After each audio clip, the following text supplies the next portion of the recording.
Hello, my name is Marcus. I'm the compiler of a collection of therapy quotes entitled 1001 Windmills of the Mind, a collection of advanced self-help quotes taken from what's often called the psychodynamic or the psychoanalytic perspective, which long ago, as I understand, was referred to by some, or perhaps many, as philosophical medicine and narrative medicine. I've just completed a discussion on something called memory reconsolidation. It's a huge question mark, but it promises sort of a quick way to update yourself, where you integrate your lifelong experiences, your emotional new learnings, and create some kind of update for yourself. Because with the original trauma, we had a set emotional learning, implicit memory, procedural memory wired in, and it's kind of stuck like that. The idea is to update it. If you don't update it, you're kind of stuck with that old existential conclusions, false beliefs you made, necessary to survive, and let the symptoms, which protected you from something worse, but the curses, the jinxes, the wrestling with this quote-unquote fate, is that the cards you dealt, so to speak, without awareness, you may unknowingly live your life in a repetition compulsion, recreating what caused that hope for a better past. Repetition compulsion means you're repeating, reenacting in the present, some kind of mirage-like, dream-like, new edition, famously known as new edition, or just recreation in a dream-like way. Yes, you understand the present of the present. Of course, you know the present of the present materially. But in terms of what you're really after emotionally, what needs you're trying to give it, your expectations, what you're hoping for, unknowingly, you're hoping for a better past. Why would a child hope for a better past if his past was loving, if his needs were met, right? So if the child's needs are met, called a secure attachment style, he goes through the developmental process. All is good, he's good to go kind of thing. He's got whole object relations, I'm okay, you're okay, sense of embodiment, sense of a connection to what's unique about him, pleasure, meaning, power, heart, capacity, real stuff, and he can love and live in the present, mutuality, companion relationships, expressing what's unique about him in the present, and loving in the present, and having the feeling of being in the present. He has the normal kind of state of affairs. That's kind of normal development. I think the clue is the yam sound, energetic harp, the sound that's closely most approximates, somebody said, the energy that comes, that animates out from the heart chakra, energetic heart, is the yam.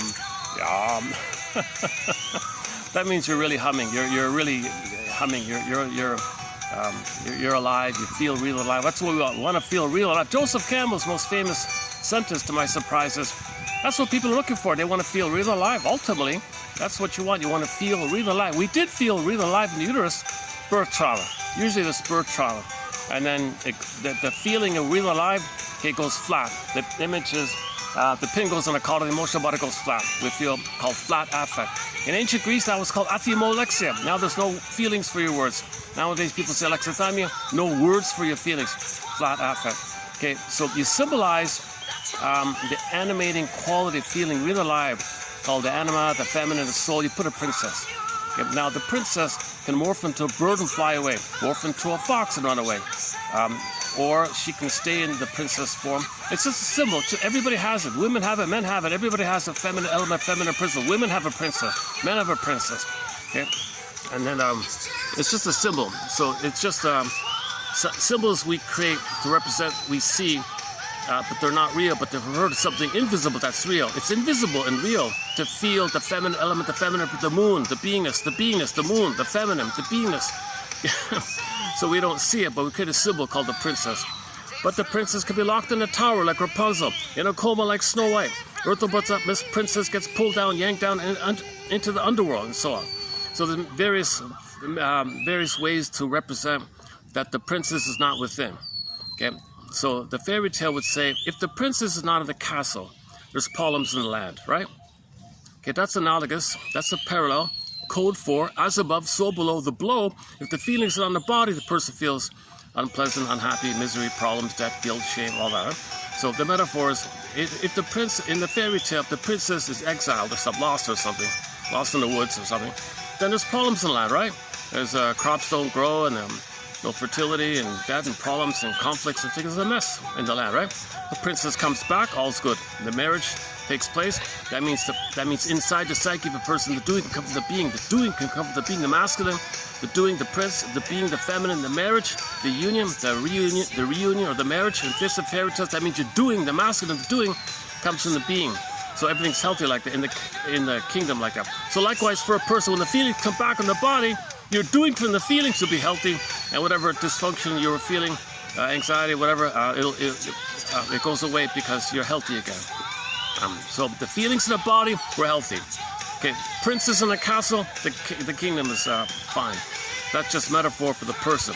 So the castle just means the person or the body. Okay, now in the castle, the prince is missing.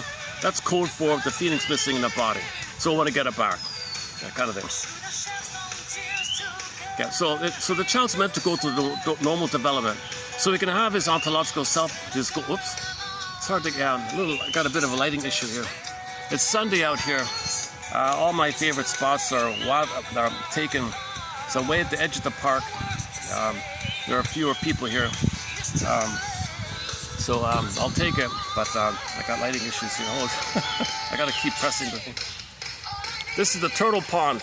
We might see some turtles in there. I was at the other side once before. We counted a bunch of turtles last time. Oh Jesus, I can't get the lighting to stay, eh? How about now? If I hold the camera still, maybe it'll stay like this. Okay, so that's what the child expects to go through to maintain his beingness, his connection to himself, his home with them, called embodiment. Okay? That's the normal state of affairs, to feel embodied, to feel real and alive. Okay, like the Velveteen Rabbit story. The poor stuffed rabbit said, "Please, real rabbit, what's it like to feel real and alive?" That's the trauma. That's what we're dealing with. The baby had it at birth, pinned in the collar. Okay, civilization, princess flies away, it gets pulled under, etc. And we want to get it back. Now, to deal with this pain of this loss of the real self, there's a real pain there. And our anger to the mother rounder rebounds in, and we're attacking ourselves as a cry for love. So we're actually blaming ourselves. That's an expression of anger towards the mother. Originally, the baby cried for love to the mother. She missed her for whatever reason. It turned to anger, fury, rage. The mother still didn't understand the signal, even though it was like an SOS on the baby's side. Still didn't get it. The baby's got to maintain that cry, that hope. All life forces object seeking. The baby's got to reach for the mother. He wouldn't make it without a mother, so he has to try to get the mother, blocks it, turns into himself. Now he's hating himself, but that's code. But that if you loop it back to its original, it's the cry for love to the mother. Turn to anger, block, rebounds it, angry at himself. Self-criticism or self-hatred, whatever you want to call it, self-defeating, self-accusations, being too critical on yourself or too perfectionistic on yourself or OCD on yourself.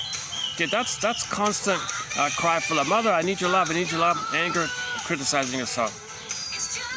Now this anger, we do this anger because it'd be worse not to have a hope for the mother. To maintain the hope for a mother, we've got to hate ourselves. To maintain the hope to have a mother one day, we've got to hate ourselves to maintain that hope.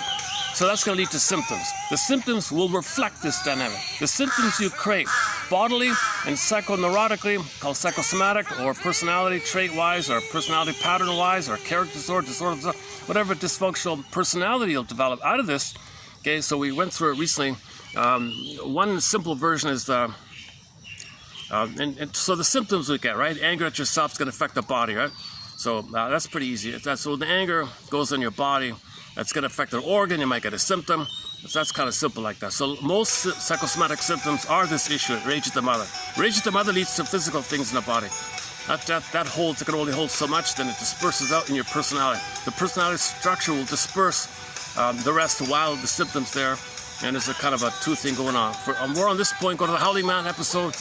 Season 2, episode 5, called The Howling Man. This whole issue. So you got the castle. In The Howling Man, you got a castle there, like in the forest or something, some kind of ancient metaphorical Twilight Zone. So you got a metaphorical so they show you like a castle in the woods or something. And the guy with the horns is inside the room.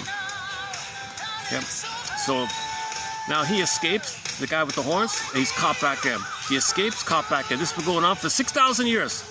Okay, the metaphor means, so the castle's the person. Our anger's hitting an organ.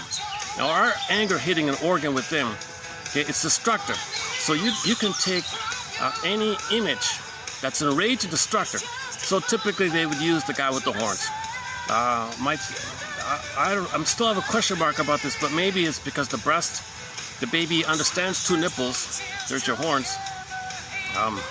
So the more the baby's nursing, the more he's in pain while he's trying to survive. He's focused on the survival. That's the nipple part.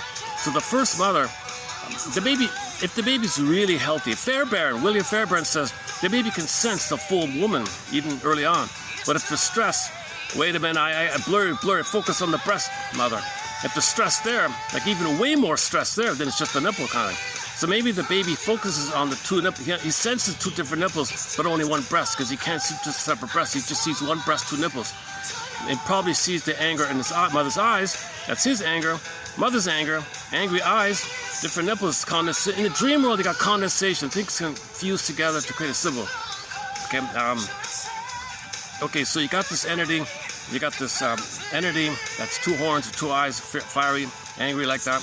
Now, the reason the image is, it's symbolic of the baby's oral rage, oral greed. Baby wants to take in, gobble in. Baby's fantasy, devour the breast, control the breast, take it in. So he thinks that's it, because what he projects, what he can't feel himself, he projects, think that's it.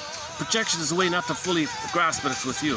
So with the person, with the projector, so he thinks mother's that. So he thinks the breast mother, okay, the mother he's creating, it's made up of his rage and his need. You put all these elements together, poof, monster of the id monster. So typically it's the guy with the horns. Okay, in the Twilight Zone, they listed a whole bunch of them throughout literature, folklore, all throughout time. Beelzebub, Everyman, Devil's Haven, Lucifer. Lucifer simply just means the baby is a star when he's one of the mother. All that triggering word means the baby's glowing. He's a star. He's shining, right? When the baby's one, he's in love. He's blissful, euphoric feeling, delirious euphoria, oceanic bliss. The baby's a star, shining bright, happy. Baby's a bright, happy star like that. Now, when the bond's broken at birth, fallen. Okay, rage. Okay, so that's all that is. So the baby feels fallen. He's in rage, and you got a symbol like that. Oh, hold on a second. They're gonna. Okay, I got a path just right in front of me. There's gonna be families and kids passing by, so I might just pause once in a while. Hang on a second. When that happens, maybe what I'll do is look for a turtle or something. Do you see any turtles back? Actually, when I arrived, there was a monitor lizard. He scurried back in quickly. They're so timid and so afraid. You barely try to approach the monitor lizard to get a photo. He skirts back in quickly. Like, okay. Okay, this material about the primary orientation and the condensation and flip-flopping, and like in the dream world, things could then symbolize up is down, left is right, Halus Wala, magic mirror, hollow mirrors, this is that, poof, that's that means that. This kind of chaotic, topsy-turvy thing in there called primary orientation was discussed previously, so let's not do it here today. But anyways, the baby expects in normal development to feel safe, called the rhythm of safety, called a secure attachment style. How are we doing? Do we see any anything? No birds? There might be a crane. No cranes, no monitor lizards, no turtles. I wonder why. Okay. Oh geez, this is. Oh, I see. This sliding thing is really. I guess I could move, right? Let me try it.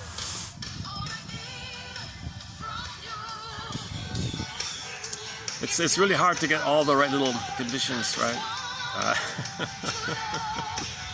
Okay, let's keep trying here. So the baby expects to attach, right? When the baby comes out, he has an innate trust, a basic trust that the mother will be there.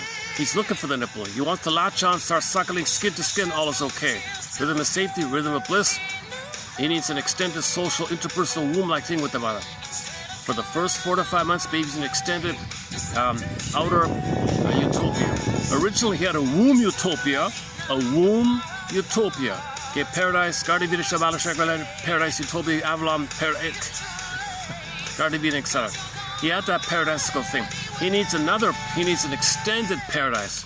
That's why the cord's got to stay, called lotus birth. Placenta's got to stay. quarter of a placenta belong to the child. It's his support system. It's his guardian angel. It's his power source, an angel source. It's alive. It's pulsating. He needs it. It connects him to the mother. He needs time to make a transition.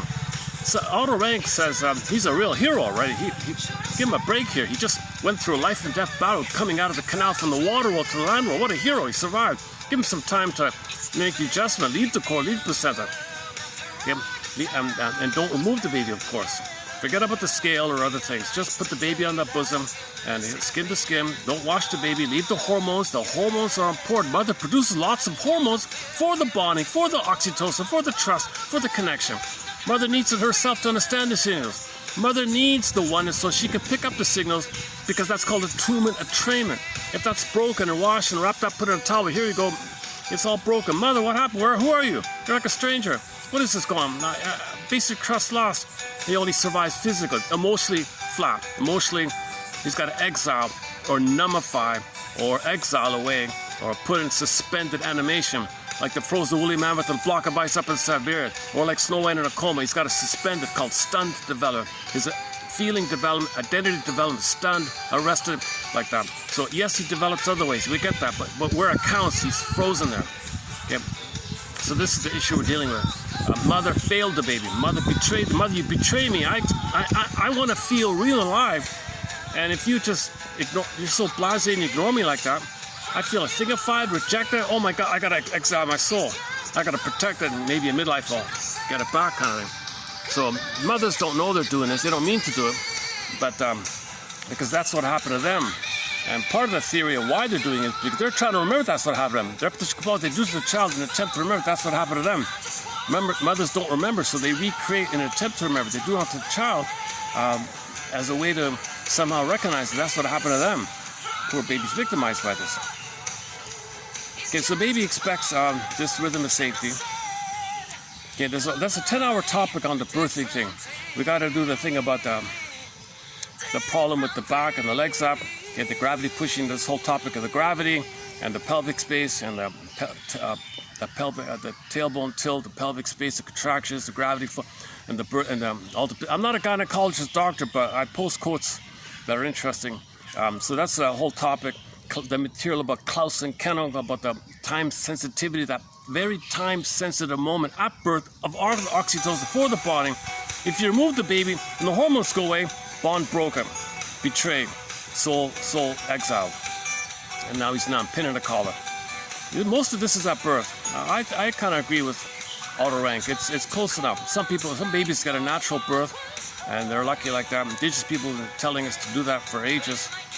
That's why indigenous cultures are the most civilized, emotionally speaking, the most cultivated, most civilized, most embodied, most feeling all along. Our cousins like that. But some of us got more wounded and we've been in this negative cycle called plundering and pillaging, hoping to get mother's love in the planet. We're plundering the planet. The active side of plundering the planet is the hope to get mother's love in the past. And they don't remember that like they're not aware that what they wanted was the oneness. They break it to plunder. In the name of pillage and plunder, we calcify your baby so you can plunder. Well, why are you plundering? To get a better path. Why'd you hurt the baby in the first place? They're not aware of it. That's why we need consciousness. Part of the analytic and part of the philosophies and part of the holistic approaches is this broader idea of innate healing, this innate drive for healing. So this has been going on for a long time, starting with our earliest quote we have here in our collections from the Nubian people on projection. The camel can see the hump on the camel in front of him, but he can't see his own hump, projection. So he can see the blind spot of others, but can't see his own blind spot. And then Aesop with the two bags, and Confucius and Heraclitus, and all the other ones. And I think there's a couple of the ones below here in this batch as well. And then all the playwrights and philosophers, and yin-yang symbol, and the yam, the heart chakra, the energetic heart chakra. Man, there's a lot of great stuff in this kind of area. So this reflects our drive for self-awareness. Know thyself, they said, know yourself. Know your unconscious self, your secret self, your hidden self, your double self, the one who walks with you self, the one who walks with you, who's not like you, who is you self. Someone's living my life and know nothing about him. Yeah, like the stranger with the kind of this hidden self. So this is all of you, called inner child of the past. Everything that happened to you that you don't know. Everything that happened to you before, early on in those first years that you don't know. You put it all together, bundle all that up together, create a character, fantasy character. That's your double self. It's powerful. It's 95% of you. It drives you. It's a puppet master, compelling to repeat, to restage, a symbolic of the past. We're hoping for a better past. But the puppet master tells us, the id says the ego, don't be aware of it. Come on, Cortex, cover me. I got to recreate the past to the present, hope for a better past because they're in pain. Don't let the person interrupt it. Give him some numbing kind of thing. Give him some belief, some excuse, some flim-flammery, some duplicity. So throw him a bone, throw him a red herring, distract him. So the person creates some little excuse to provide cover to make the person unaware that the puppet master within is going to try to symbolically get mother's love in the past and not be aware of it. And this is done through the 3 core here called repetition compulsion, okay, symbolic acting out, or oral fixations, or transverse acting out, and negative magic gestures. Right, so those are the core 3. And then, but we don't know it. So repetition compulsion, hope for better past. Okay, symbolic acting out, or oral fixations likewise, and negative magic gestures. And I guess we could just broadly say, in overall terms, the 3 together, just broadly, all dysfunction, or all neurosis, or all self-defeating behavior, whatever you want to call it, whether you're aware of it or not, or layered or not, okay, any attitude that's not I'm okay, you're okay, without anything, okay, all dysfunction is the hope for a better past. Loyalty to the past, because you're waiting and waiting and waiting someday to get mother's love, because that part of the brain doesn't know time. All time is that time. Yes, we know the time. Yes, we know the calendar consciously. But our limbic system, our survival brain, the amygdala, yesterday's topic, EAS, enlarged amygdala syndrome. We posted another quote by somebody who said, it does happen. I've now found several quotes that under chronic trauma and stress on the baby, his amygdala can inflate. It can poof up, enlarge to pump out all the cortisol.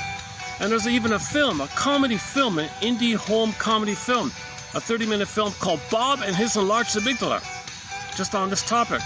It's a wacky, zany, tongue-in-cheek, but the message is there. It's a little, it's farcical partly, but the broad message is there about Bob, the character Bob. So he had an EAS, so he was all amygdala, right? Just impulsive and typical bigot. And so they focused on the bigoted side of him and can't think reasonably. Just anyway, so after the operation, I used therapy. I used reasonable, calm, intelligent. Everyone liked him. He was even dancing to James Brown, the soul music. What's it called again? Stir it up. I forgot the name of the song. So it was very appropriate. He was dancing to soul music because he had an immense phobia of people with the shade of brown tones. He freaked out when he saw somebody. Very suspicious. He was very traumatized. He was very traumatized. So that means when you're traumatized, the amygdala inflates, and you're hyperactive, hyper alert for survival. So something a little different to you. Bing, bing, bing, bing. Okay, that triggers Pavlovian reaction. Your own anger, that's a monster of the id in your mind, is triggered, and you transfer because unknown. The first unknown for the baby ends up with his own anger. The baby's own anger is unknown to him. That anger's there in relation to the mother failing him, and he creates a monster like that. That's unknown. So later on, something unfamiliar to you, bing, bing, it's Pavlovian. You trigger the original, the first unknown. A little trite, a little trivial little thing, a harmless little thing in the present. Okay? So somebody's different shade of beige, shade of brown, or something like that, and it just triggers. Because in the present, something, whatever you're familiar with, something new comes in, bing, bing, because you're hyper alert. The amygdala is too hyper. He was like that. He made life impossible for his family. The wife couldn't take it anymore, took him to the hospital and all this. So it's an interesting film. So I want to, dark color, here we go again. How do we keep it?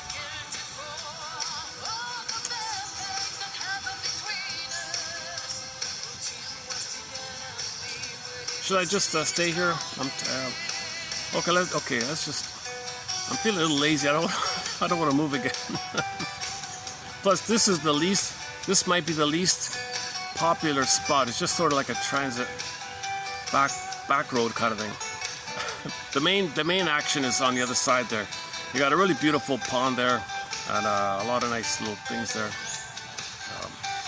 A lot of flowers, a lot of little gardens, like little gardens from around the world, like that. Actually, there's one over there too.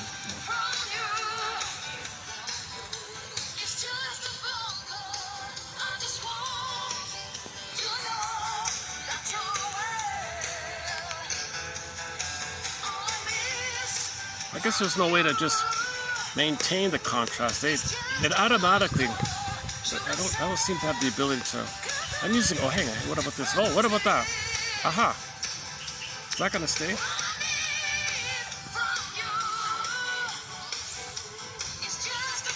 Oh, okay. Well, this time it worked, huh? I'm using a I'm using an old, really old budget phone. It's got like a dozen cracks, chips, scratches, holes and gaping parts. Great little phone. It's a handy little phone. It's one of those mini kind of phones. Light as a feather. That's why I love it so much. And the audio is pretty good on it. The lighting. I struggle with the lighting a bit. Batteries limited, and the storage is okay. Yeah, it accepted the memory chip, so I'm okay with storage, but the battery's only about 3 hours. But I have a backup battery. Okay, why am I telling you about this kind of stuff? So let's just continue with our opening premise here. Opening premise seems to be that the baby comes out. He expects to not be traumatized at birth. Oh my God, mother, what happened here? I expected to have a natural birth here. The system's going to push me from the back.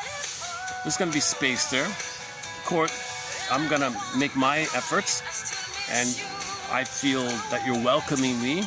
You're not going to clench up and freak out. I'm going to bang up against like that, because if I hit coming out, and you're pushed in, that's the whirlpool in the Odyssey. Hitting the front coming out, crashing the rocks. I might perish. I got to navigate this.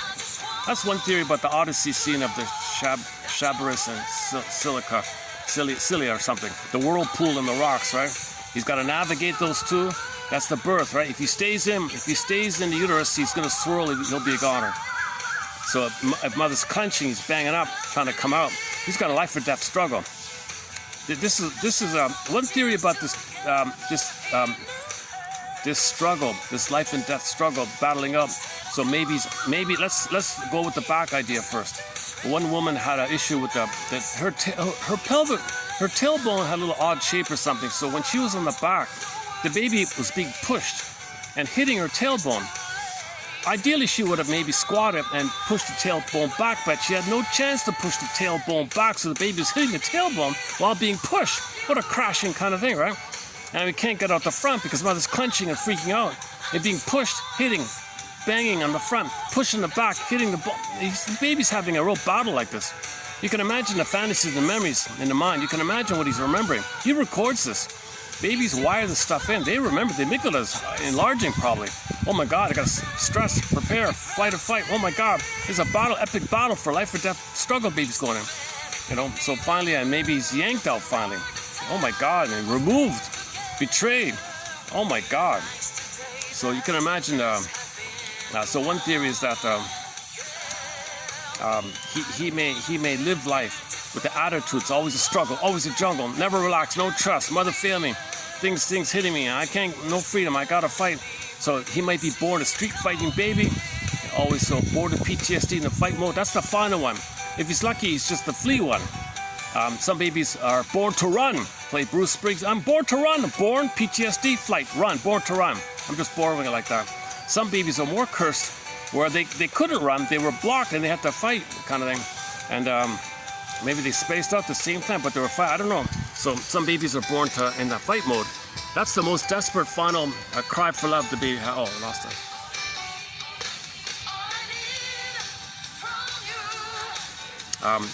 Okay, so some babies are born with PTSD. That means the feeling self is frozen. The live and love and trust and what you like and your interest and mutuality relationships. Okay, they're going to want to be very controlling. That's the aggressive one, or avoid, leave me alone. Or if they can't be controlling, a mother said you can't be angry, they may be passive-aggressive bullies. So they'll be covert sneak-around bullies.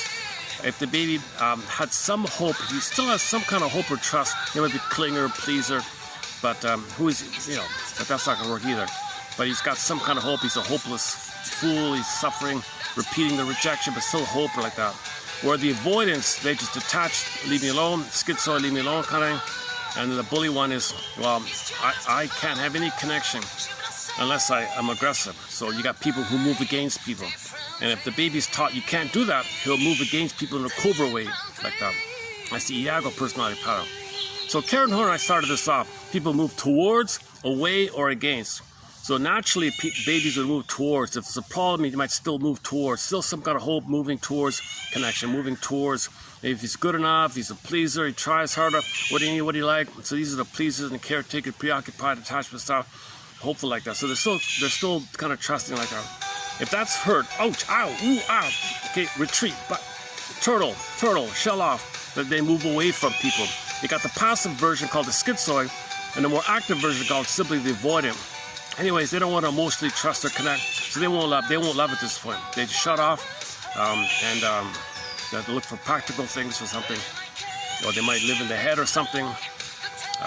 And then my understanding is, if the baby didn't have a chance to do that,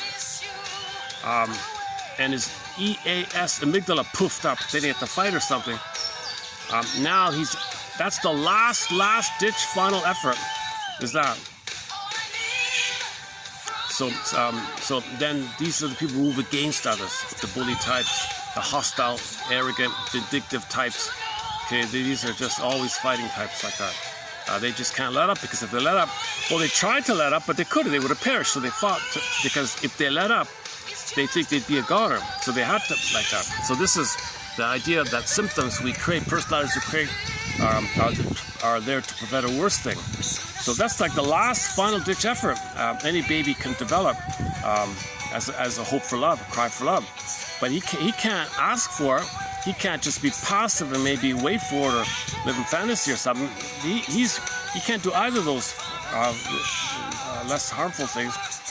He's got to demand it like that. So some people have a habit of being naughty and being provocative just to get attention, just to get a reaction. I got a reaction, you noticed me. So some people have a habit of being kind of aggressive like that. And Ecker, we posted a quote by Bruce Ecker the other day. He talked about a guy who had that pattern in life. And he didn't know that he believed as a childhood learning imprint that the only way to get his attention is to be naughty. And he was naughty his whole life, still living in the past, lingering in the past with that timeless imprint. He never updated it. He was in his 40s, he never updated it. He spent his whole life being rude to others because that's how he got attention. That's what he learned as a child. So they finally went to therapy, I update this thing. So he said, well, can you please scan your 40 years of life? Can you recall any times when people were nice to you without you being a you-know-what? So he listed a few. Are you sure? Are you convinced they were nice to you not because you were rude to them? Yeah, I guess so. Okay, so you list that up like that. Okay, now you're conscious that you don't want this symptom. You're tired of this symptom. It's causing you problems. It's too expensive. Yeah, that's true too. And you know on the other side that as a child you created this symptom because if you didn't, something worse would have happened. Yeah, son of you know what? Okay, you put these kind of emotions together, holding the same field, system update. There might be a system, that's a theory called memory reconsolidation. If you can hold all these conflicting feelings, the system will update with the new knowledge. Just like a computer update, you got new knowledge, system update, software update. Well, emotional update. It's like emotional update, belief update, but you got to be aware of it. Because of trauma, you can't think clearly. The amygdala is too poofed up for survival. Your hippocampus is damaged. Your cortex is damaged. They call it the volume. The volume of your cortex shrinks. And the volume of your hippocampus shrinks. And you got the EAS, the almond, poofed up also. Take a break here.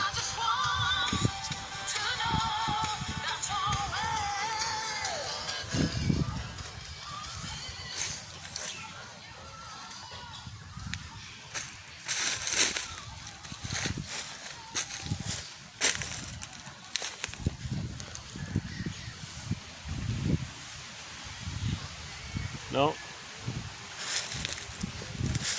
When I arrived, the monitor lizard was just in this little area here. Where are you, lizard?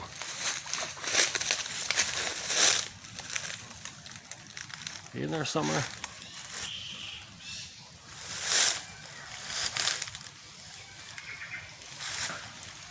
We passed? Okay, we can go back there.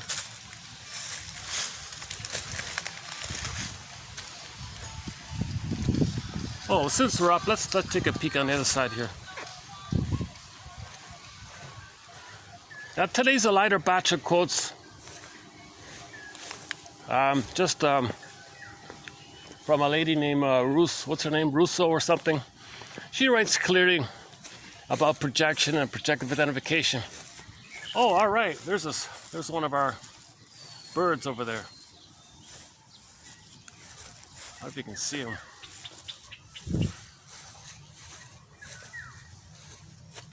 Oh, oh, that's funny.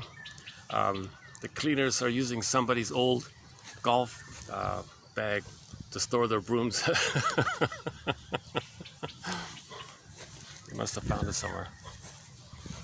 Can you see it in between the trees? Probably not, eh? Okay, he'll probably fly off when I get too close.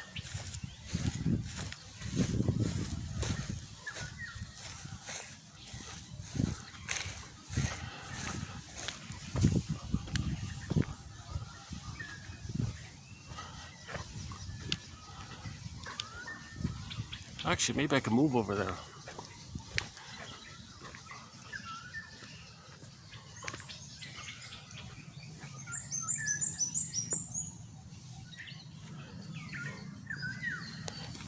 What about now? Uh-oh, it's moving already. Oh, there he goes. Oh, I blew it, eh?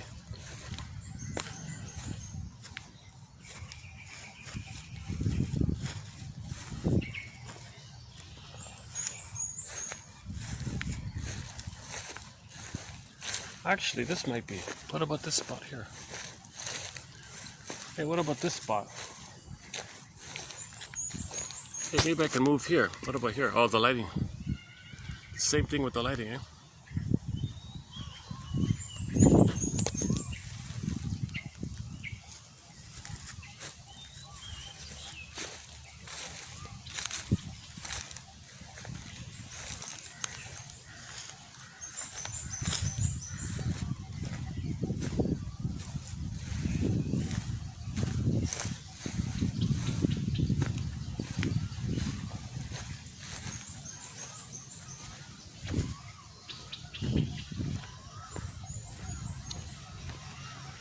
Let's see if we can get a monitor lizard. I once posted a clip of a monitor lizard. There's a bird. It got 1,000 views. But my lecture on projective identification got no views.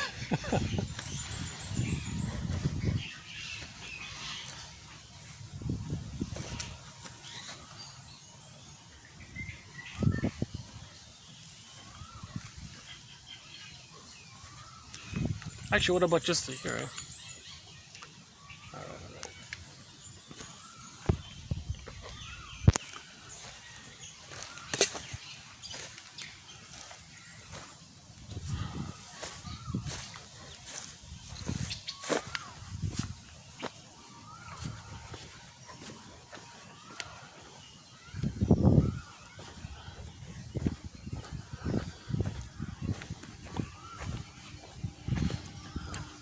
35 or 36 degrees Celsius with the heat index. It's probably around 37 or something like that.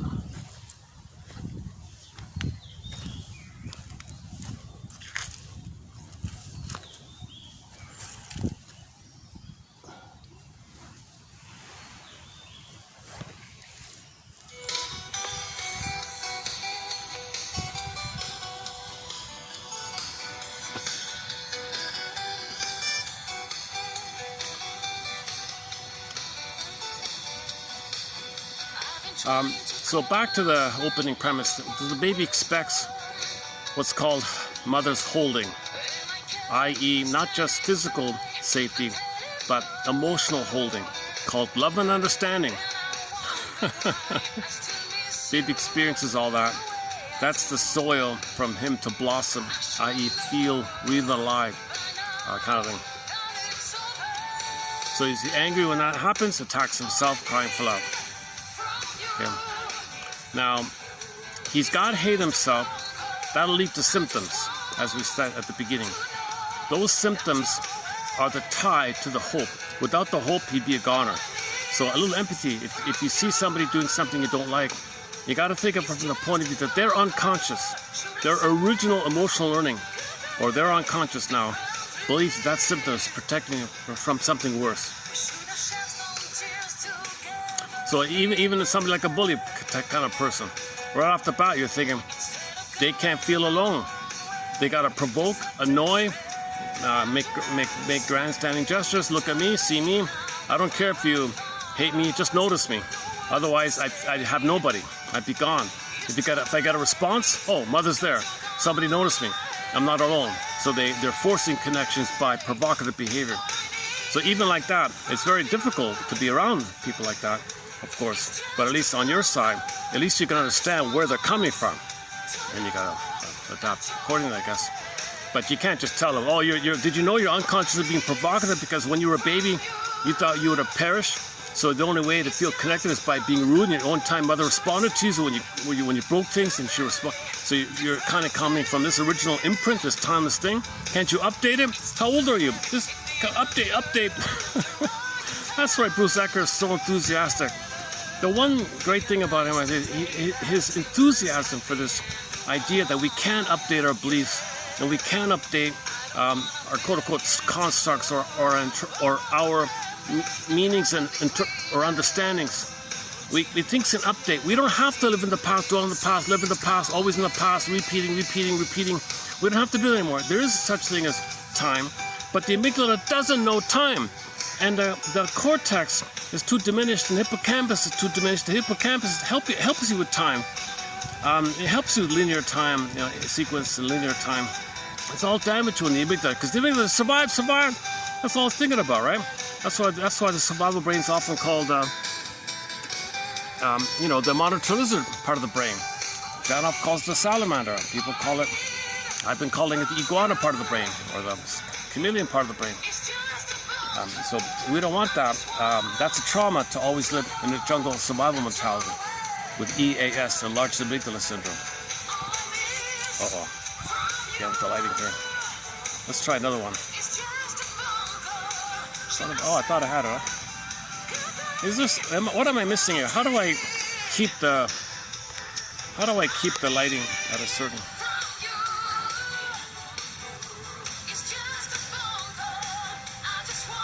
There's a circle and then like a scale thing, but it doesn't sit.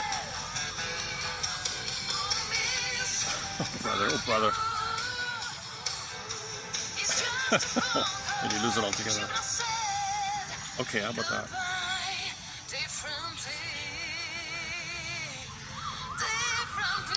If I stay still and don't move, I can hold it. I should get one of those stands or something.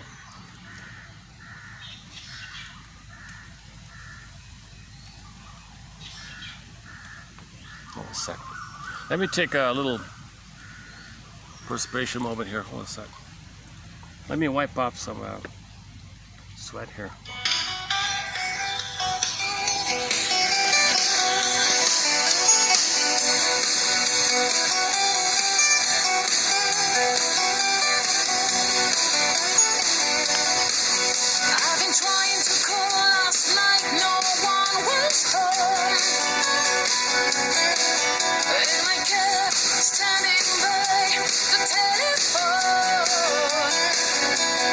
And I wonder why I still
let's speed it up here. So the baby's anger is attack on himself, gonna get symptoms. Those symptoms are buffering. They reveal and conceal the issue. They like a compromise. They call it compromise or conversion. So the flow of your anger hits your body. You get a symptom. Water to ice metaphor. Okay, like in the Howling Man, it escapes in some dispersed way, moving towards, away, against, or sneak around. Passive-aggressive bully, covert sneak around by Wayne Oates.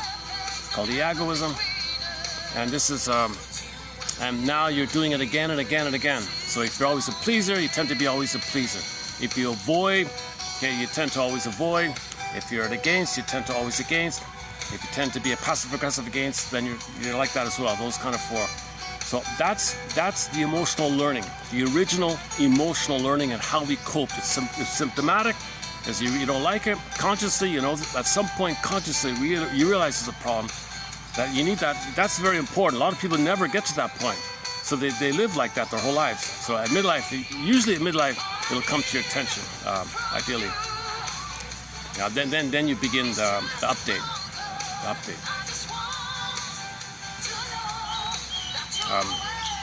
Okay, so those four broad categories of personality constructs, moving towards, away, against, or sneak around, passive-aggressive against. Okay, that's your emotional learning. It leads to a defensive self, a neurotic self with neurotic pride. Now you're invested in. And if that structure is, if you can't fulfill it, there's anxiety. If your supply of your neurotic pride is met, there's your narcissistic rage and anger, things like that.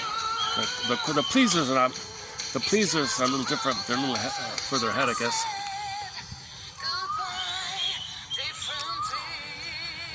Wow, yeah, it's getting hotter. What time? Why am I sweating all of it? That little walk I did. My goodness, I didn't realize that little walk I did. It's 2:07 here. I got an early start. Okay, if you see me pouring a sweat, sorry about that. It's 40 out here with the heat index.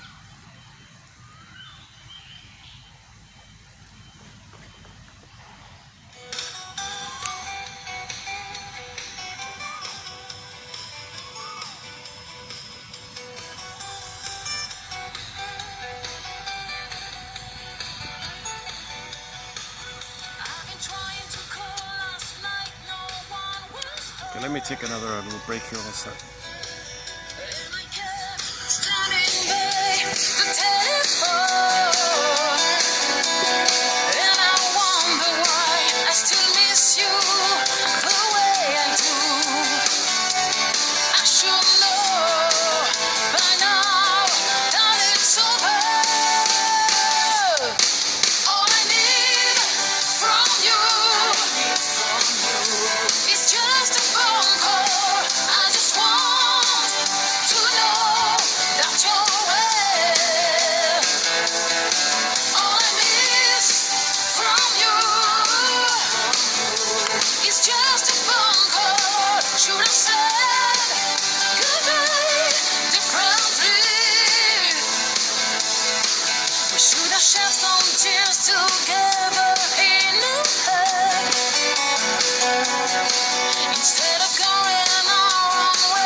Okay. So, from the point of view of the repetition compulsion of looking for mother and symbolic hope for mother, via associations, we associate mother in a symbolic manner. Reach for it, reject it. Reach for it, reject it. That's a Tantalus myth. Reach for the apple, reject it. Reach for the apple, reject it. Okay, the apple is the nipple. Okay, in most of the cases, in myths and fairy tales, the apple means the nipple. So the guy is reaching for the nipple, the apple, the wind blows the branch, pulled away. Tries again, pulled away. It's a timeless thing where he wasn't satiated. He wasn't nursed properly, he wasn't held properly, something happened. But that's just code for the overall mother experience. So nipple means mother, the apple means mother in effect. So the first mother is the apple. So the apple is just a symbol for mother in this case. So the mother failed, reached for mother, failed, reached for mother, failed, reached for mother, failed. So the apple is the nipple. First mother for the baby is going to be the nipple. So they would use that. But it can be a broader idea as well. So that's the Tantalus idea. So that's now this symbolic reaching. In practical terms, in symbolic practical terms, how do we reach for the apple? How do we reach for mother? Well, the unconscious associates somehow things in the environment with mother. Usually it's money, material, things you buy, shopping, goods, because stable, supports, serves you, reliable, durable, something you can hold or something. In the area of food is the main one, mostly eating, drink, fluids, wines, and drinks, mostly eating, cookies, and all that. Money and of course gambling is very key because there's the intermittent reinforcement, so there's that addictive quality.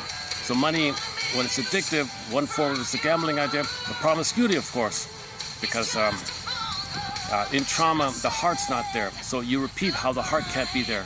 So you try, the heart's not there, repetition, it's going to fail. Repetition is going to fail because you need the heart and the chemical wherewithal to bond. You can't try, it's going to fail. Try again, promiscuity like that.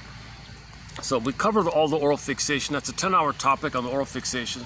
But the oral fixation repeats the repetition compulsion of reach for mother, rejected, reach for mother, rejected.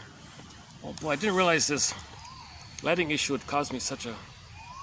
What if I just... Hang on. Let me try again. Maybe things have changed here. Hey, what about if I just do it this way? Okay, okay, I gotta see all the people coming that way.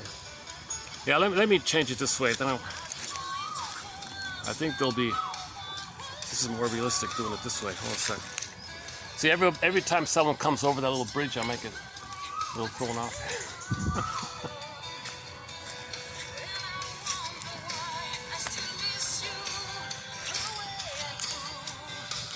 Oh yeah, that lighting is much better this way. Okay, now we don't have to worry about the lighting. Problem solved, and not the apartment. Oh, hang on.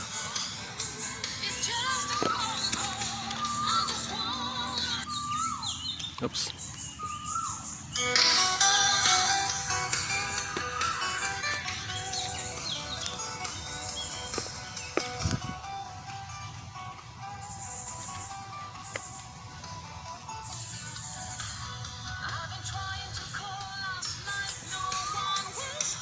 Oh, there's our bird. Oh.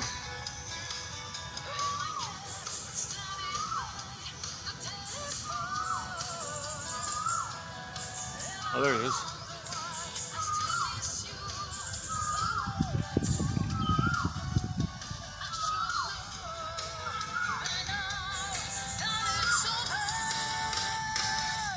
Yesterday we found a radio station from Italy off Radio Garden.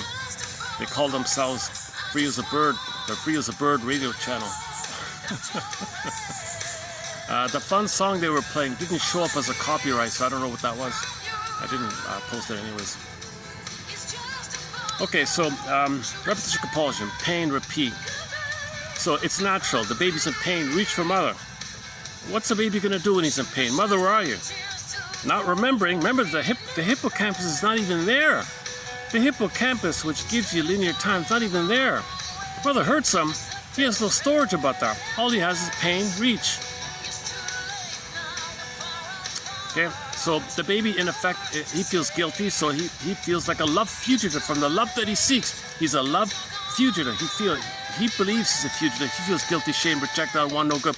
He feels like he committed some crime if mother doesn't meet his needs, he thinks he's defective, guilty. So he starts off with that belief, feeling he's guilty, but he's a fugitive, running from mother, but searching for her, not knowing that mother hurt him, but searching for her. He's a love fugitive from the love that he seeks. Repetition compulsion. Okay, treadmill. Okay, Santayana's quote in ancient Greece called kliglos, minus repetition. Okay, so this is the nature of pain to reach for mother. So baby's going to reach for mother. So this is the neural circuits. The circuit's timeless. It's survival issue. The pain says reach for mother. How do you reach for mother out of that time? How do you reach for mother out of that time? Again, association, oral fixation, smoking, drinking, gambling, promiscuity, etc. All the attitudes will be there. In correspondence, all the jungle mentality attitude. Jungle mentality attitudes, anything other than I'm okay, you're okay. Anything other than companion love, neutrality, okay, that's oral fixation. Sarcasm, cynicism, schadenfreude, oral fixation. My greedy, your greedy mentality, don't trust, these kind of archaic, primitive, that's all oral fixation. If it's any attitude about survival like that, that's not natural like that. We have a feeling self. We have an embodiment. We have a cortex to make us reasonable. We have a cortex and hippocampus to make us calm and creative and be in ecological harmony with ourselves and the world and our like that. And one family, one earth, Heraclitus, common sense idea. So we're too traumatized. This is an accident from 6 to 10,000 years ago. Star Trek says 6. Carl Sagan says, he says 10, I think. Forbidden Planet says, they go with 10 as well, I think.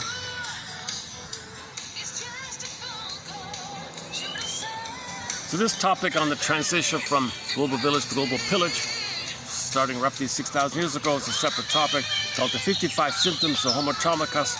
It takes a long time to run through all that. That's only the real time I talk about outer events, because we create the outer to know the inner. We don't know the inner, but the mapping is there. The construct, it's psychic construct, personal, psychic, invisible construct is there, called imprints, called schematics and schemas and internal working models. We don't see that. But we go by it. We create from it. So we don't know it, but you look at your creations, it came from there.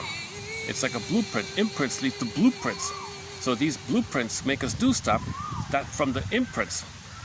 So we only know the imprints and the constructs by what we create. If we're plundering the planet in terms of greed, not with indifference towards others, well, that's the status of the baby, being needy and pain, greedy, reptilian compulsion, insatiable. Because no symbol of mother can actually be a real mother, insatiable. And you got the rage, and you got the greed and envy, and that's why we're plundering the planet for quick buck, because babies aren't being held and nursed and properly. This is all, we got to return to natural birthing. We got to study this whole thing about how to get back to natural birthing. Beg the indigenous people, teach us how to deliver the babies properly. If you can still, but they're always under attack, and so sad like that. Talked about recently. A professor said, somebody asked a very scholarly professor kind of guy, so what should the settlers have done instead of murdering them? You could have learned from them. They had a very advanced, cultivated, highly civilized society. From the feeling place, yes, they were primitive in mechanics, but the invaders who murdered them, they were primitive in their emotions. So the two sides could have exchanged. Indigenous people could have taught the invaders how to feel, and the invaders could have taught indigenous people how to do mechanicals. He could have cooperated. He could have understood that and cooperated. And so there's this so interesting thing he said. And we played a clip from the, go to Heck Ramsey, either in the short section here, or look up Heck Ramsey, played by the actor Richard Boone. One of the episodes called Mystery of the Green Feather. About 8 minutes in, he schools some bratty kid about who's really the cruel, barbaric savage. Not the indigenous people. Okay, people came over and murdered all these people. Who's the savage? Oh.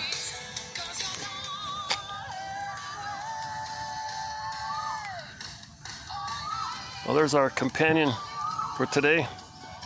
Hello, little bird. Are we getting him in? Is he gone? Oh, is he gone already? Oh. I really want to get a close-up of the crane next time. Yeah, I blew it with the crane last time. Yeah, my mistake. You got to approach him like a cat, just soft. Actually, this is a nice view here. Eh? That's why I chose this spot. Nice, still, calm little pond.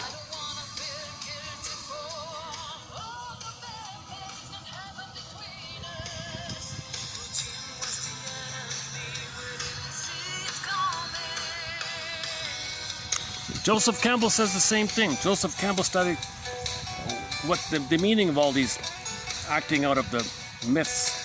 So indigenous people would act out every day like a dance, song, dance, ritual of a myth. The myth kept them in harmony with themselves, with the environment. They would feel the energy of the earth that's alive like that. They're alive, family, personal to the collective. I am, because we are Ubuntu, discussed recently. And so they felt real alive in the body like that. They didn't do terrible things like that. So babies were given a natural birth. Mothers would nurse their babies normally. So we didn't learn from that, right? So that's what the professor was saying. You missed it. You could have learned how to feel. We live to the extent that we feel. The purpose of life is to feel. You don't feel, oh my God, you're suffering with the pin in the collar. You're angry, doing all these angry things, hoping for the pin to pop out. The only way the pin pops out, okay, and you get your feelings back, the ab reaction is you got to go this to film inside out, where you see the broccoli boat. You got to go in the broccoli boat. It's called the stream of consciousness, i.e. a free association. Give yourself sentence stems and let the sentence complete itself.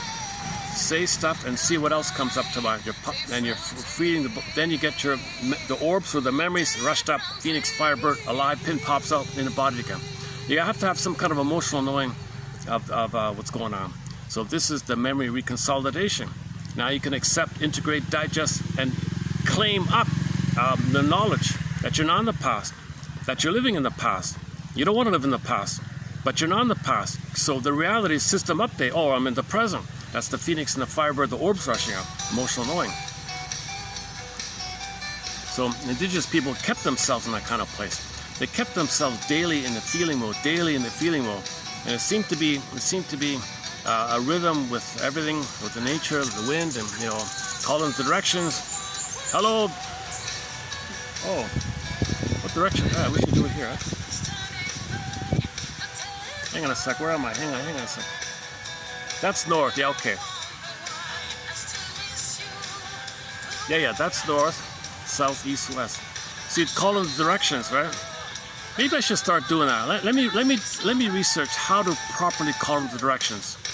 Let me dig in that, and maybe I'll do it here.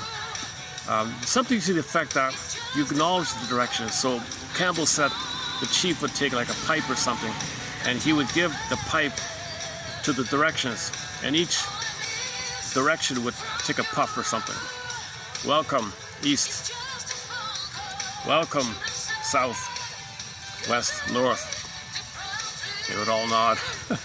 And then the chief would take it, and then we're all kind of connected. It's just a ritual. It's not meant to be for tobacco or something like that. It's not about that. Just some little ritual. It doesn't have to be smoke. It could be other things too. It could be the waves of feather. Or it could be you could just physically face it. Facing the east, I acknowledge the east. Facing the south, I acknowledge the south. Facing the west, I acknowledge the west. And facing the north, I acknowledge the four directions. And of course, the personal in connection. So there's the vertical, your embodiment for the person in the four directions with the four directions like that.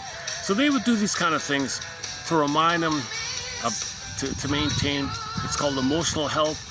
Used to be called emotional hygiene or mental hygiene. They would have a daily hygienic method. They would read their dreams in the morning, sit in a circle, and tell their dreams.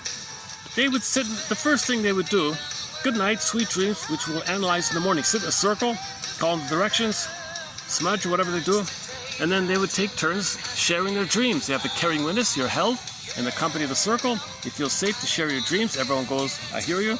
Next person speaks, I hear you. And now you're having a chance to make more conscious,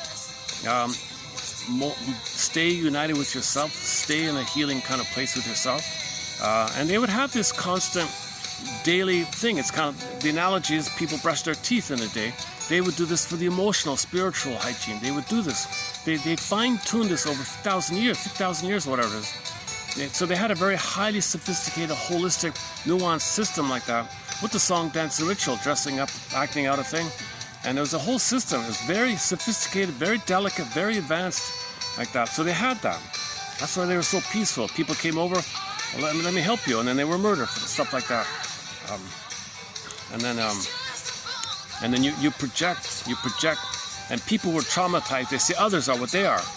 So people don't feel that. So when people are hurt, they attack themselves. Okay? So their own anger is attacking themselves. The tendency is you find someone who's safe, and you say they're attacking you. That's the paranoid mechanism. Your anger is attacking yourself. That's crying for love by attacking yourself. Okay? You can't hold all of that in. So you say someone else is attacking you. The paranoid mechanism, that's to disperse your anger at yourself. And now you can discharge your anger. And this is called prejudice like that. This is a paranoid mechanism. And people doing this don't understand others being in the feeling place. Because people are true traumatized. They have EAS, enlarged amygdala syndrome. The feeling self, the pins on, they don't even know the pins on the collar. They just say it's a jungle. So they create all these philosophies, you're bombarded when you go to school with negative philosophies, non-stop negative philosophies, because the pillagers are in plunder mode. So negative philosophies reflect this kind of thing. They don't know anything else. They don't know other things, right? And so people have to have some look in the mirror, they call it. Man in the mirror. People have to reflect on themselves, know thyself. Just, I don't know, ask themselves questions, so sentence completion exercises, what's going on kind of. So just got to reclaim your natural curiosity for healing, your natural interest for healing. That's damn. When you do that, you trigger the anger and attacks you. So then you feel like you're betraying your mother, you have no mother. So trying to heal might make you feel like you're betraying your mother and you have no mother, so I won't heal. Mother, I won't heal. You'll be with me, I won't heal, okay? So you have the mother. So dysfunction means you're tied to the mother, waiting for mother to love you. Things like that. So but you're not in the past. That famous slogan, and the plunder system has a whole long list of slogans. We touched on them a little bit last time. I don't want to do it again. It's always an emotional topic like that. Yeah, I just saw a clip this morning. The drummer, the famous indigenous man, Apache, was he Apache or something? Forgot his name. He was the drummer for a heavy metal band or something. Some famous heavy metal bands. He was like the most colorful, charismatic drummer of all bands. Everybody wanted him to be their drummer. You can see clips of him. He looks so embodied and so excited or something like that.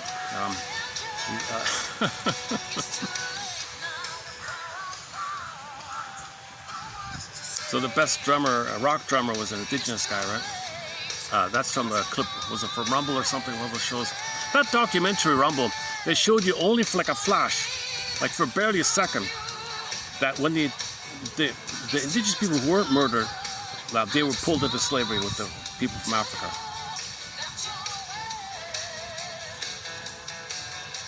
So back to the professor. Tragedy, you could have learned.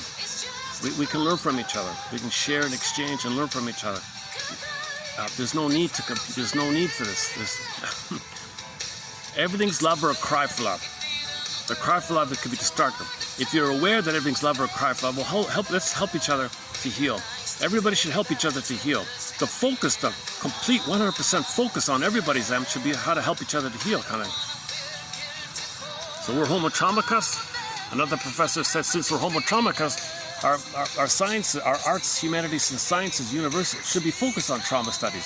We should all be traumatologists, archaeologists, psychological detectives, existential detectives, know thyself detectives. Somebody called it a pilgrimage and odyssey and journeys and things like that, called the hero's journey. Oops, hold a sec. That's that piece. People pass by here.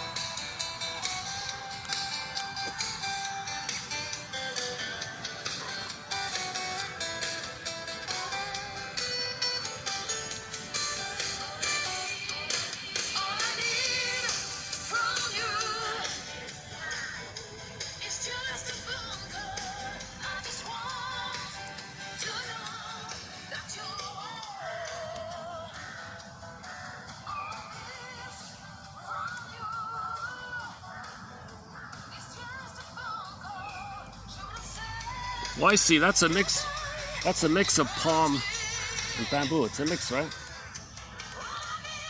Oh, I love it. Yeah, that's a great mix. Yeah. That's a mix of palm, or is it all palm? Okay, I'll check later.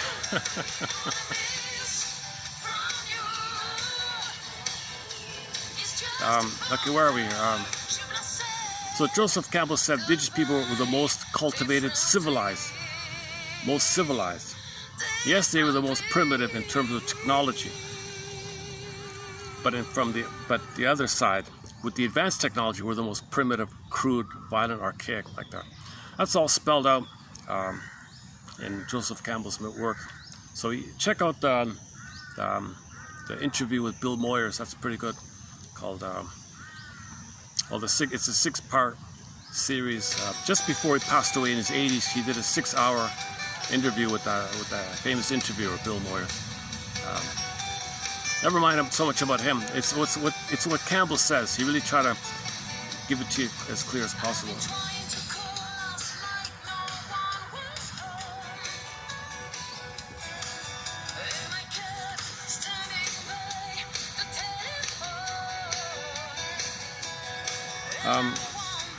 Okay, let's go back to the baby's anger rebounds in, attacking himself.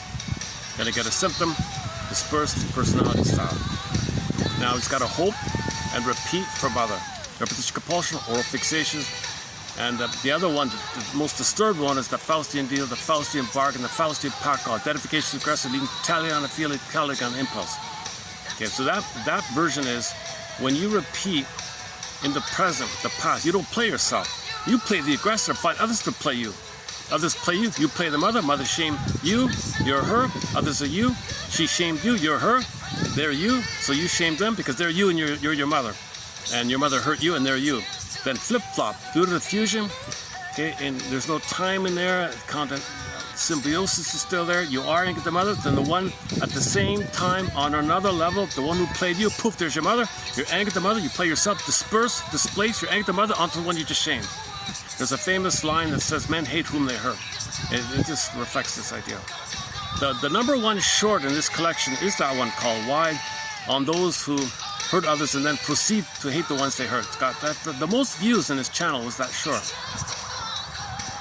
And it's by Berger listing people throughout history. So this is traditional and contemporary quotes that reflect this thing. It's about projection, it's about your anger. Okay.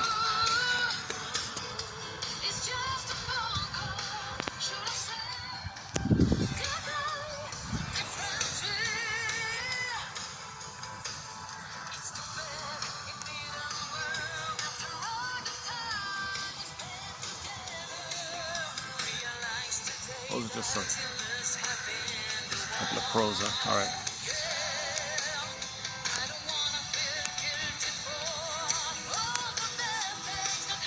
Okay. Now, related to this phenomenon is the chemistry of dopamine. So once you get a trauma, the stress is too high, amygdala, stress response, adrenaline, okay, fight, the stress response, the fight or flight, that's the adrenaline. So you got to... Now, because you're in pain, you're in danger like that, survival like that, stress, danger, bing, bing, okay, that means you got to search for mother. The chemistry that motivates you to search for mother is called dopamine. You get an excessive amount of dopamine based on the excessive stress.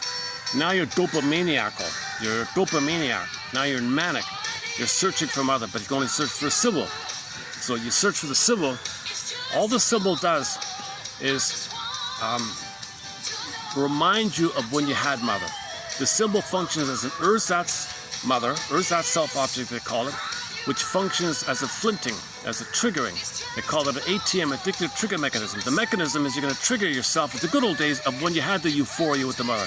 If you can bring up the good old days of the blissful oneness with your mother, the memory of that, you're going to get the chemistry associated of oxytocin and serotonin.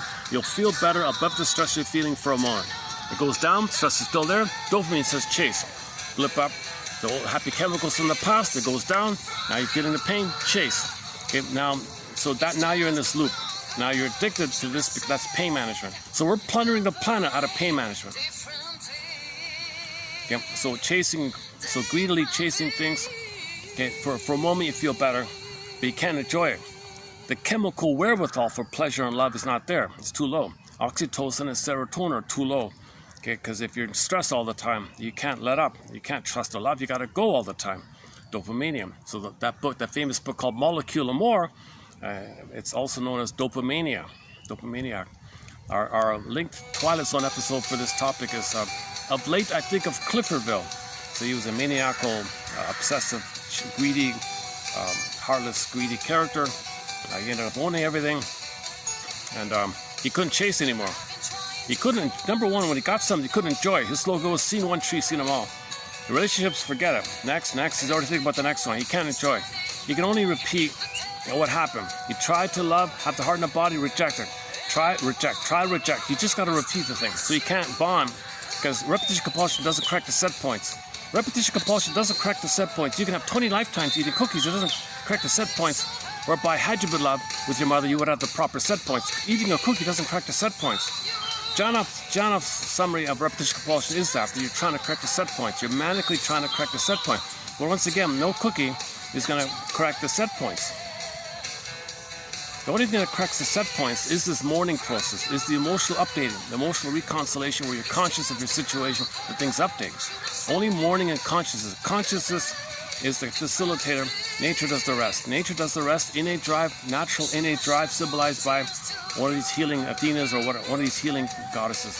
Just symbol for this natural for Baba Yaga or any kind of powerful goddess kind of character, symbolized of the healing forces of nature. Nature heals you. Nature, but we gotta allow it. Get out of nature's way, so to speak. I mean, consciousness communicates that we're ready to, we can heal. Like, so we gotta cooperate with this kind of thing. So consciousness is the nest to hold the egg. You need the nest before you get the egg, the new feeling, the rebirth, like it's called the rebirth motif, virgin birth motif. Okay, so the death of the old ways, the birth of the new way, called in fairy tales and myths, religious stories, that's the virgin birth of the born again motif or rebirth motif. So the death of your old way, the death of your narcissism, okay, that's now you feel the moment you can feel again. That's the rebirth. Okay, that's the rebirth, the virgin birth. It's in you, like that.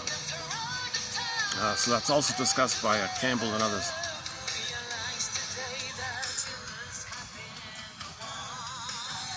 Oh, no, it's baking, yeah.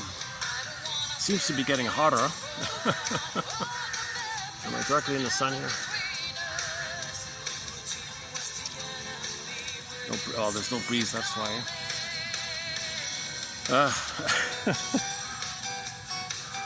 Let me make a little adjustment here. Hold on a second.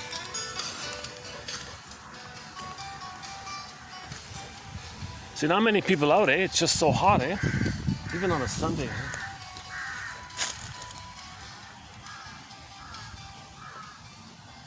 Even the monitor lizards are not out.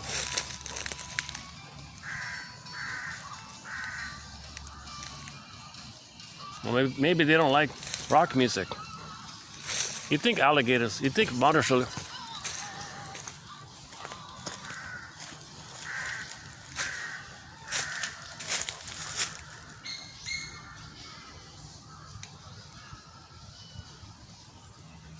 Yeah. The light green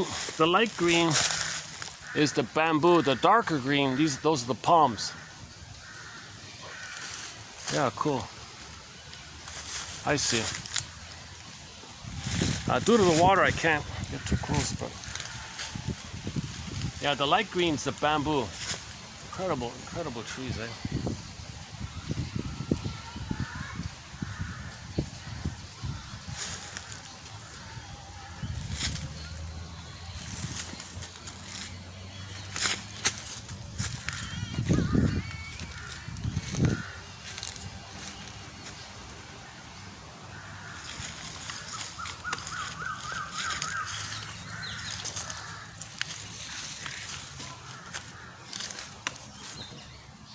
How's the lighting here?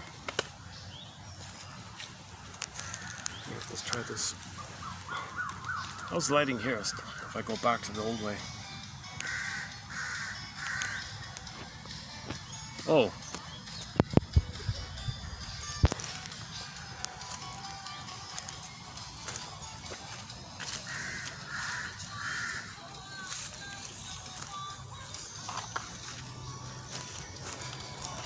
What about here?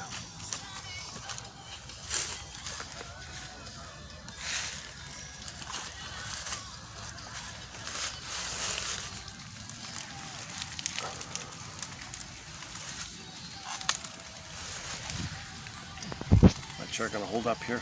A little soggy.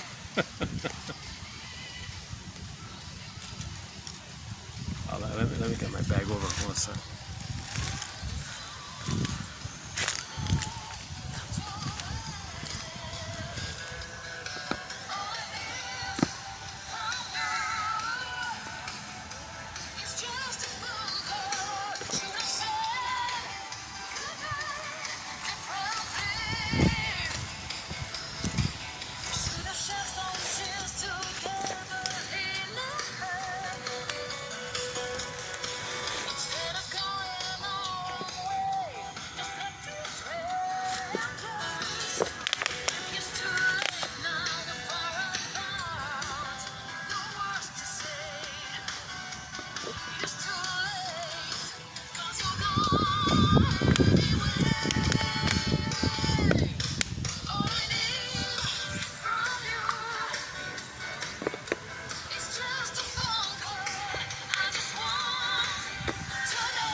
Okay, let's try this for a while. Oh, breeze, all right. Thank you. Thank you, Athena, or whoever. Symbolization of the natural forces.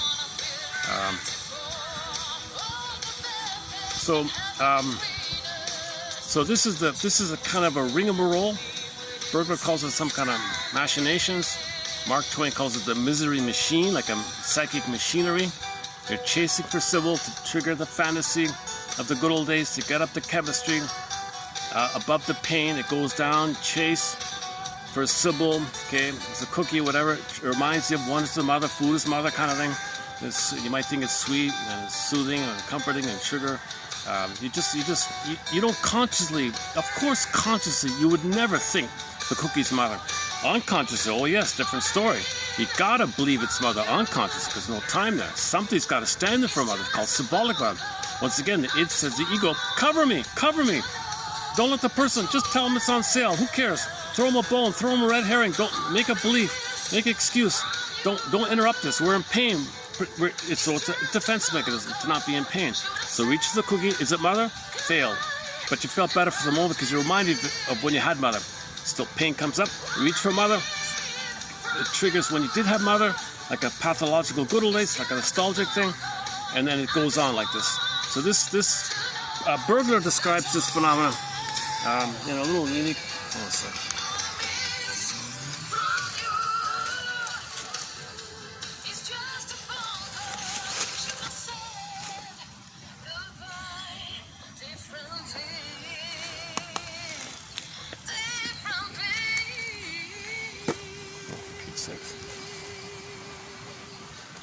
Give me a sec. Hold on a sec.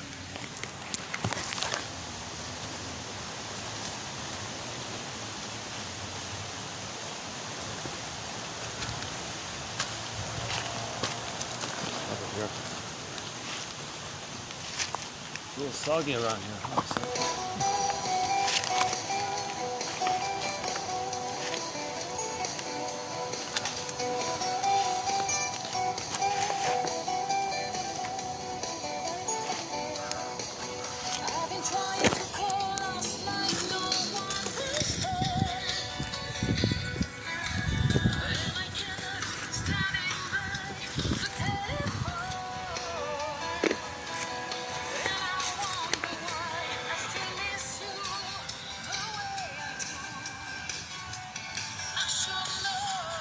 Wow, I'm fussing a lot here today. Over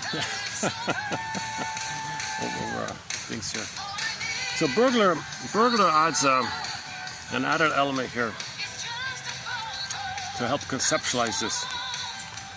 We can't know that what happened is in order to get the happy chemicals of the past, the pain triggers for it.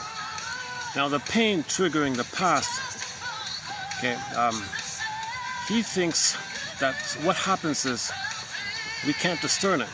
It gets blurred up. So this is called the pleasurization of the pain. the visualization of the pain, the pleasure in pain principle or dynamic or phenomena, a thing we call psychic masochism, major crime, can't know it. Confess to the lesser crime. Confess to the lesser crime. Only be aware that you're chasing for something, not being aware of why you're chasing. I gotta chase. Cortex, give me excuse. Don't know the true thing. Rationalization is to cover the pseudo thing, okay? Because you can't know the real thing. So this is the mechanism. You're chasing, rationalization. Oh, it's okay, it's on sale, cookies on sale, go.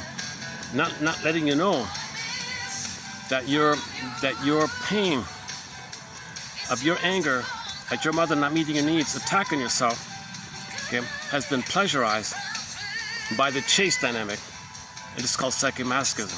Pseudo-aggression or pseudo-activity is a defense against psychic masochism. And the top layer of the cake is rationalization. This seems to be the model that Berger goes by, five steps like that. And now he has the added point that if your defensive thing that you're doing gives you a lot of benefits, called sublimation, then you're considered comfortable in your hidden misery. If you don't have that talent to hit the baseball, whatever, then you're kind of directly miserable with your misery.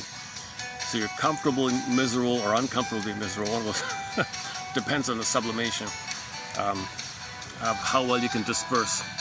And then he applies this kind of thing to a lot of topics, writer's block and so on. So Berger is one of our mentors, like that. Okay, so you got the misery machine, the chemistry, repetition compulsion, symbolic acting out, old fixations, negative magic gestures. The negative magic gesture is just you're playing the aggressor and others play you. And in flip-flop, you express your anger to one you to shame. But it's still the same dynamic. You just want a proxy to cry for love. Instead of you crying for love, the proxy cries for love and you shame them. Isn't it so absurd? You find a proxy to play you crying for love and you say no to them because your mother said no to you. But you hope the one who would cry for love would get love that you needed back in the past. And you're going to crush your own fantasy effort. So this is how disturbed it is. This is how messed it is like this. So bad need of update, system update, emotional system update, belief system update. How do we do this update? Well, first of all, recognize the amygdala is too enlarged and the hippocampus is damaged and the cortex is damaged. That's the first quote here. Hang on. Let's read our first quote here. I'm going to do a preview of 3230 here, which somebody offered a very simplistic, like a self-help kind of thing. When a person, let's open up with the proverb. People often find it easier to be the result of the past than a cause of the future. Repeating the past, dwelling the past, cause of the past. Yesterday's one was, it's easy to say you're a victim of the past. No, you're a victim of you not updating things. You're a victim of you not updating. So don't say you're a victim of the past. You're a victim of you not updating. Now, you never change the autobiography of the trauma, but you can realize you don't need to live in that place anymore. And to the line from the Greenberg film, sir, you have trouble living in the present, so you dwell in the past because you feel like you never really lived it. And to the Heck Ramsey, also from the Heck Ramsey show, the guy was worried that she was still in battle with her mother or something. No, don't worry, Heck Ramsey. The past is to be remembered, not lived as the present. Okay. So because of the pain, we recreate hoping for a better past, right? Okay, let's do this one here. When a person experiences a genuinely threatening event, the brain's threat response system, i.e. the amygdala, files the experience under a specific category, i.e. quote, ongoing critical threat, timeless, no time, ongoing, no time, remember, no time in there, no time. Amygdala doesn't understand. That monitor lizard that we haven't seen yet doesn't understand time. It doesn't understand time. That part of the brain likewise doesn't understand. The amygdala does not understand time. Just think of the monitor lizard as just one massive amygdala. Oh my God. And yeah, back to that film, Bob and his large amygdala. This is, okay, so when there's trauma, Okay, the amygdala stores bing, bing, bing, always hyper alert, hyper vigilant, 24/7 anger, 24/7 fear, flight, always alert, bing, bing, you're always in hyper 24/7 alert. It's ridiculous. It's too stressful. The nervous system mobilizes all available resources to survive. The problem is what happens afterwards. A healthy resolution. In a healthy resolution, the cortex, i.e. the brain's executive function center, processes the events, updates the assessment, and refiles the memory as past event, resolved, no longer active. Oh. Let me let these people, yeah, go ahead. There's some turtles in there. There's some turtles. You don't want to see it? Yeah, there's turtles and monitor lizard.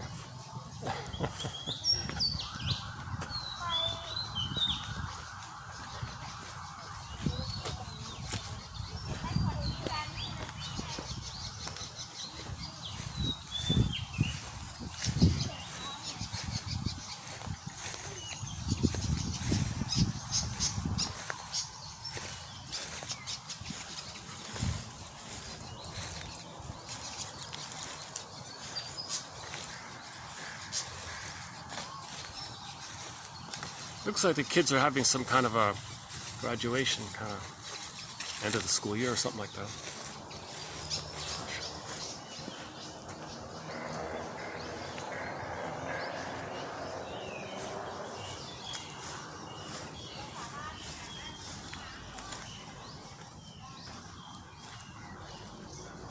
Maybe with the music off, turtles will come, huh?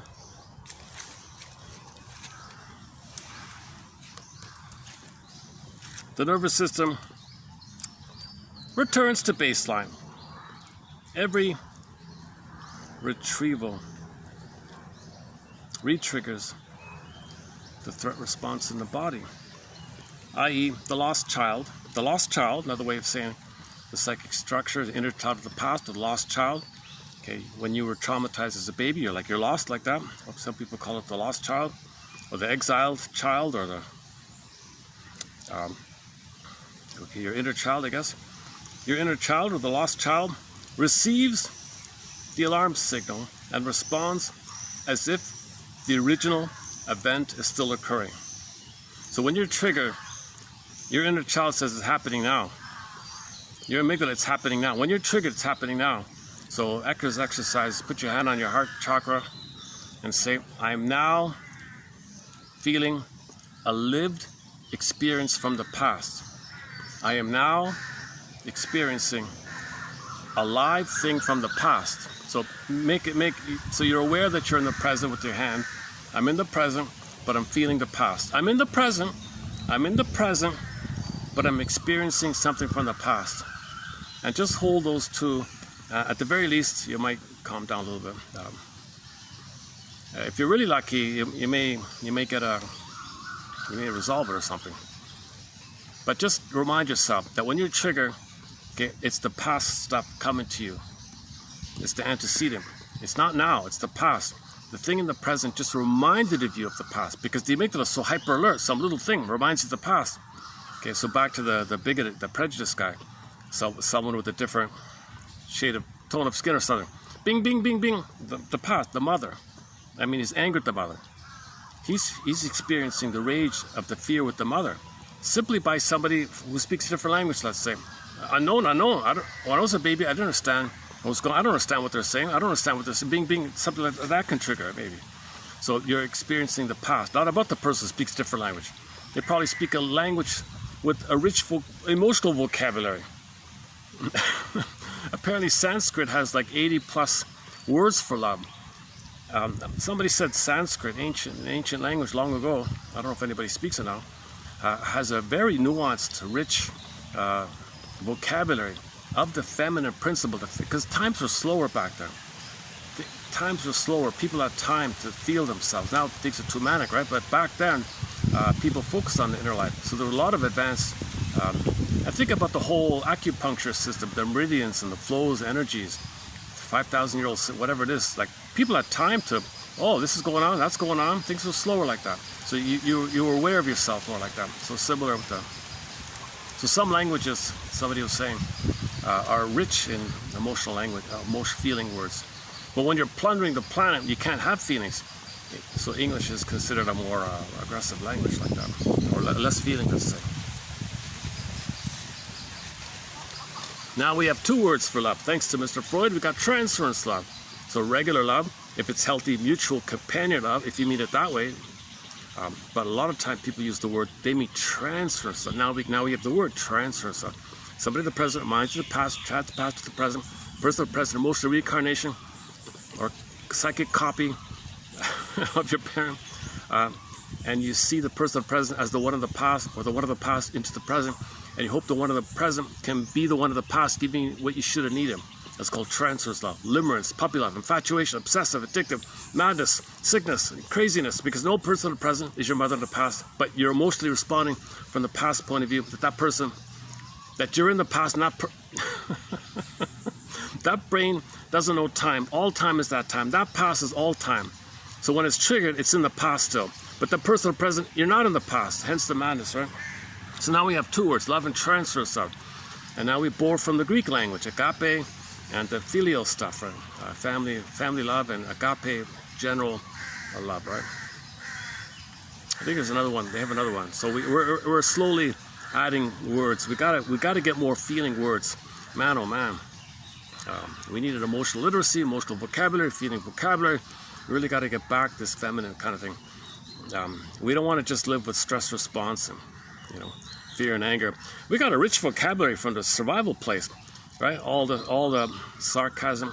There's a massive, somebody's got a massive insult dictionary, put down jokes, insult jokes, like endless of them, right? That's all anger. That's all spite, anger, put down.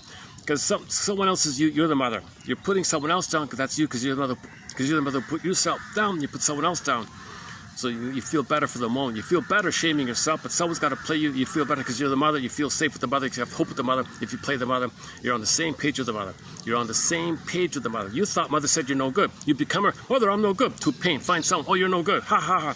You got a massive dictionary of insult joke books like that. But we don't have a massive dictionary of feeling terms. I'm feeling some forlornness within me, some longing, and I struggle with it too. There have been some few attempts, but a long way. Got a long way to go. Play the song "A Long, Long Way to Go" by the band and show. Got a long, long way to go to develop our language. And somebody said, we create our language, but when you have the language, it supports you as well. So in a way, he argues, you can almost argue in a way that language helps to create you, because your language validates you. You're being validated by the language that acknowledges your feelings. So language validates you, acknowledges you, so it's helping to create you. So you become you when you see yourself via the language. So we need the language of our inner life. But our inner life creates the language. But look at our language now. Everything, it's just non-stop 24 barrage of violence and negativity and this harmful kind of things like that reflects the people behind it. And that's maybe one theory why Edmund Berger, one of our mentors, was banned, because he has a book on the writer's block thing. Was it in that book? I remember in one of his books he said he analyzed all these people from the K Street or propaganda people like that. He said, oh my God, these people have an immense contempt, immense hostility. Whoa, my God, but they all want to see it, right?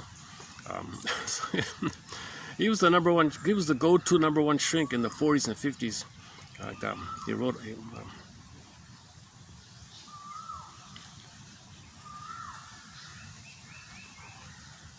It turns out that might not be it might be his other books, not criticizing, but spelling out the fallacy of some famous report from back in the 40s called the Kinsley Report. He says, oh my God. So when you read his article about it, you're kind of like, oh my God, you're going, oh my God as well. Talk about propaganda and bias and all that.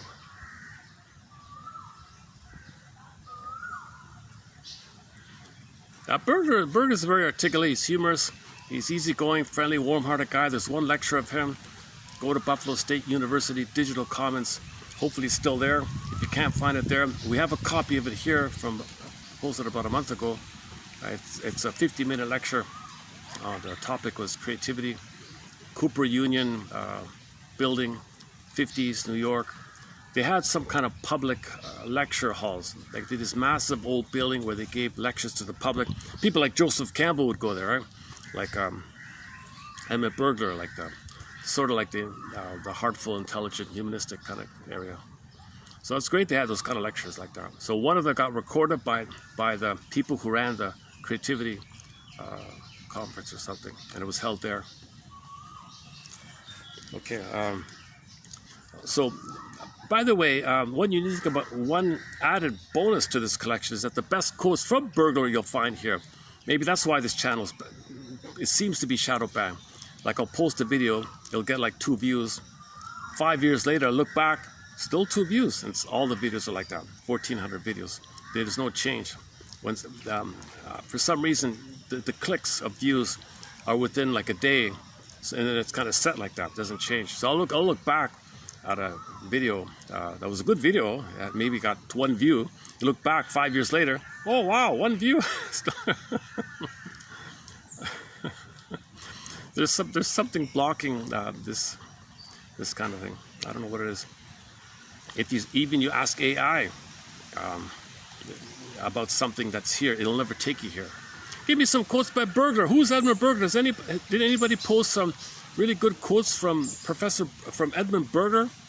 Like the #1 shrink, basically, the #2 shrink. It won't take you here. The closest thing AI does is if you type in quotes, got to be in quotes, 1001 Windmills of the Mind, in quotes, AI mode. It'll tell you, oh yeah, this is a niche, specialized collection of quotes from the therapeutic, analytic world. And it's depth, the psychology, and so it's actually not bad. Their little description. So there's something about it. But if you don't know the phrase 1000 Windmills of the Mind, nothing will get you to it. So it's kind of banned like that. Like if you look up, recently we posted. Oh, Ecker, he's a popular guy. So we just posted a bunch of quotes from Ecker, Bruce Ecker. Okay, we posted like 10 pages. The past 10 pages, from 2313 to 23 and 4 actually, 11 pages, we've included quotes in there from Bruce Ecker. If you search for Bruce Ecker, look for his quotes, it won't take you to this channel. And that's like that with all the hundreds, possibly thousands of authors we have here. Masterson, it won't take you here. Karen Horney, even big names like Karen Horney. You know, Janoff's quotes won't take you here. So nothing takes you to this channel. Nothing you search, even with AI, will ever take you to this channel. Seems to be banned for some strange reason. Either it's because of Burglar's name, because they're all upset that Burglar revealed the obvious or something.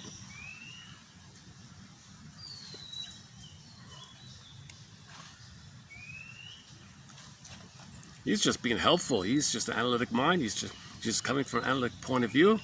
The analytic point of view is such and such. So it's one point of view like that. Okay. Sorry, I'm getting off topic here. So when you're triggered, your inner child feels like it's happening now. You, the speaker in the present, watches helplessly. Or it's even bypassed. Your cortex is not even aware of it. You're just suffering it. Now, don't say you're weak. Okay, this is neurology. The brain is doing exactly what it was designed to do. It simply never received a signal that the threat has passed. We never told ourselves that the threat is over. It's just going on all the time. Yeah, so we got to tell you. We have to somehow tell ourselves that the danger with the mother in the nursery of the breast not being there is over. But our unconscious, no, it's not over. I'm still in panic. It's still going on. How do we tell ourselves when we don't know this that we're safe, we're in the present? So his exercise will spell it out. Survey your life, list all your positive experiences, feel some of them, recall some of them, and just build it up like that. Build up your positive experiences. Notice if you're criticizing them. Well, really? Wasn't that positive? Wasn't that positive? A little positive, maybe? Something positive. Wasn't the past, was it? It was different from the past, was it? You got attention without bullying somebody. Someone was nice to you. The guy said, yeah, that's true. What do you say? Yeah, once I went to the library and the lady was nice to me, and I wasn't rude to her. She was just automatically nice to me freely. Like, whoa, that was weird. That threw me off. I didn't get that. But that happened. The librarian was nice to you, and you didn't have to provoke her or break something or do something naughty. She just was nice to you freely. Yeah, that threw me off. That was a weird feeling. A weird feeling. Yeah, I felt, go on. Weird, how weird? I don't know, good, scary, weird. Good, scary, weird. Good and scary. Yeah, good and scary. Good, oh, good. So there's a good in there. Right? Yeah, there's a good in there. All right, so there's a good in there. Update. You had an experience where you got attention without being a bully, without being a you know what. And he had to list them all. He had to spend, I don't know how long it took him, but he had to spend, with the help of the counselor, all that time to build it up. Like that. So you're trying to update. You're trying to include that these nice things did happen. These memory update, belief update, system update. That's what we're stuck in the past, dwelling in the past, living in the past. Amygdala, bing, bing, bing. We got to update. So in his first book, he said, just list how you don't like your dysfunction. Just feel how you consciously don't like your dysfunction. At the same time, feel how your unconscious does want the dysfunction, because your unconscious believes if it didn't create that dysfunction, something worse would happen. What does that all mean? And feel all that at the same time, feeling how you don't want the system, and how you, the symptom, and how your unconscious wants the symptom. Your conscious doesn't want the symptom for these reasons. Your unconscious creates the symptom for these reasons, and hold the whole thing in some kind of field. And if you're able to hold it, your system will update. If you can't hold it, click, box, compartmentalize, it won't work.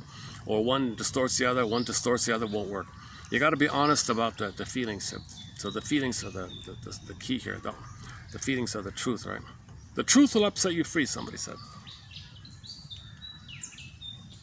So you need the double truth, right? Something like that. These two truths.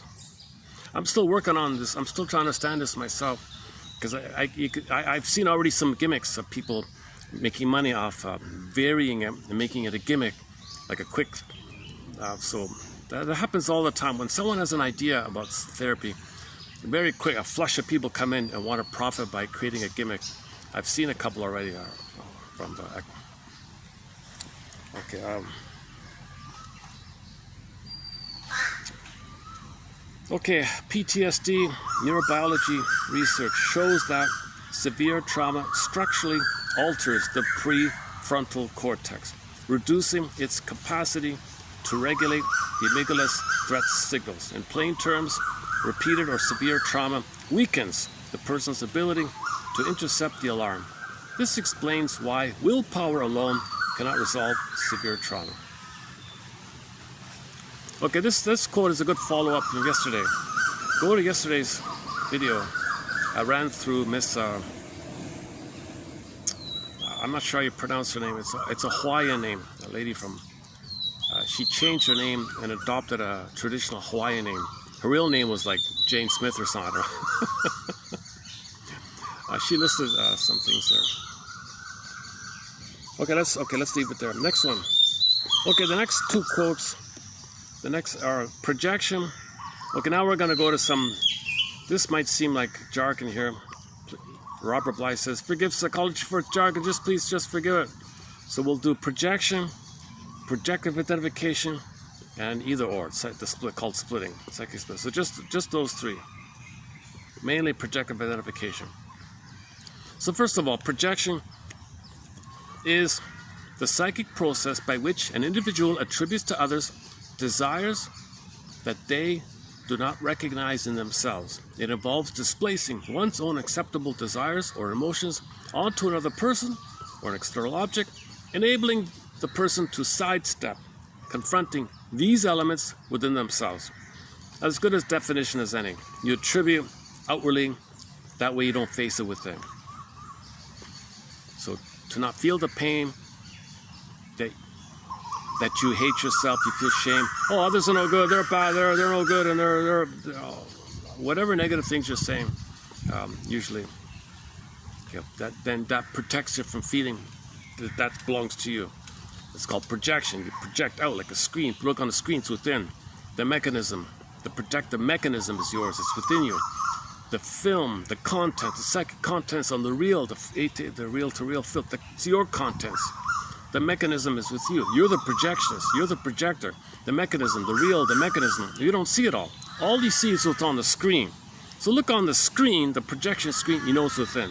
Lachlan refers to it as a mirror thing. Look in the mirror, it's within. Mirror calls it the mirror defense.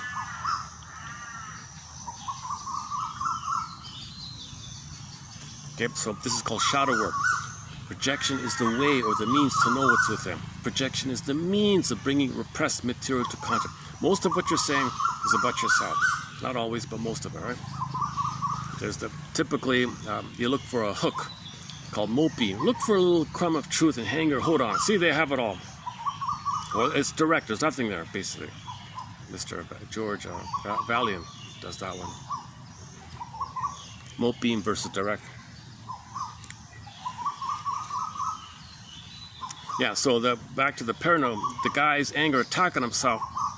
Bing, bing, bing, someone unfamiliar. You're apt to be down on what you're not up on. If you're not up on something, unfamiliar, fear the unknown, unfamiliar, bing, bing, bing, your anger attacking yourself, you put it onto there, oh, they're attacking me. Paranoid, oh, they're attacking me. What the hell? It's paranoid, right? It's you function in life, but you're emotionally paranoid. Like, there's your prejudice, one theory on prejudice like that. You're apt to be down on what you're not up on. Projection is the means of bringing repressed, denied, hidden contents to your conscious awareness. It's the way to make it conscious. How do you know what's within? Well, I put it out, see it out, oh, it's within. That's the bridging way. Metaphors like a bridge like that. Seeing that it belongs to you, now it's conscious. You don't see it belongs to you, it's still unconscious, and you say others have it. So we got a lot of, okay, type in projection in this channel here. You know, I think this channel here, in one source, if you want the best bundled up collection, just simply on projection, that's a great place to start. Type in projection into the search engine for this channel, and you'll get hundreds, probably 200 quotes on projection. In one source. It's a book in of itself. It's an entire book, just projection. The best quotes ever written on projection. And here's one more here by Miss Russo. Anna, what's her name again? Anne Rosso, pardon me, Rosso, not Russo, Rosso. I'm not familiar with her too much, just found her. Okay, she talks about Melanie Klein, one of her mentors. So this thing about splitting, the baby is in a unity, blissful oneness. The moment there's a problem with the mother, the way the baby manages either or, click, click, that's knowledge of good and bad. Okay, so the apple, she bit the apple, okay, that's the nipple. There was a problem. Why did she bite the apple? She was enraged. But, so now the unity's broken, either or. Okay, so when there's a problem with the nursing, she got angry, bit the apple, the nipple, she's angry. Mother's not doing it right. So now mother's not perfect, the unity's broken. So babies will start off in a oneness.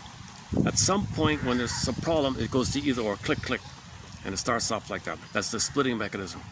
So it is heaven or hell for the baby. He's in a blissful heaven thing with the mother. If there's a problem, click, he's in hell. He can't do ambivalence. He can't do both and. He separates and puts separate bins. He can't understand the mother's loving him and frustrating him. Is that the same woman? I can't deal with this. I can't deal with this. He's got no hippocampus, the cortex isn't developed.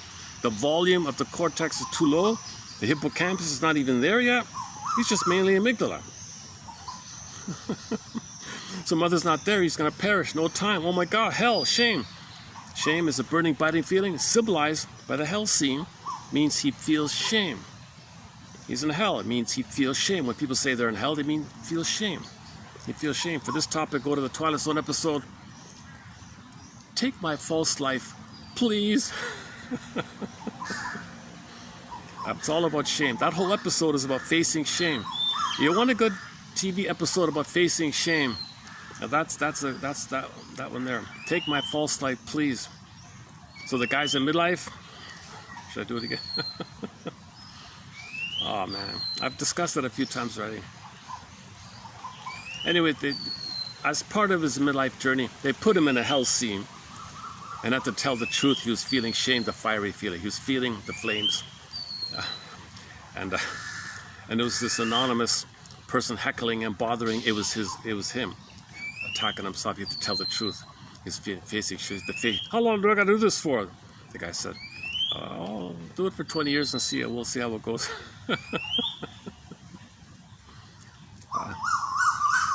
So part of healing is facing shame, right? That's one of the tasks of midlife.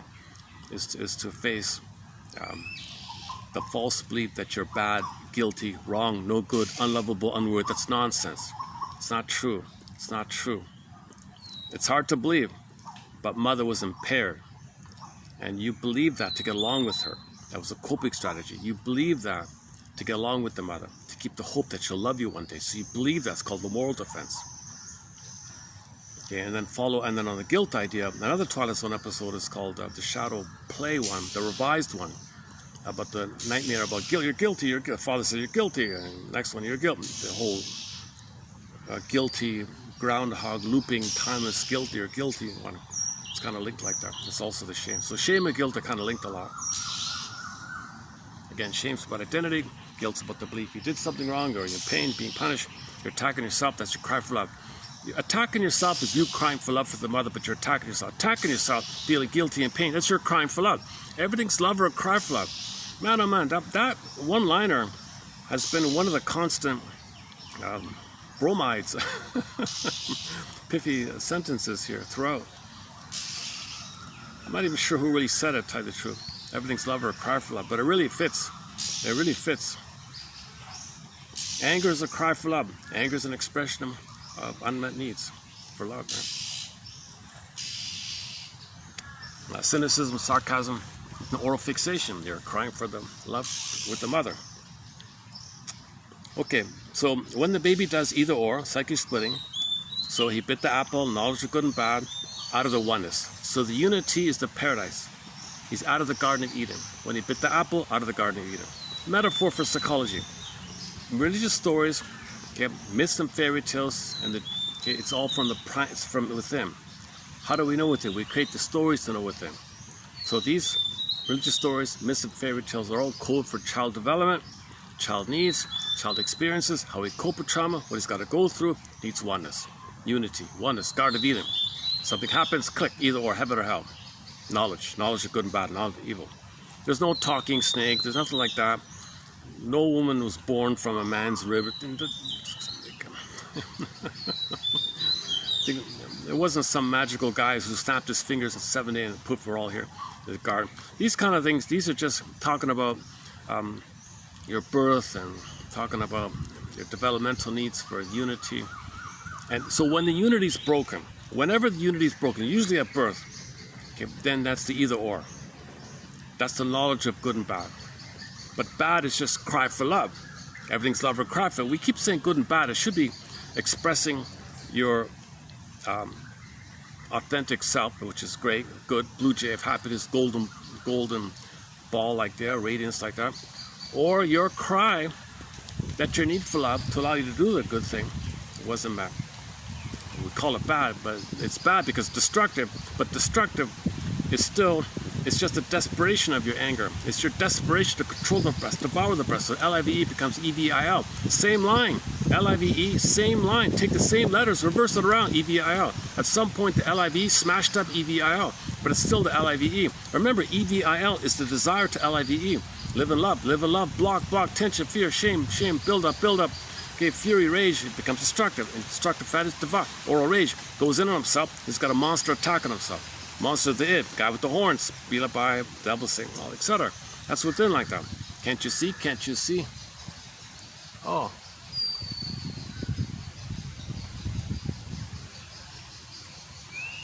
You know, the true companion bird has been the crow. So this is almost 6 years of this channel. 3 continents. the one consistent animal from beginning till now has been the crow, right?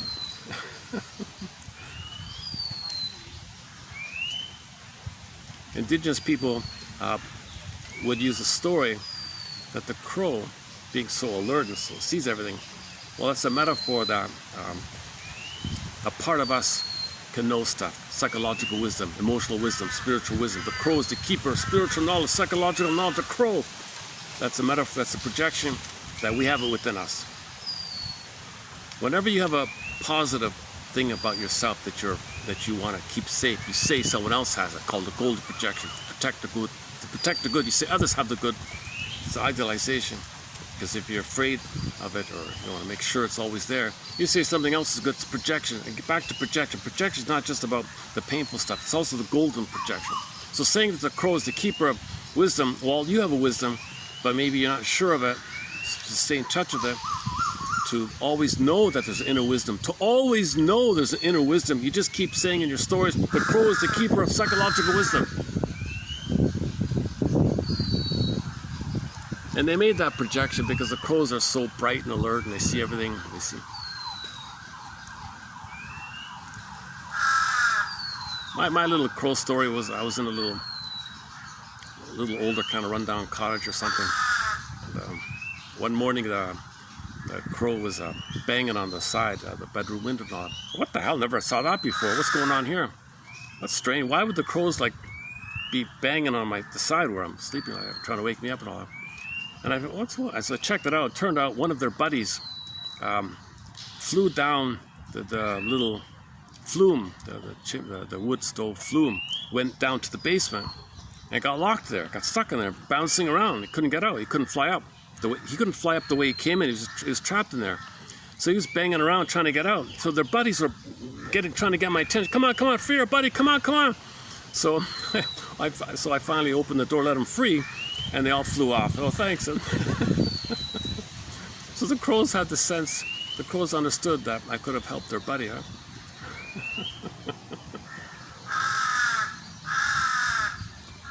You're welcome.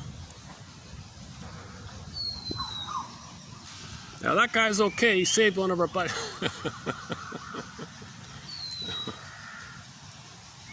I posted a touching clip about the cat who saved the dog. Two coyotes were charging a little dog. The little house cat charged the coyotes and scared them off, saved the dog. Kind of amazing. You know, I made a big deal about it, but I realized there's hundreds of such touching stories like that. Hey, here's our monitor lizard. Let's see if we can get him. So it was the music, eh? Let's see if we can see him. I probably can't see him. So there's one of our monitor lizards. If you can see a little wave. Yeah, you can't see him. If you see some movement in the water under the branches there.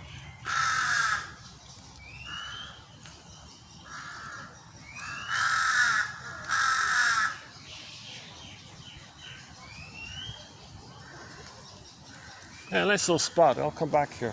Yeah.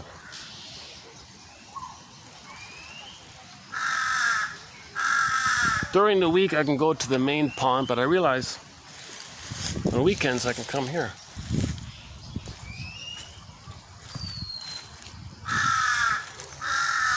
Let's see.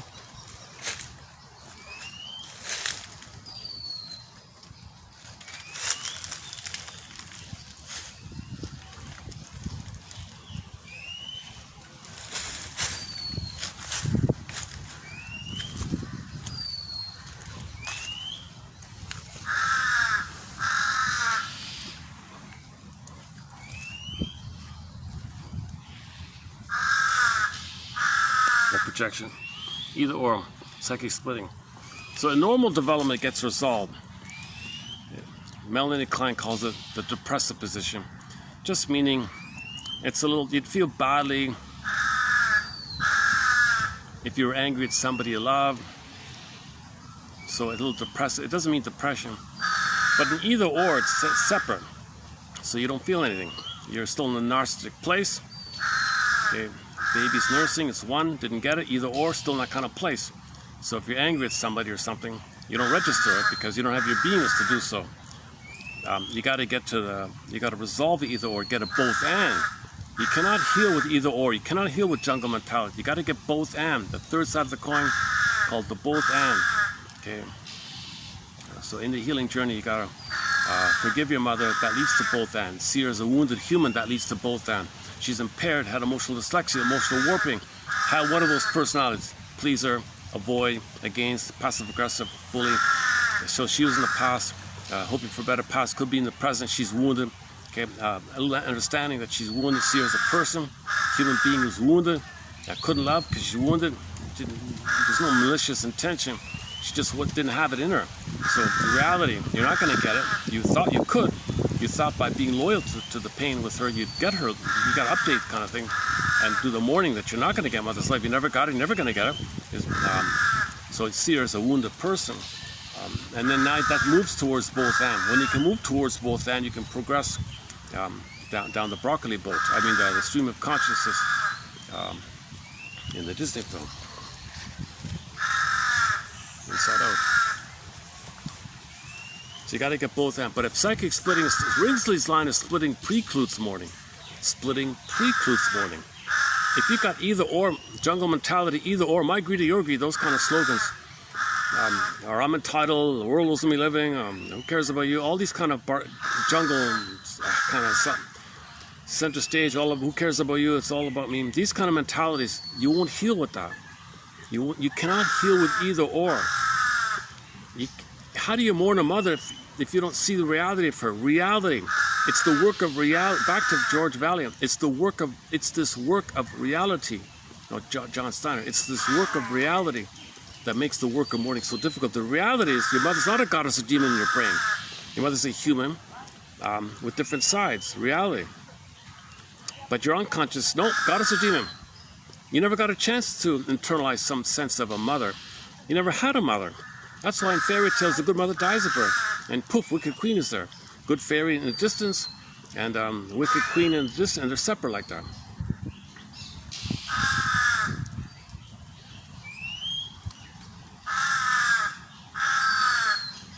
Oh, it's great. It's great. It's nice to hear the crow again. It's been a long time. I was once in this park, and all the cicadas and the crickets were buzzing along. It sounded great. Man, oh man. I had a full orchestra. I had a free forest orchestra once. A whole orchestra. Very musical. It sounded great. They were all in tune.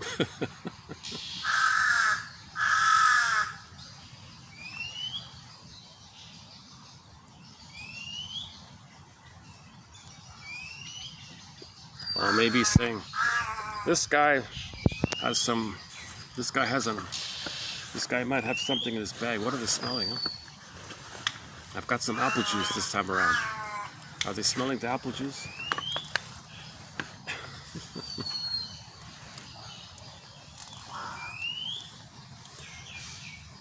Okay, well, where are we? Hold on a second. Can we get it back here? Hold on a second. Okay, we're back. Splitting helps maintain the separation between good and bad object representations, thus preserving the ideal object. Oh yeah, they always say this. If you do either or and don't link them together because you can't handle ambivalence, then you're protecting your need for a good mother. That's why people get enraged if you criticize their mother. I need a good mother. Don't imply she was not a goddess. They get enraged because they need it. So they still have the hope to get the one that's needs with met. And if they lose that hope by criticizing your mother, kind of, whoa, right? To further secure the good object, idealization emerges as a natural extension of splitting. So either or, and the good one is the goddess now, because you're so. Babies cannot believe mother's hurting them. They turn into a goddess. This reaction formation is a counterphobia. I can't believe it. She's a god. No, don't tell me she hurt me. Don't tell me she can't love me. She's a goddess. She's a god. I'm telling you, she's a goddess. Baby's desperate to believe. It's called either splitting and idealization. It allows the child to perceive the object as so wonderful, so as a goddess, whatever. Perfect, beautiful, stable, reliable, invincible, invulnerable, etc. All right. However, extreme idealization can distort. It distorts, period. It distorts, inside and outside. In her 1946 work, Klein noted the concept of projective identification. Okay, now we go to projective identification. Okay, projective identification. Defining it as the effort to put parts of oneself in another as a means of managing anxiety.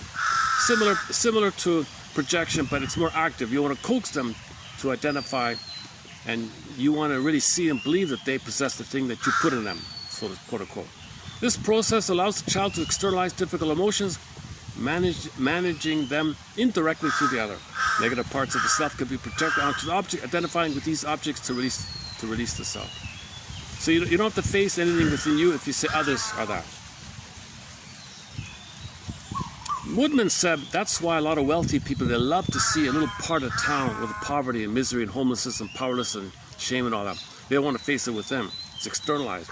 Woodman says sneakily, covertly, all these millionaires around her. She was in a wealthy area, all multi-millionaire, luxurious lifestyle home.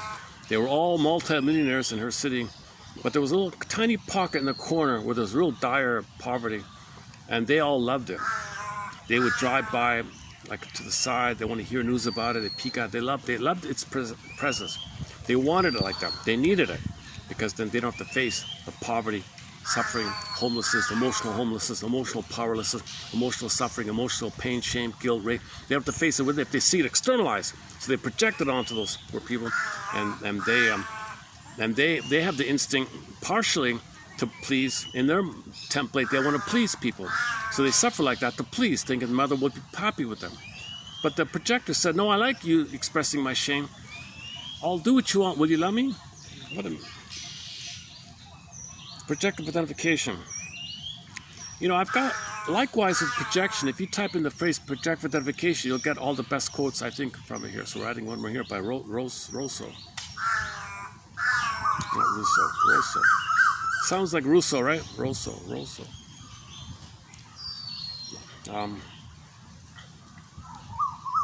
Okay, where are we here? In her 1946 work entitled article called Notes on Some Schizoid Mechanism, Klein introduced the concept of projective identification, defining it as the effort to put parts of oneself in another as a means of managing anxiety. All defense mechanisms are there to deal or manage with your anxiety, so you don't feel it. Anxiety is old fear from the past.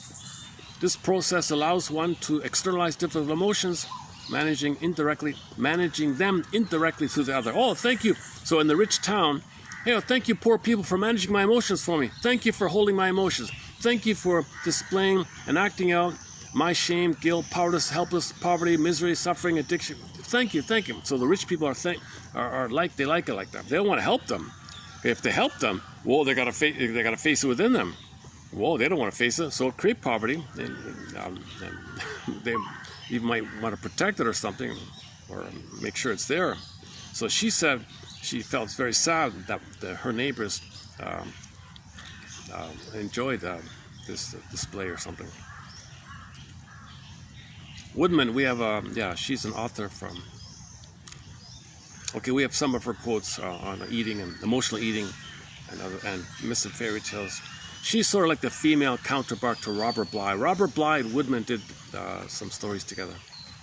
You know, they banned that thing. They did a TV show. They did a 6-hour TV series on TV. Unavailable, removed, withdrawn, can't find it, gone, never digitized, can't get old DVD copies, a VHS copy. There were no DVDs, were there? At one point, I saw it for sale, VHS. I know of it because they talk about it in the book, Maiden King. They have a book called Maiden King. They refer to that TV series they did. They talk all about it, what happened in that show. Oh, really? Great. I want to see this thing. Can't see it. If it's too good, they ban it or make it unavailable. It seems to me. I don't know what it is. One professor makes a case that it's deliberate. They deliberately keep the people amused with silly things.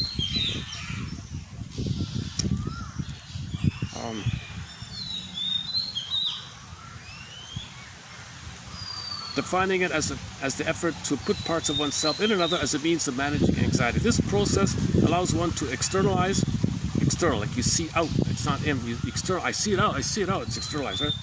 Difficult emotions, thus managing them indirectly by seeing it in the other. So you're managing what's within you by seeing in the other. That's how you manage and deal with the pain and anxiety within, but you manage it by seeing them. Your attention is out, so you're projecting out. And you want to see it out, and you want to coax them to play. You want to coax them like that. So you might even make the conditions more difficult. So there's more suffering. If you feel more suffering, make them more suffering like that. Poor indigenous people are always under this mode like this. Negative parts of the self can be projected onto object, identifying with these aspects to release you of your self-responsibility. So you're not facing yourself. You're not being honest with yourself. You're scapegoating others. Conversely, positive parts can be projected to protect against internal threats or to idealize the external object. The mechanism involves separating aspects of the self from the rest of the personality and projecting them into the object. The object is then perceived as if it genuinely contains these projected elements, with the subject forming a partial or total identification with it. So you want others to believe it. So that woman yesterday, she talked about being in a 30-plus year relationship with a bully. The bully never wanted to admit his shame, his helplessness, his incompetence. He convinced her, his wife, that she's no good. He would gaslight her, tell her how bad she is, and she would start to believe it. And she was in a trauma bond with this guy, and he needed her like that. It took her 30-plus years to get out of it. And she talked about, part of it was intermittent. She said the dopamine really kicks up. If somebody hurts you and throws you a nice little crumb, the dopamine flares up. And you become, and it's intermittent, and this intermittent suddenness, you become, she said she became addicted to the intermittentness of when might he be nice to her. But normally he's hurtful to her. But she was addicted to this thing. So this was the trauma bond. He induced this trauma bond because he wanted her to display what he doesn't want to admit about himself. He needed her to be dysfunctional, helpless like that. Plus the double function, he would dump his waste on her, so to speak, and want her to be nice to him. This is the prototype that the baby didn't complete the cycling with the mother. Receive the good, send the waste. Receive the good, send the waste. It all starts in the uterus. The center vein sends the good, the baby sends the waste up to the other two veins. The center takes care of it, sends down the good, down the center vein, the main, the thicker one, the center one. The thinner two veins which spiral up. Okay, look at the symbol for the medical profession. The staff down, the two snakes up. Comes from the cord. Okay, so he was doing that to her. He used her as a phantom placenta. He married a woman and treated her like a phantom placenta. Give me the good, be nice to me, and I'm going to hate you, but you be nice to me. I hate you, you be nice to me. And then the way to induce this trauma bond is these little tricks that she called coercive manipulation, fear tactics, addiction. So he had the intuition and desperation to create the trauma bond so he could hate her, but want her to attend to her. And she was stuck like that. So she spent, she wrote a lot about how to break free from this thing. Okay, on this point, go to the Twilight Zone episode about the Doberman Pinscher, discussed also recently about the woman in that same situation, where she, okay, long story short, in her unconscious there was a dog.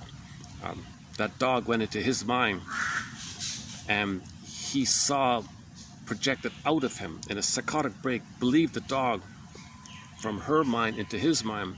He saw the dog attacking him, and then she broke free. The dog saved her because he created a oneness. That man wanted a oneness. That man wanted her to read his mind, meet his needs even before he even knew what his needs were. That's what babies do. Babies have a need. They don't know what they are. Mother knows what they are. He's trying to create that with her. So she, oh.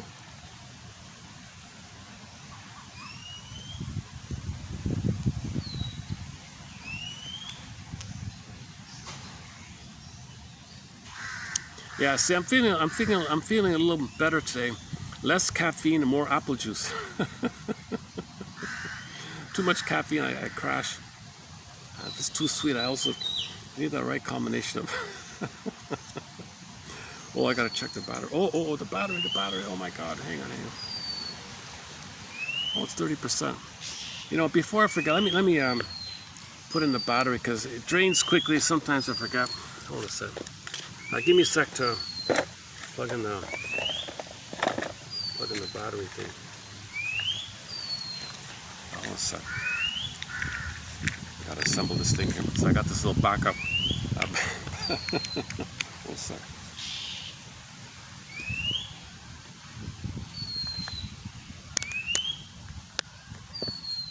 Okay, it's charging, huh? Don't have to worry about the battery now.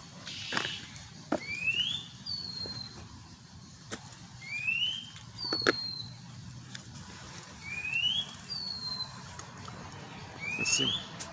Okay, it says 33. Okay, it's charging. Yeah, Twilight Zone's been a major contributor here. I've talked about over 20 of the episodes. Oh man, each episode I can spend 2 hours on. There's 40. I could spend 40 hours talking about those Twilight Zone, and I have. Start with Gabe's story. That's the key one. That's a pillar one. Gabe's story. Wong's Lost and Found Emporium. Another key one. That one I mentioned earlier. Take my false light, please. The key one. The shadow play I mentioned. So many others. Okay, where are we here? Projective identification. So you want others to identify and believe that they have the thing that you don't want to believe you have.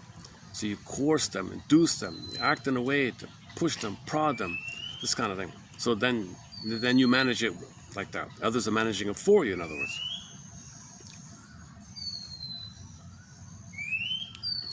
In its original formulation, Melanie Klein, right? Projective identification is understood as occurring entirely within the person's mind and independent of the actual involvement of the external object. However, subsequent updates, subsequent clinical observations, okay, Betty Joseph, 85, Thomas Ogden, 92, Rosenfeld, 71, Sandler, 78, etc.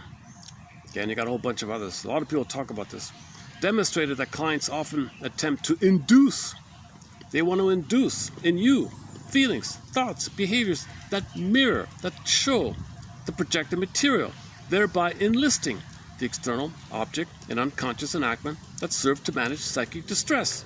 Yeah, back to Woodman's example in her hometown.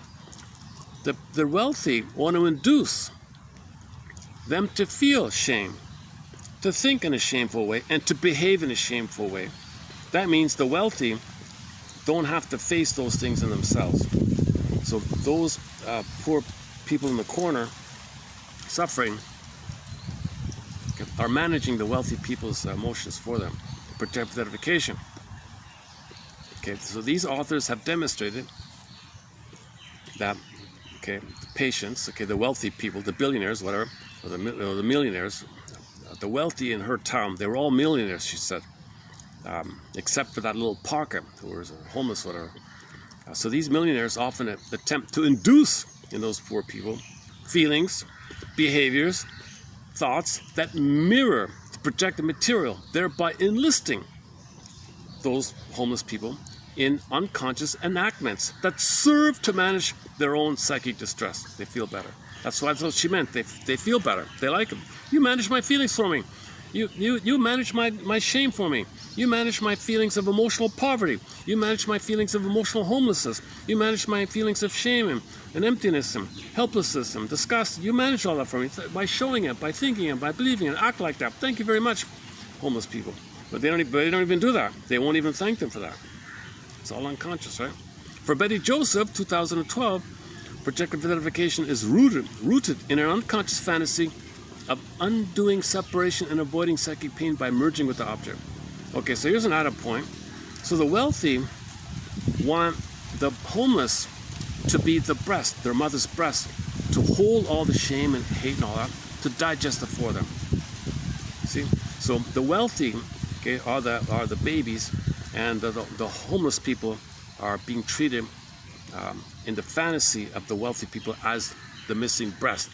Now, when babies are angry, they might bite the nipple or get angry at the breast. Come on, mother, I feel upset, soothe me, take care of me, make me feel better, come on, come on, come on. They're doing the same thing. They're operating from that mode. Come on, homeless people, make me feel better, soothe me, take care of me.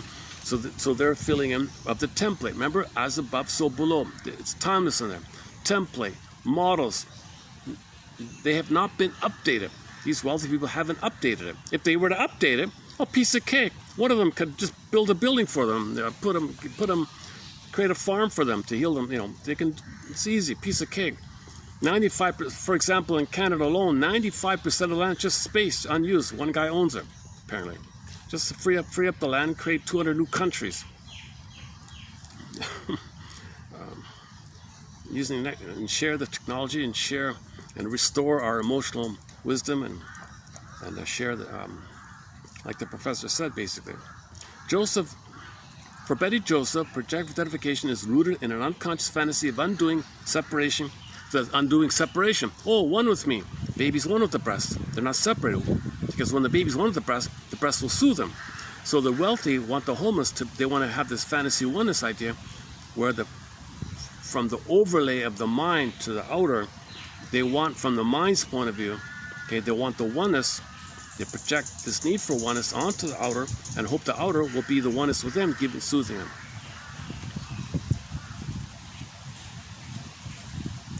Yeah. Avoiding psychic pain by merging with the object. They want that oneness. Again, Betty Joseph, 1987, illustrated. I got to get more quotes on Betty Joseph. She's hard to read. I've tried to read her. She's a tough one to read. We don't have many quotes on Betty Joseph. But okay, Betty Joseph, 1987. So I appreciate Rosso for highlighting her work here.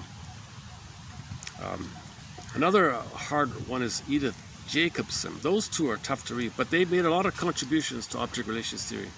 Masters have refer to them as well. Okay, back to Betty Joseph, 1987.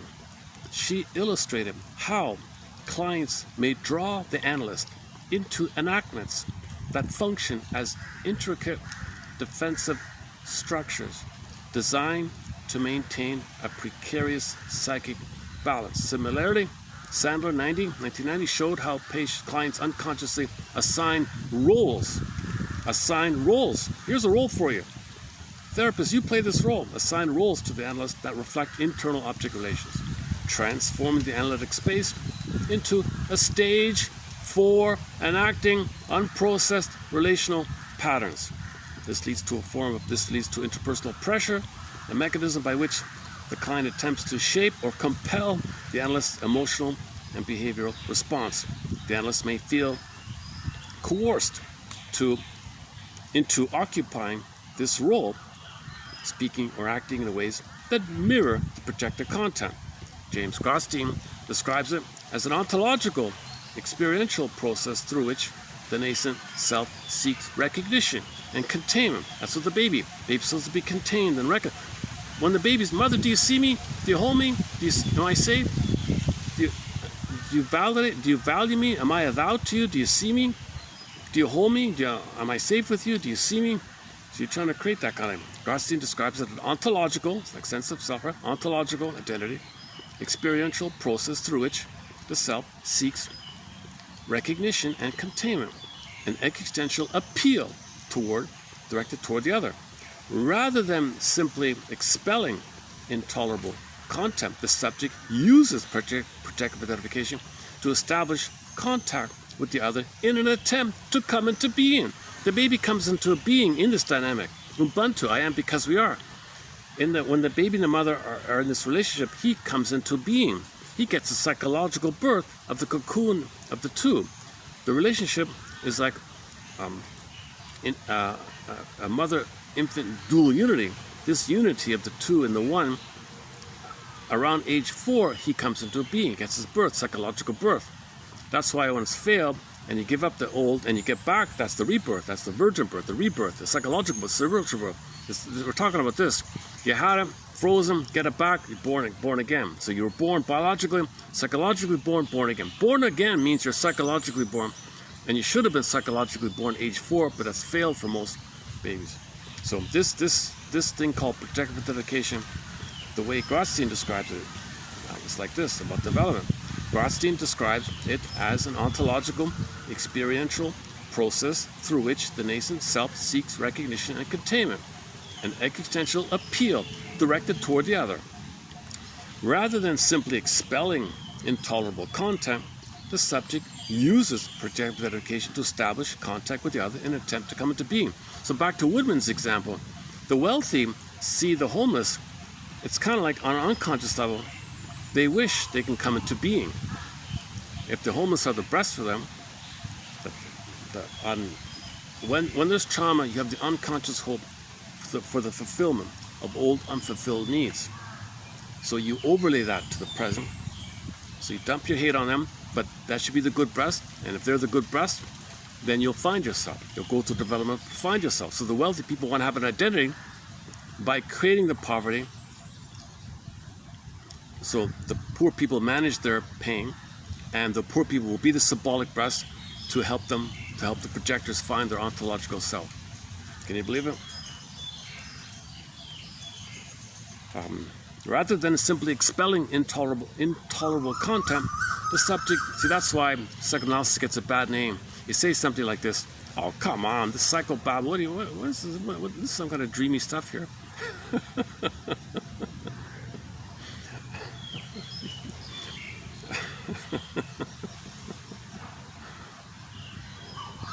So that's, everybody's been trying to present this in a fun, friendly way or something. No one's been able to do it. I wish someone were doing it, you know, then I wouldn't be trying to do it myself. I'm not a shrink or professor. I never studied psychology. What is projected are not only disturbing emotions, but also primary fragments of the self, accompanied by an implicit plea that the other, the analyst, bear witness to one's existence. Hey, homeless people, do you bear witness to my existence? Hey, you suffering homeless people, can you bear witness? I'm in my Mercedes-Benz, but can you bear witness to my identity? That's so sad it is, eh? But in the therapy room, okay, the projector wants the analyst to bear witness. At this level, projective identification is less about manipulating the other than about inducing an experience of selfhood, with the hope that it will be returned as a reflection capable of grounding identity. They want their identity. Hey, homeless people, I want to have an identity.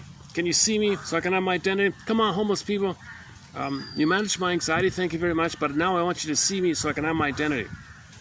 It's not going to work. Repetition compulsion. You keep trying again and again and again. So that town will probably always have a corner of homeless people.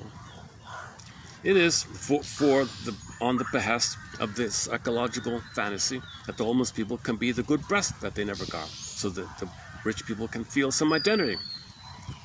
They're like they're operating from like a traumatized baby wanting to be seen. First, someone's got to hold their anger for them. Thank you for holding my anger. Thank you for holding my shame. Now, please see me. It is, in Grotstein's terms, both a creative and desperate act. A creative and desperate act. So the wealthy doing this, they're very creative, but it's desperate. Huh? Creative and desperate act. Rooted in the need to be thought of and to exist in the mind of the other. Hey, you homeless people, am I in your mind? When I drive by in my Mercedes, am I in your mind? Do I exist in your mind? That's what the mother should have done. The mother should have the baby in her mind, and like emotionally, feelingly, with their identity, with their ontological self, the uniqueness of who they are, nature's greatest miracle. The mother should think to herself that her baby being here and the uniqueness of her baby, nature's greatest miracle, never in all of history was there a baby just like this. Never in the future will there be ever a baby just like this. Nature's greatest miracle. Nature likes uniqueness. Plus, The odds of anybody being simply on this planet, on this speck of dust, are 1 in 400 trillion. Like, whoa, we're all chosen and we're unique like that. Mother, can you see this? Can you see this special situation? The odds of me being here are 1 in 400 trillion. Isn't that amazing, Mother? Aren't you going to see that? So Mother doesn't see it. They grow up, they drive their Mercedes. Hey, homeless people, can you see it? I gotta confess, when I first heard that, when a woman said that, it gave me a little. It's out of character for her to say something like that. But she's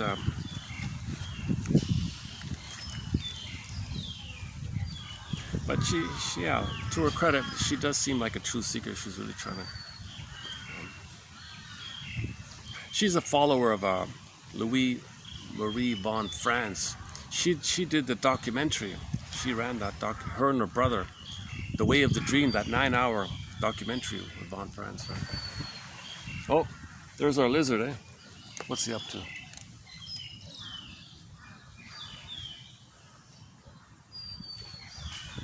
He's flopping around. Huh? I can't see it.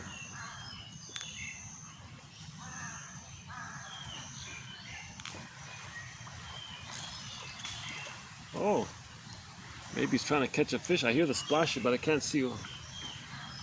Maybe.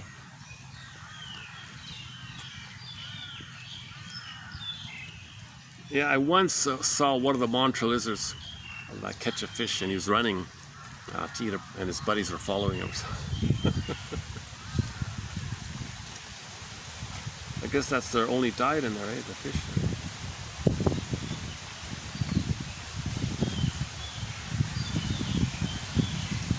Oh yeah, okay. Things have cooled up here. Yeah, good. How's the battery check? Hold on. Battery check. 40%. It's 4 o'clock. Okay, we've got a good hour of daylight here at least. Well, that's it. Let's see if the phone will read it out here. Hopefully the phone will read this out. Sometimes it works, sometimes I've got a read aloud function, but half the time it doesn't work. Let's see. Rooted in an unconscious fantasy of undoing separation and avoiding psychic pain by merging with the object. Joseph, 1987, illustrated how patients may draw the analyst into enactments that... Look at that, it doesn't start at the beginning. Hang on a sec. We're doing we're doing a 3230, right? 3230. Let's try again. It begins with people often find it easier to be. People often find it easier to be a result of the past than a cause of the future. Proverb. When a person experiences a genuinely threatening event, the brain's threat response system, centered in the amygdala, files the experience under a specific category, ongoing critical threat. This is adaptive. In the moment, it is the correct response. The nervous system mobilizes all available resources to survive. The problem is what happens afterwards. In a healthy resolution, the prefrontal cortex, the brain's executive function center, processes the event, updates the threat assessment, and refiles the memory as past event, resolved, no longer active. The nervous system returns to baseline. Every retrieval retriggers the threat response in the body. The lost child receives the alarm signal and responds as if the original event is still occurring. The speaker watches helplessly or is bypassed entirely. This is not weakness. This is neurology. The brain is doing exactly what it was designed to do. It simply never received the signal that the threat has passed. PTSD neurobiology research shows that severe trauma structurally alters the prefrontal cortex, reducing its capacity to regulate the amygdala's threat signals. In plain terms, repeated or severe trauma weakens the speaker's ability to intercept the alarm. This explains why willpower alone cannot resolve severe trauma. Luke Dole. Projection is the psychic process by which an individual attributes to others desires that they do not recognize within themselves. It involves displacing one's own unacceptable desires or emotions onto another person or external object, enabling the individual to sidestep confronting these elements within themselves. Splitting helps maintain the separation between good and bad object representations, thus preserving the ideal object. To further secure the good object, idealization emerges as a natural extension of splitting, allowing the child to perceive the object as invulnerable. However, extreme idealization can distort internal and external reality, exaggerating the positive and denying the negative. In her 1946 work notes on some schizoid mechanisms, Klein introduced the concept of projective identification, defining it as the effort to put parts of oneself in another as a means of managing anxiety. This process allows the child to externalize difficult emotions, managing them indirectly through the other. Negative parts of the self can be projected onto the object, identifying with these aspects to release the self. Conversely, positive parts can be projected to protect against internal threats or to idealize the external object. The mechanism involves separating aspects of the self from the rest of the personality and projecting them into an object. The object is then perceived as if it genuinely contains these projected elements, with the subject forming a partial or total identification with it. Oh, go on, go on. Hang on, hang on.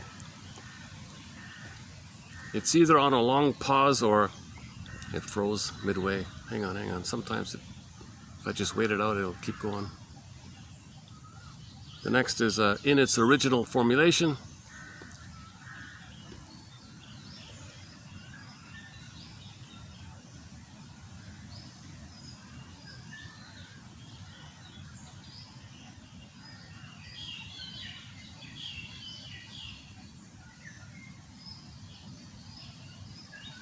No.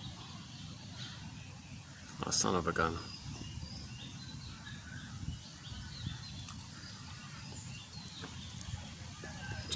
Just froze on me here. Come on, come on, come on. Oh, son of a gun. Okay, let's I was hoping to get this read out, the whole thing. Okay, let me edit. Let me do a little editing. That might work the next time. Hold on a sec. In its original formulation. Sometimes when you edit the thing, remove a space. It works. Hang on a sec.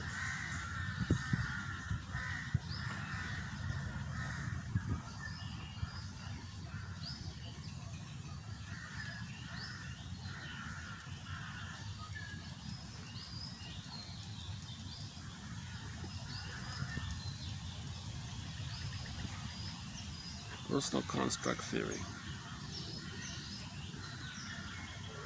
People often find it easier to be a result of the past than a cause of the future. Proverb.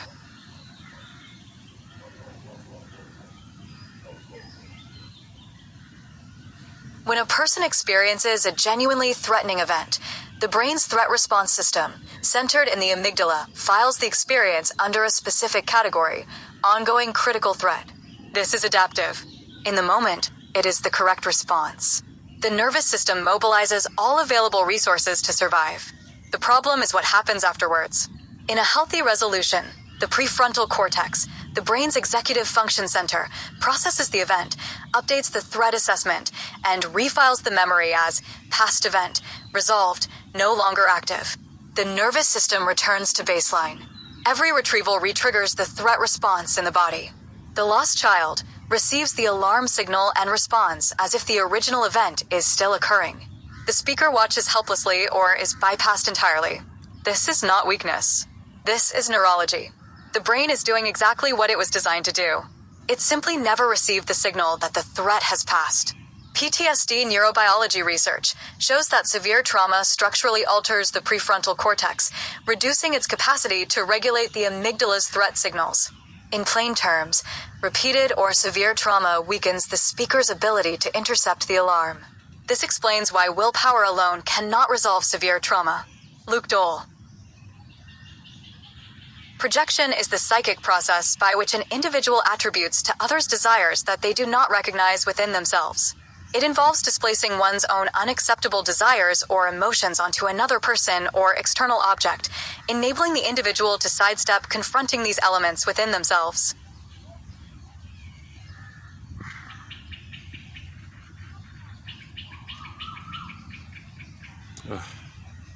Seriously?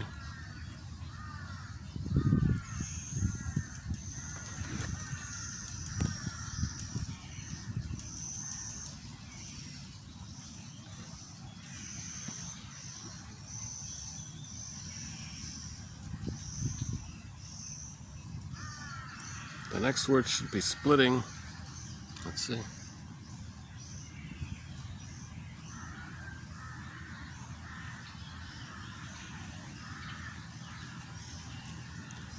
When the previous voice read it, it went through, right? Splitting helps maintain the separation between.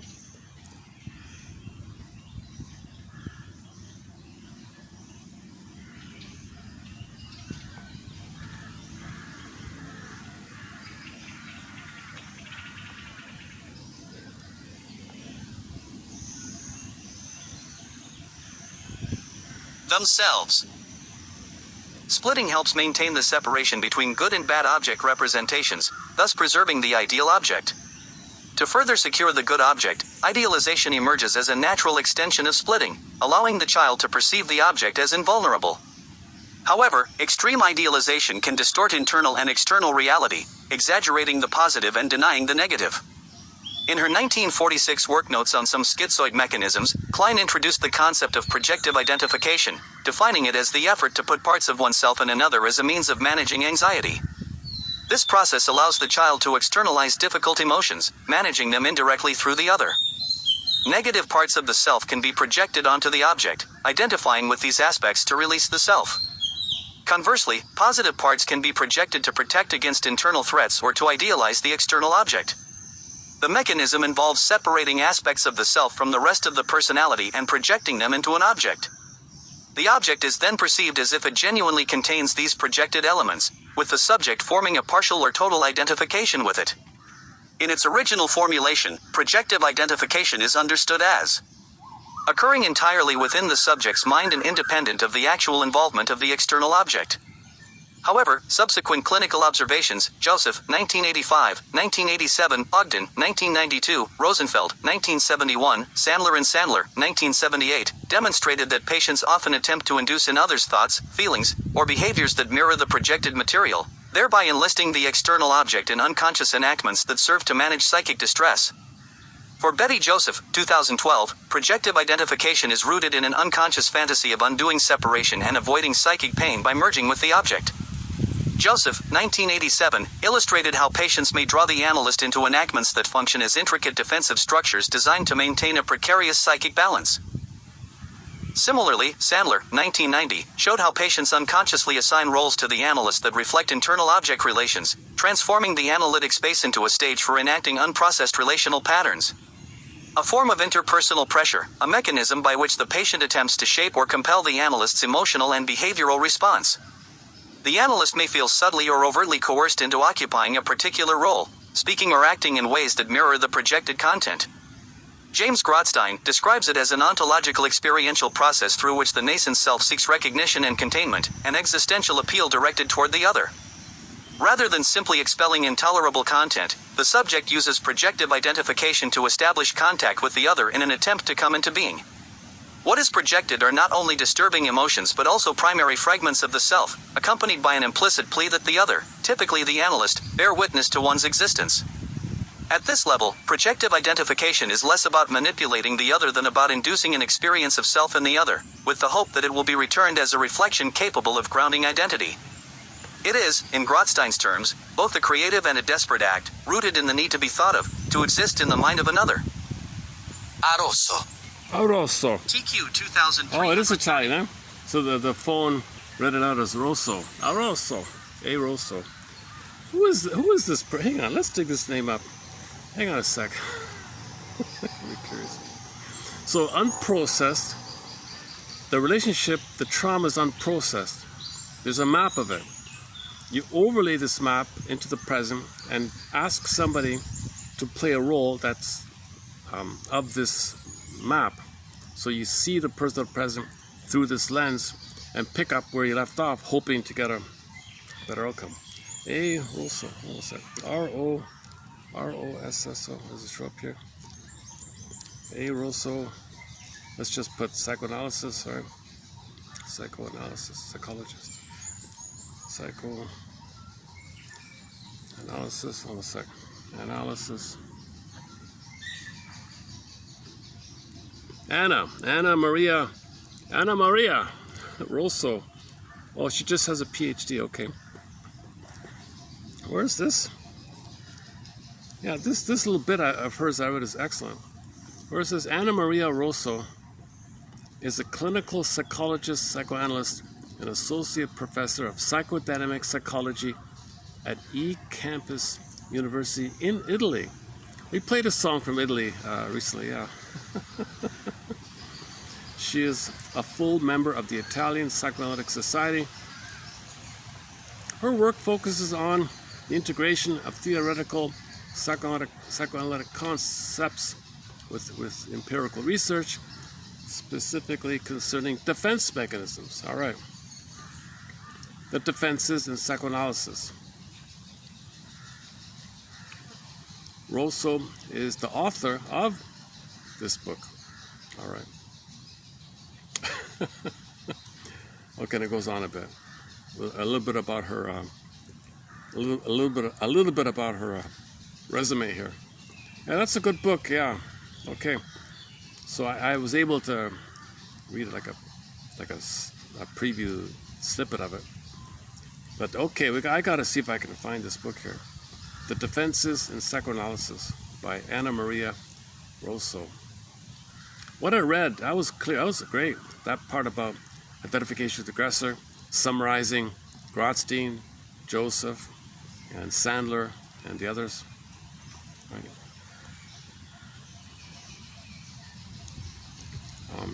Another quote-unquote more benign way to think about projective dedication is that you're trying to communicate what you don't know. So you're having coffee with your friend. Your friend was feeling fine. Suddenly he's feeling differently.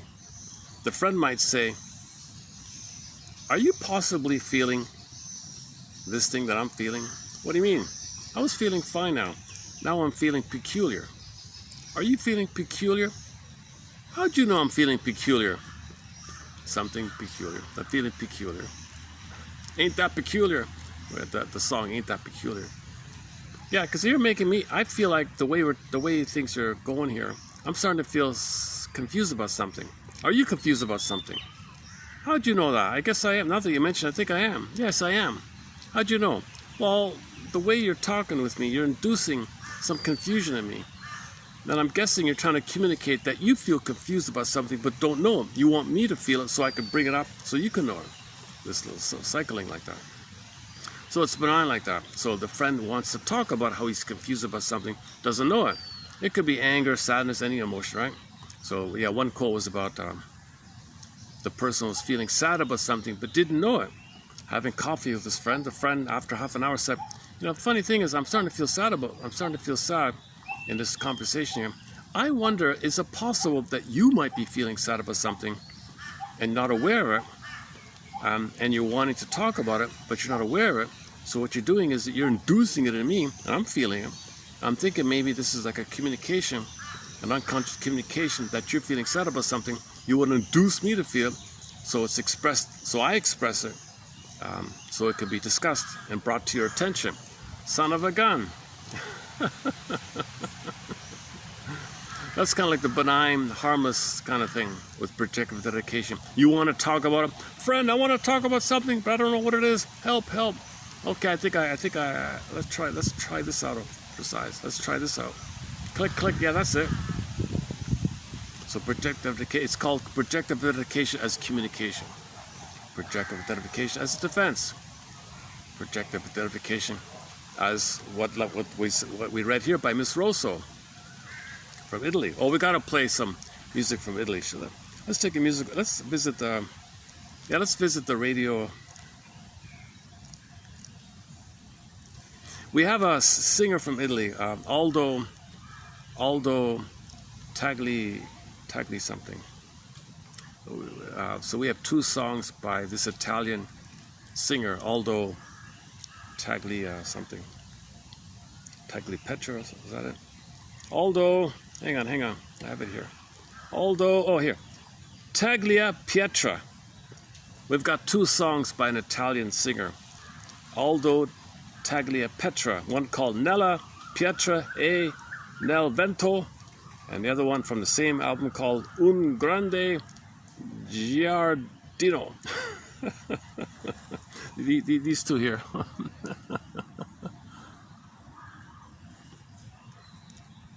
Oh, here, ain't that peculiar?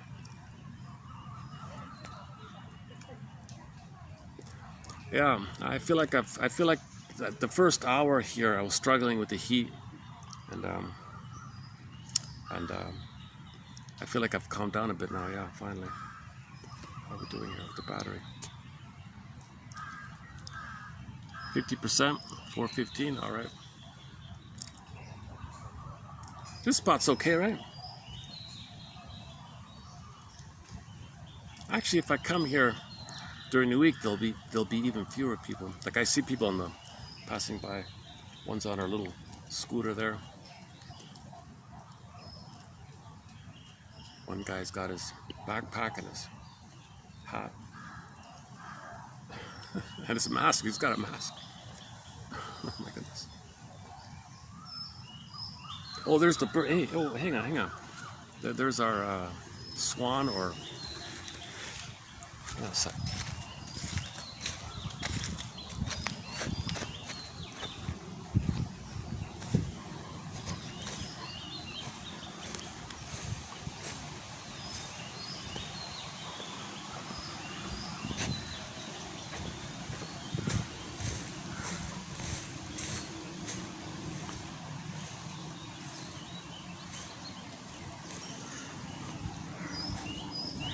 It took off already? Oh, it was quick.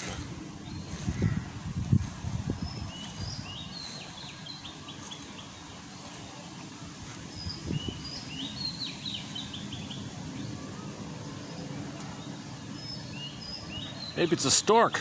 Looks like a stork, huh? Maybe it's a stork.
Well, let's visit that new channel from Italy. What's it called again? Freeze a bird or something? I guess if I can find it. What's it called again?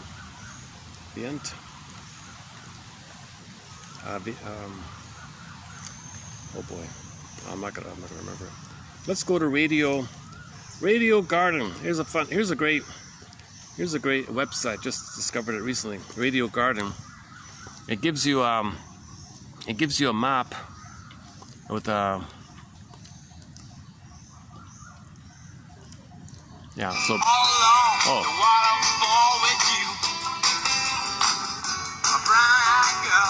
that it? Oh, that's it there, huh? Yeah, that's the channel I was talking about. Oh, that's gonna be copyrighted. Hang on. Wait. That's gonna be copyrighted. Yeah, it's funny. It's too bad about that guy. He's an officer of the plunder system, eh? I liked his song, Chop That Wood, Carry Water. What's the sound of one hand clapping? Enlightenment, I don't know what it is. What's enlightenment? You keep talking, everybody's talking about enlightenment. What's enlightenment? Kind of like Roger Hodgson. Who am I? What's this enlightenment? Well, update your memories, you'll be enlightened, like make it conscious. Because you're dark, unknown, and darkenment, like you're too much repressed, denied. Okay, survival mentality. Juggle, oh my God, deny. Sign is anger at yourself. Well, enlightenment is some practice, some kind of discipline to question. I guess you got to just simply question, free associate, question, and then maybe something is updated in you. Then you're enlightened bit by bit like that. Yeah, this is the channel I was talking about. What about now? Let's see. They had a really great song the other day. I'll say that. Hang on a second. You know, if you visit the website, it does list the songs after all. I missed it last time. Hang on a sec. Freeze a Bird, yeah, here we go.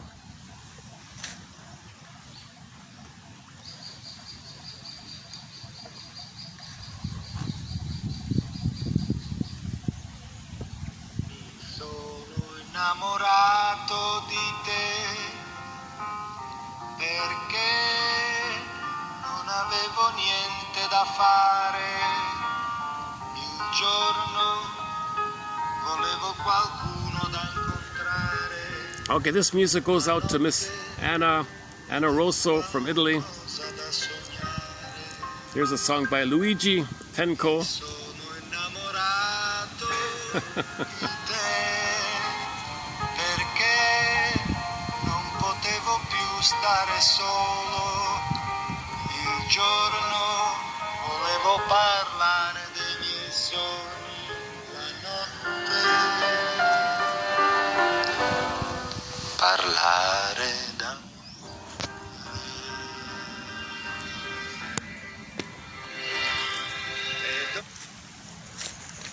Oh, what happened here?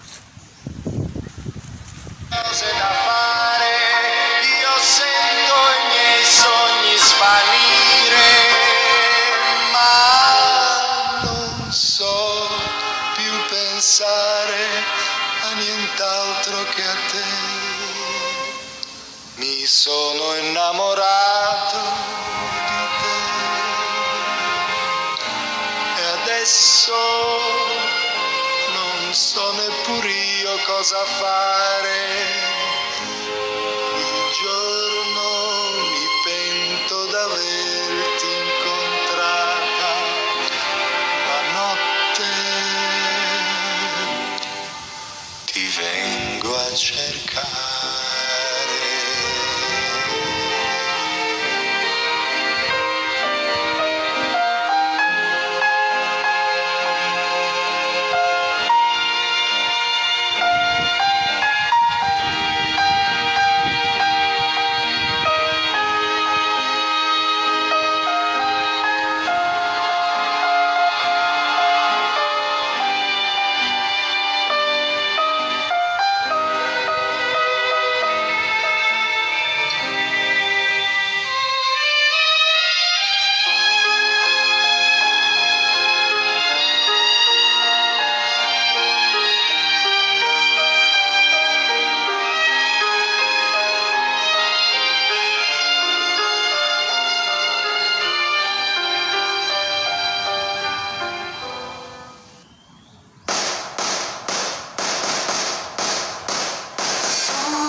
She ain't real. She ain't gonna be able to love you like I will. She is a stranger. You and I have history, or don't you remember? Sure, she's got it all. But baby, is that really what you want? Blessed up, so you got your head in the clouds. You made a fool out of Yeah, that's gonna be copyrighted, this one, eh? Rumor has it. Yeah. The Glee, my favorite, the Glee cast. My vote for the top three, the Glee class, the Glee show, the Glee cast is More Than a Feeling, number one. Number two is I Will Survive / Survivor. And number three, the Glee doing this song here, Rumor Has It, and Somebody Like You, like a compo song. Let's wait for that out. I just realized this radio channel is run by us, like a little school promoting themselves, so they're looking for students. Let's wait for that to finish. Or hang on, let's just go to some other channel. Yeah, let's do this.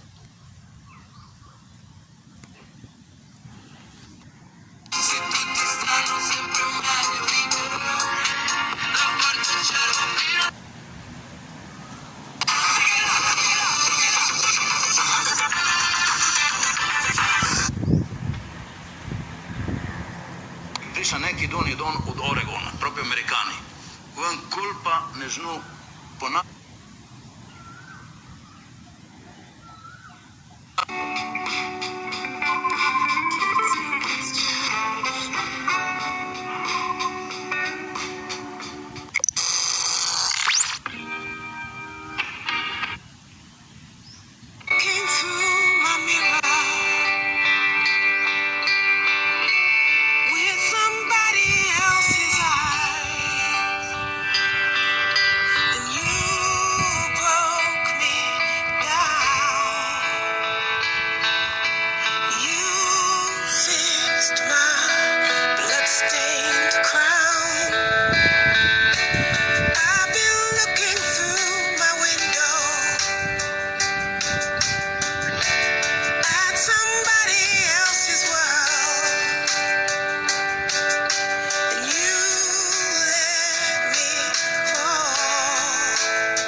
Oh, I want to visit the...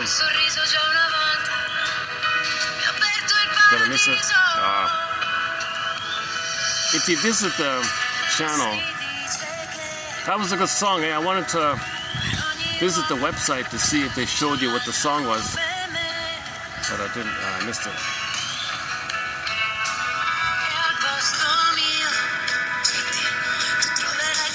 What did I do? Can we find it back before it's gone? Tuoi amici animali che vivono con te e dipendono.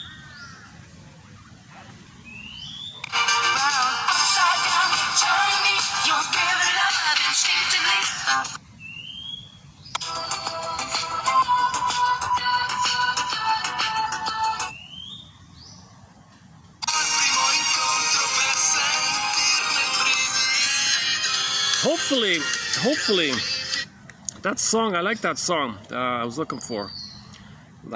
Hopefully it'll show up as copyrighted so I can know what it was. I missed it. But she said in there, the line in there, somebody save me from myself. That lyric, she said in there, please somebody save me from myself. You see?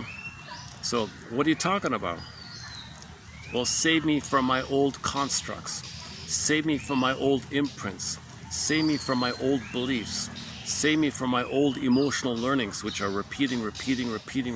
Save me from this repetition compulsion. Save me from symbolic acting out. Save me from my dysfunction, hoping for a better past. Save me from my battle, unresolved thing from the past. Save me from this because it's making me dysfunctional.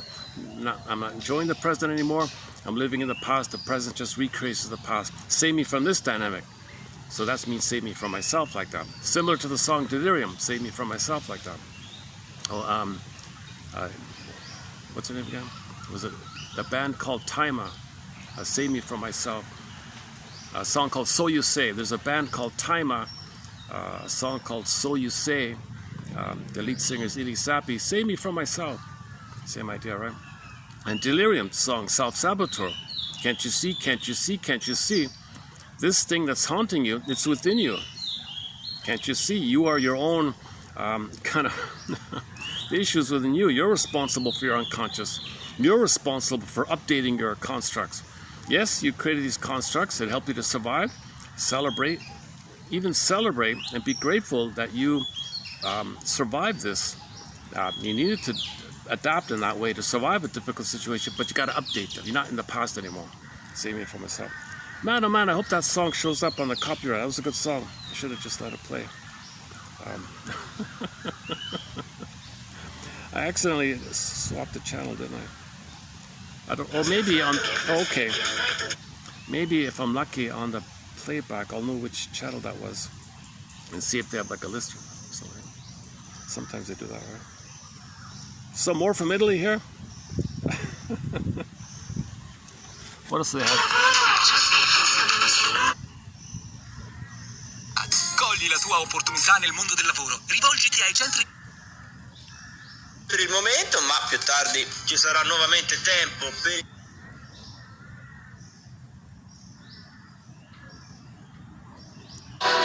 Questa è la storia di una vita vissuta sul confine tra il razionale e l'istinto. A lot of talking. Close your eyes and try to sleep now. Close your eyes and try.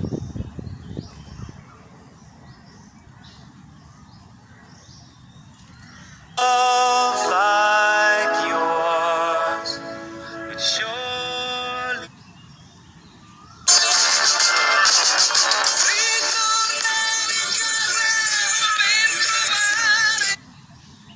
Oh, hang on. Yeah, what was that one? Let's try that. Let's backtrack. What was that one? Is that it?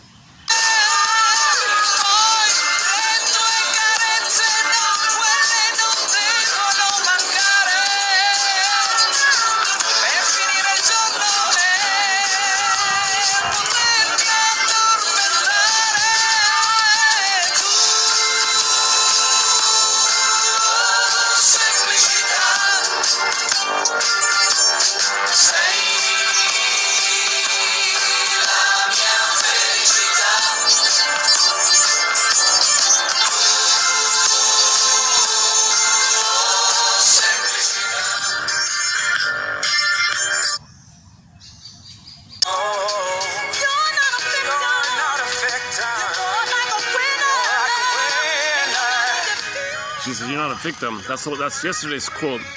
Don't think of yourself as a victim of your trauma. Think of yourself as a victim of anything, of you not updating you not updating your constructs. Bring everybody down, so don't worry. Oh my God, huh? Be happy, don't worry, be happy now.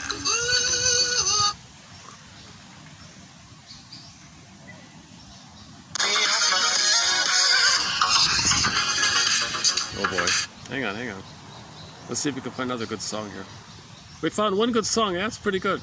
We found one. Station is unreachable. Okay. Tutta la musica che c'è. Non puoi combattere una guerra da solo. Radio Delta.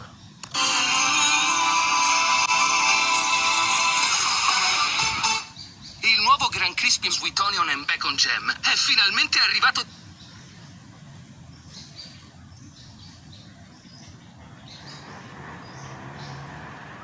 Failed to load audio.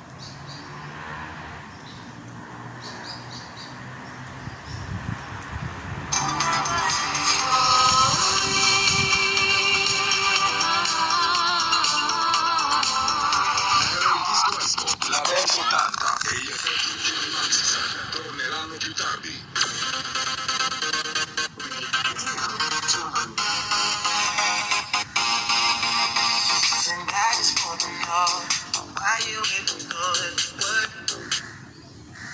This topic on, yeah. Okay, let's just leave it. What about the heel? Let's go to the heel part. The heel of Italy.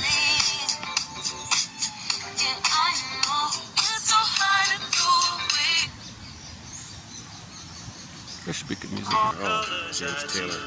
Okay. Won't you let me go down in my dreams?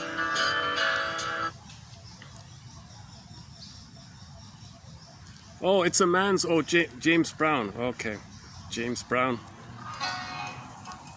In the wilderness, he's lost. And bitterness, he's lost. Lord, have Oh. mercy.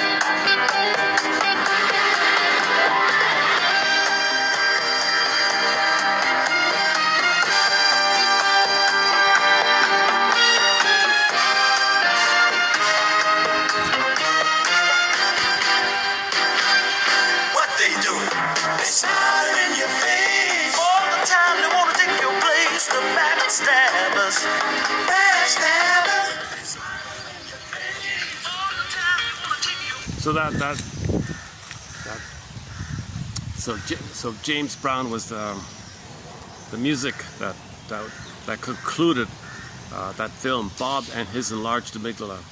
Right?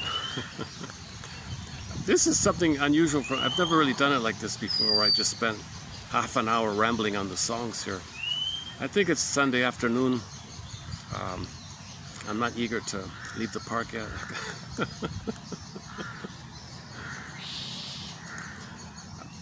Yeah, there's been some kind of changes on my side. I feel like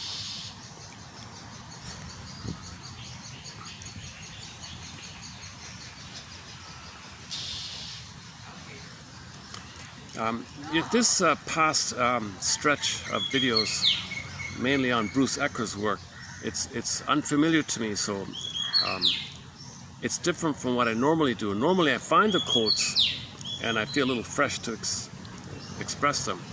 The Ecker quotes were muddled for me, so I was fumbling around a fair bit. Today we're kind of back on track with Miss Rosso's work here, protective identification. Yeah, so we're kind of back to where we were like that. So I'm going to take that. Take that as a breather. This whole memory reconsolidation theory, personal constructs theory. You know, how do we update?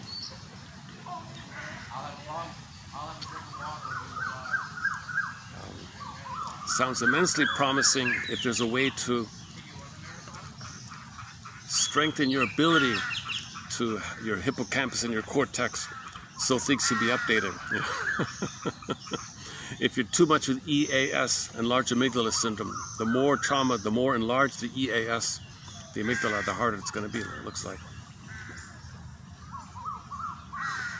So yeah, so anyways, the Bruce Ecker material, I'm going to put a pause on it for now, let it percolate, put it on the back burner, and we'll revisit it later on. But he's on YouTube, he's a prolific speaker on YouTube. His website is Coherence Therapy. What he means, I finally realized, is that your unconscious creating the symptom, it makes sense. It's coherent, it makes sense. Oh, so the bully guy, he's a bully. Well, if he weren't a bully, he'd think he'd perish. So from that point of view, it makes sense. It's coherent from the unconscious, original emotional learning that the only time he felt connect with the mother, the only time she responded to him, noticed him, is when he was being difficult like that. Then otherwise she ignored him. What a terrible thing to teach a kid, right? And he spends his whole life repeating that.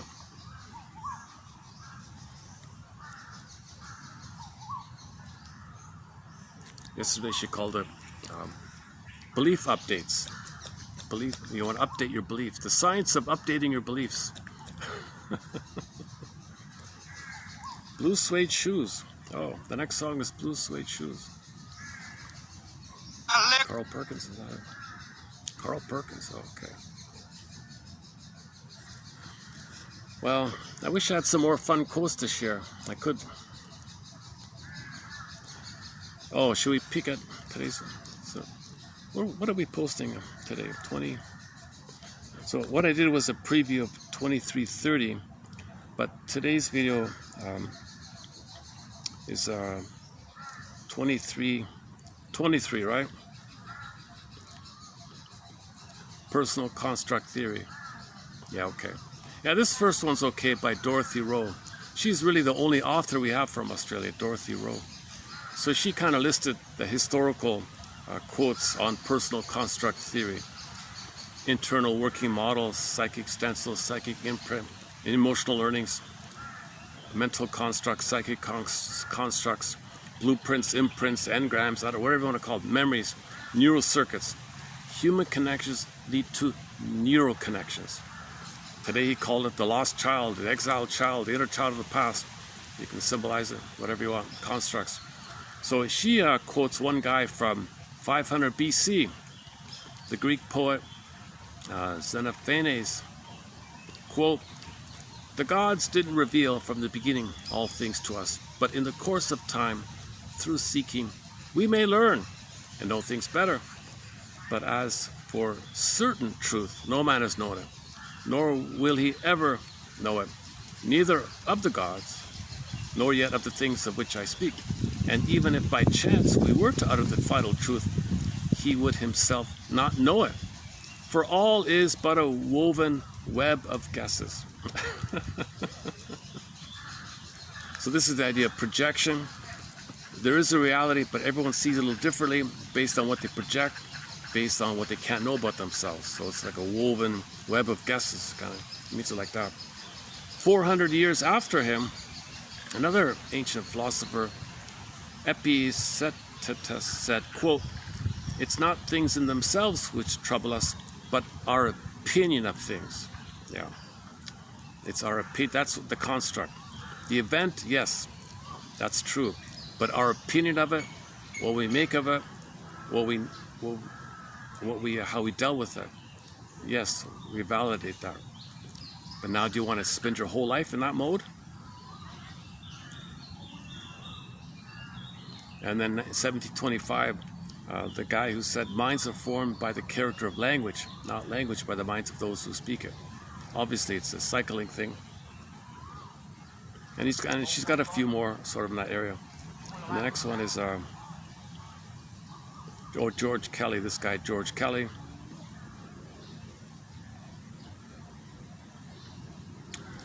In fact, cognitive theories, such as the personal construct theory of George Kelly, 1955, may do a better job of explaining tendencies both to repeat the past and to disconfirm it.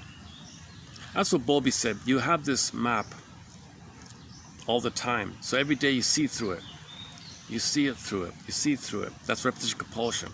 The construct, that explains why you're dysfunctional. Because you're seeing every day through the same thing. The same construct. Or you transfer the construct from the past to the present. See the present through the lens of the past. Different ways of saying it. But the unconscious doesn't know time. So every day is still the past. The present is just used to restage it. Oh, George Kelly refers to human beings as scientists. We're all scientists. So give yourself credit. You're a scientist. You're an anthropologist. You're an existential detective. And you're a scientist. The person as scientist metaphor, which Kelly uses to describe any individual's way of making sense of his world. So if you're trying to make sense of things, well, you're a scientist, right? That's what he means.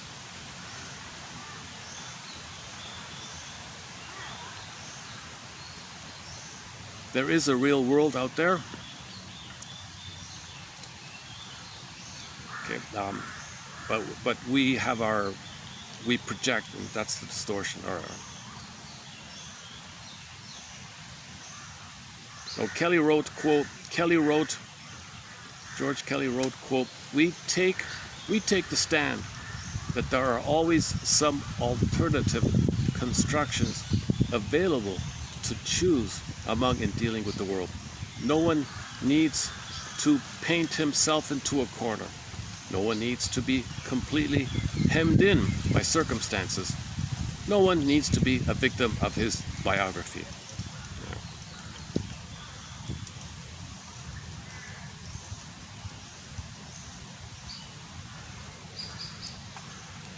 Conditioning plays no... Okay, let's see that one. What about the babies? What else?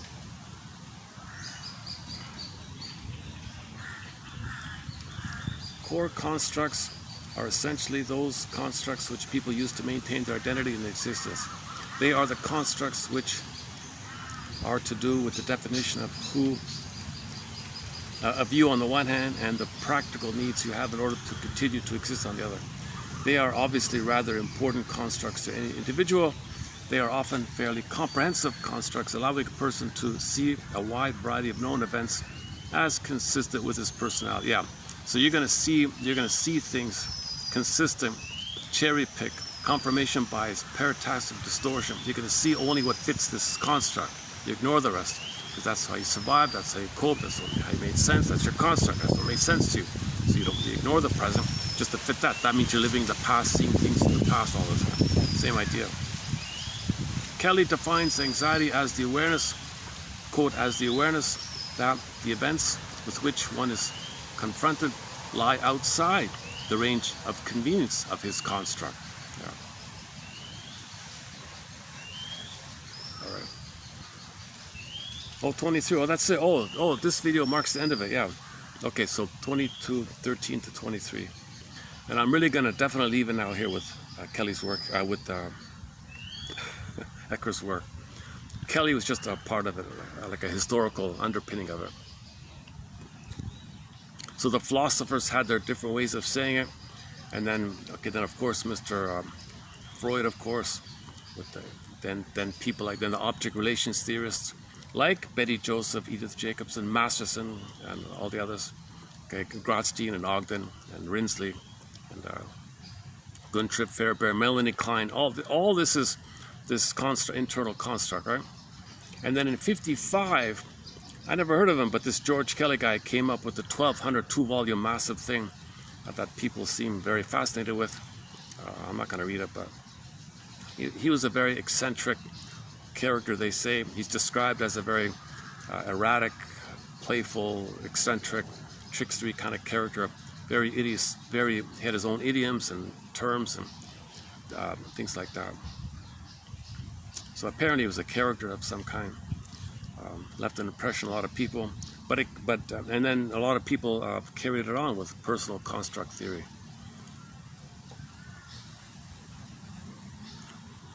And then as I understand it, the Ecker book, 1995 book, him and his wife wrote the first book, kind of like this, where you identify your construct, consciously see if you can update it somehow, consciously be aware of your construct. Can you make the unconscious conscious? Things update. Make the unconscious, where it was, ego shall be.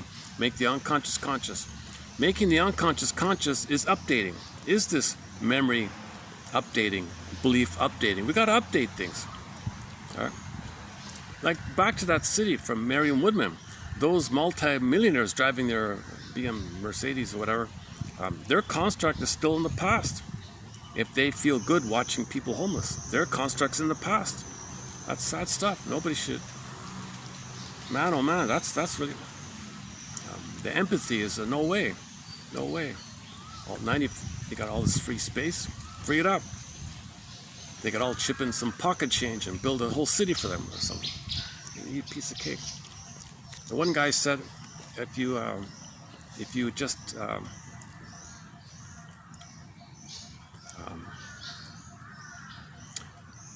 if you can somehow tax the speculation thing, even just a little tiny amount, there'd be global universal income, basic needs met, housing, $2,000 a month, he said, $2,000 a month, housing, free education, free healthcare, $2,000 a month, free schooling. You could have that. All you got to do is tax the speculator transactions, a fraction of 1%, even less than 1%. He's a hedge fund guy himself. He explained it. It can't be done, ironically.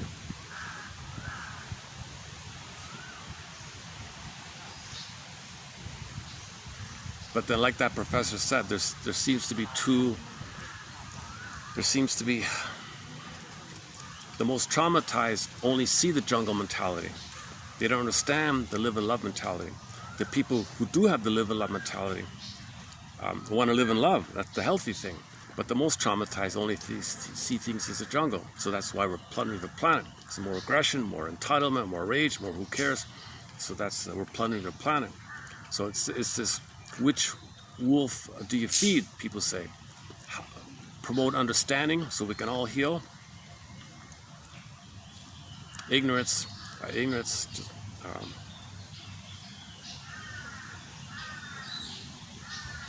So hopefully these quotes err on the raising consciousness idea, raising awareness idea.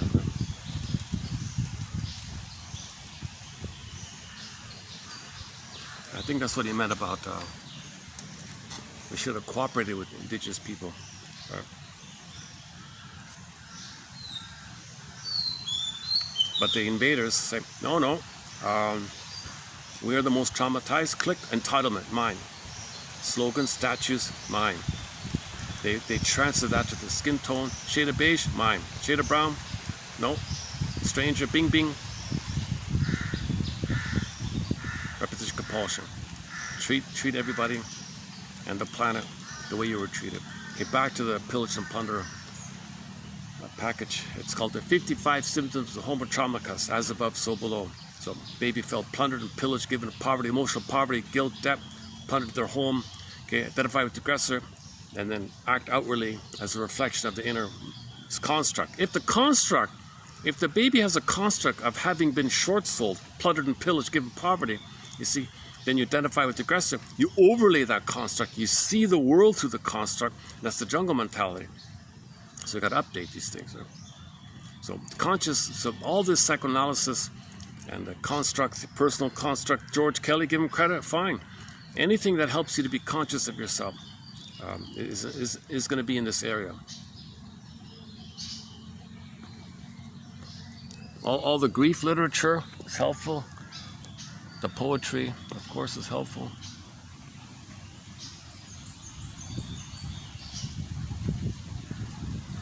Yeah, see, Ecker makes the huge emphasis that if you identify you don't like a symptom and tackle it from that point of view, ignoring that your unconscious wants a symptom, divided mind, you're going against yourself. It's not going to work. If you're attacking yourself, you're attacking your own inner child. So your inner child creates a symptom. You don't like it. You're going to attack your inner child? So it's not going to work. So all the behavioralism people, or CBT maybe, or something like that, any kind of therapy mentality that ignores how the unconscious is creating the symptom because it believes something worse would happen without it. If you ignore that idea, okay, you're not going to heal. You can do some tricks. You can get better for a moment. You can repress. You can distract, repress, distract, shuffle around. You can do different things, but it's not that it's going to come up somehow. You got to acknowledge two sides. He calls it juxtaposition. We're in the field of awareness. In the same field of awareness, you hold the juxtaposition of the feeling of the two sides, and things might update.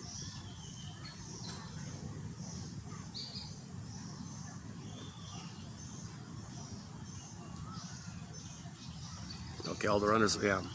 This is the time when all the runners come out. This is a huge running, a popular spot for running, this place. Let's see, it's around 5 o'clock, right? Usually at 5, right? Yeah, 4:55, yeah. I guess they finish work. I guess some people, they finish work, they come to the park and do a few laps there.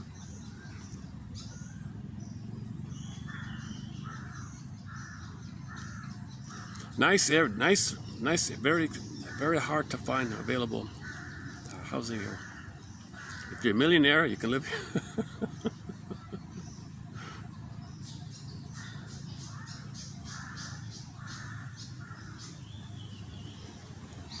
If I can find one of those rare coins that's worth $1 million, oh my God.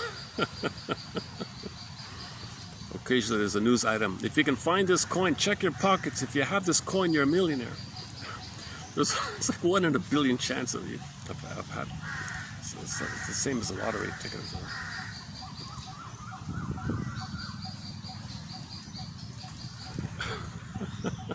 I fell for it. I looked myself.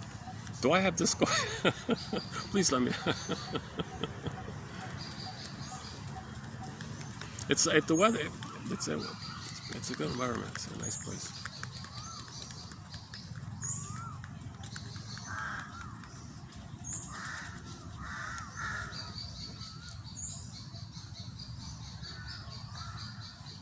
Oh, are we finished here?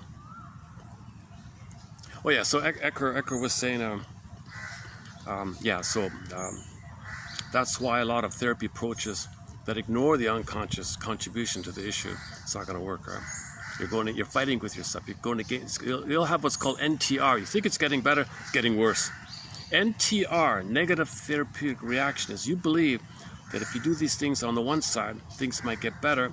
You believe that it got worse. What the hell happened? Well, the NTR is you ignored your unconscious original belief system, defensive maneuvering, adaptation, that it needed to do the symptom to prevent something worse. It protected you. You can ignore that? Forget it. It seems unlikely anybody can heal emotionally, psychologically, if they don't admit what's being held by the, what's today's one? The wild child, the lost child? What did he call it here? The exiled child. The double self, the secret self, the shadow self, the double self, the one who walks with you self, the puppet master within.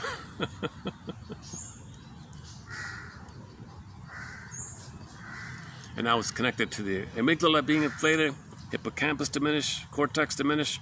So now you got this physical response to trauma.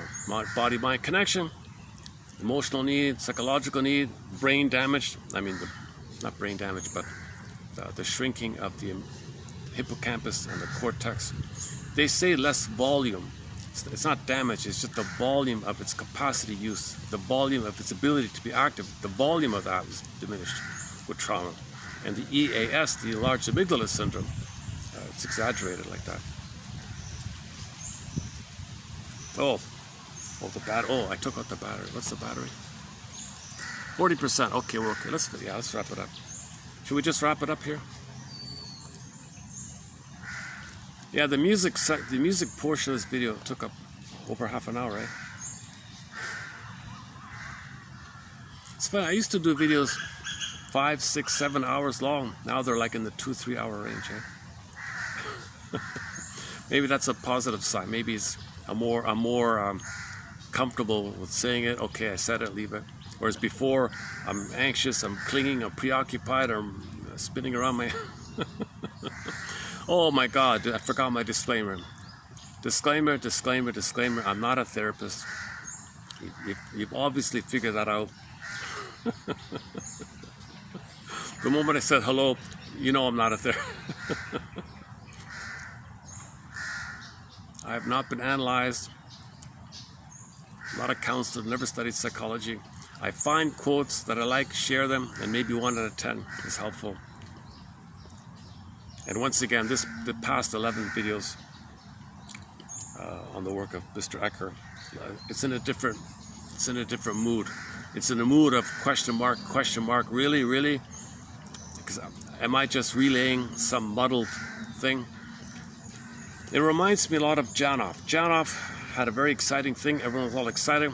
Misused.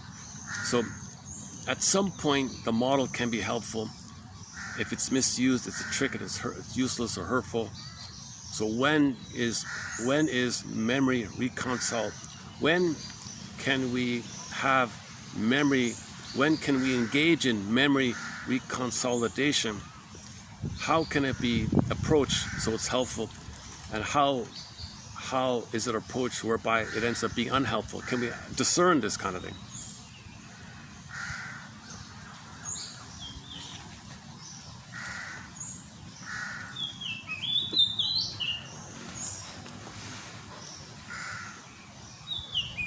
Have we seen the trees here? Check out these nice trees, eh? These nice twisty.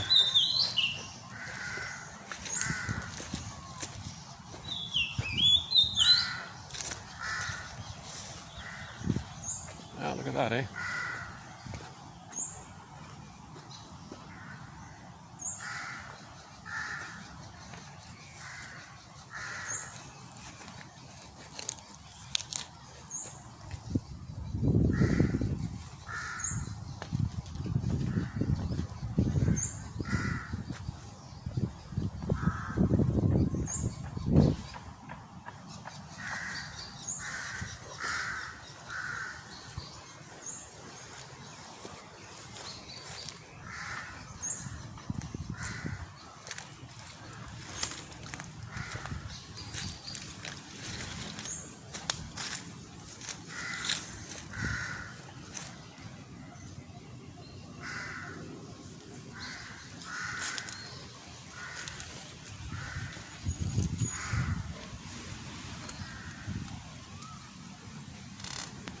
Okay, this has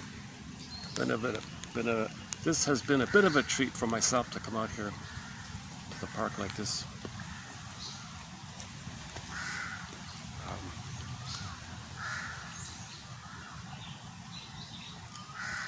I'm tempted to just walk around, but it's Sunday, so it's better on a weekday. Any final thoughts here?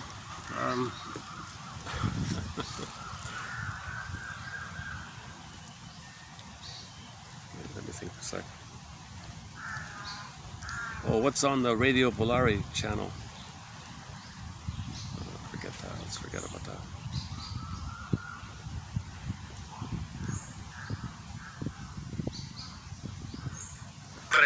All'orizzonte una giornata.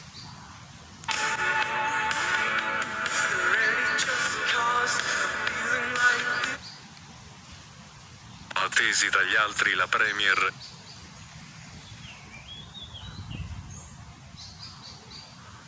Per a sedere a un tavolo. Andiamo a fare. Okay, let's leave it with the Italian channels here for today.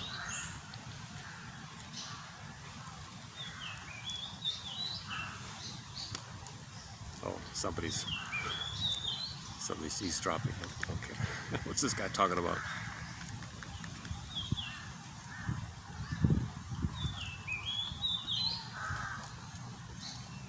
Yeah, we do have a thread on relationships and couples. So there's a couple just sort of, there's a guy and a girl. Fabio di Giannantonio in testa fino a 3 giri dalla fine dopo essere partito dalla pole position. Sul podio anche Jorge Martin alla prima medaglia sprint con Aprilia, quarto Bezzecchi che rosicchia qualche punto a lidera Costa, ottavo Bagnaia. Oggi la gara lunga alle 10. Yeah, give me a second.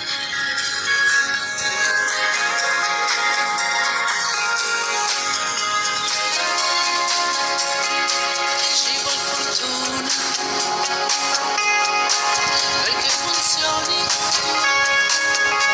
i brividi alla schiena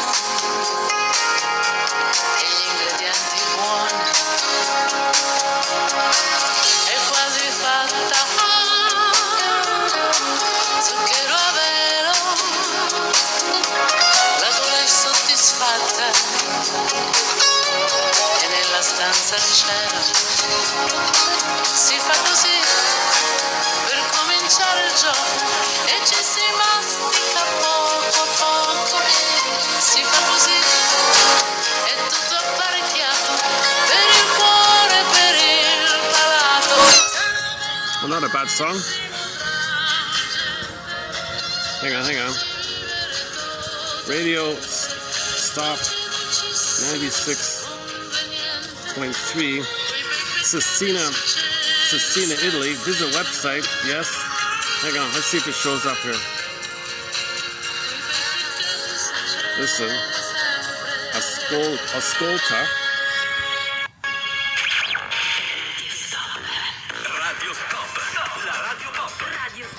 Radio Stop. Oh, I missed it.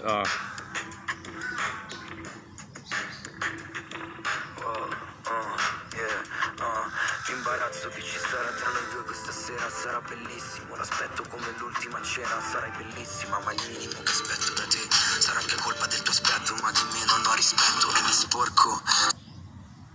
Oh, is that it? Sotto la pelle. Radio Stop. Oh, it stopped. Okay, I'm being a little silly here. Okay, let's wrap it up that way. I'd love to have some extra little segment here at the end here, some other practical, fun little thing to say here. Pass along here. Projection. So in this video we talked about projection, projective identification, thanks to Miss Rosso from Italy. A little bit about the either or, the psychic splitting. Needs to be updated. You got to get both and. You cannot heal with either or. Either or is considered to be just a temporary thing the baby does, because no mother's perfect. So he'll temporarily manage himself with either or. Oh, mother's, with time passing, mother being more loving than frustrating. As long as the mother's more, quote unquote, good enough, loving, it'll sort itself out and the child can handle the two. If the mother's more painful, consistently way more painful than loving, he keeps with the either or. There's your curse if he's with either or. So now late in midlife you got updated. Why was mother more loving? Why was mother more hurtful than loving? Oh my God! First you got to admit that's the case, and give up hope for a better childhood past, and that consent that it did happen, believe that it happened, admit that it happened. It did happen. Mother was more hurtful than loving, and you would cope with it with either or. That's why you're stuck with either or. You cannot heal with either or. To get to both, originally the baby gets to both when the mother's more loving than frustrating, then it sorts itself out like that.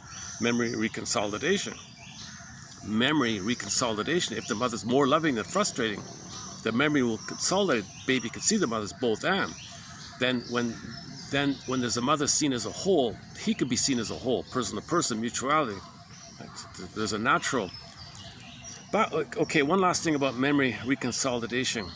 In the dreams, it's going on in the dreams, I think. Because in the dreams, you're trying to now feel what you couldn't have felt.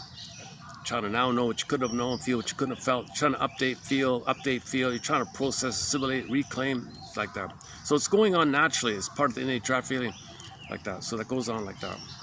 So the conscious exercises are just in the spirit of that. And the conscious exercise might trigger the emotional world responding in kind. And then that means you're on track if that's the case, right? So if you do one of these exercises like Ecker talks about, sentence completion, okay, symptom deprivation exercise, like you fantasize not having the symptom. So that guy who was a bully, he had to fantasize for one day not being a bully. He freaked out. I gotta be a bully. I can't fantasize not being, you know what. So that brings up feelings. So you fantasize your life without the symptom. See, can you do it? The act of trying to do that brings up a lot of stuff. So that's helpful like that. Sentence completion called free association.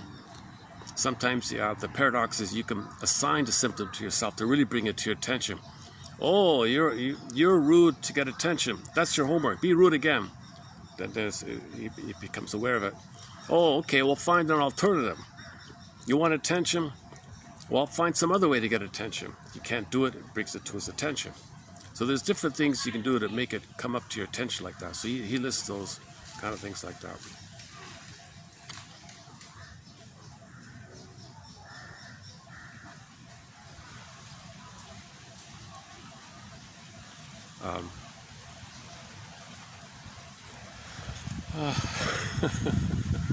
This is the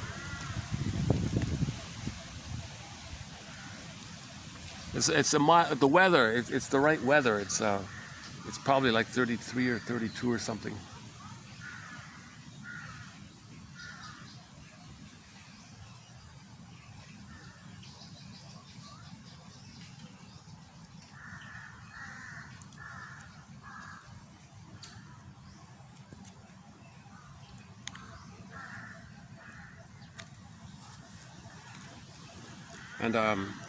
And something I hope to update in the future. I got a long way to go back to Anshel's song, a long way to go. This whole issue of what is it exactly? What is the parasympathetic response exactly? The sympathetic I kind of understand, the stress response, right? The fight or flight, revved up, that's sympathetic they call it. The parasympathetic, they call it like conservation, like holding or so conserving like that. So that's a little unclear like that.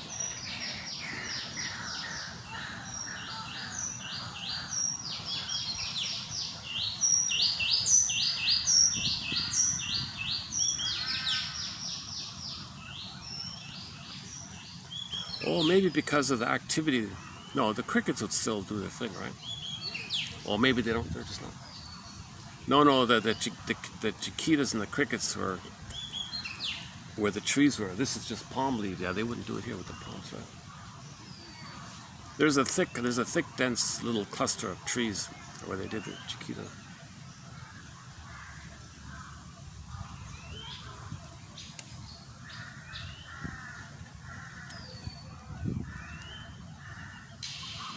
Well, there's a nice father and son moment. That's great, yeah. See, sons have to hang out with their dads. The dad is like Not the mother, first of all. The mother's it's too close. So that dad is considered like the bridge out of the mother into the reality of the world, learning skills about the world. If there's no father around, the kid psychologically it's too close to the mother like that.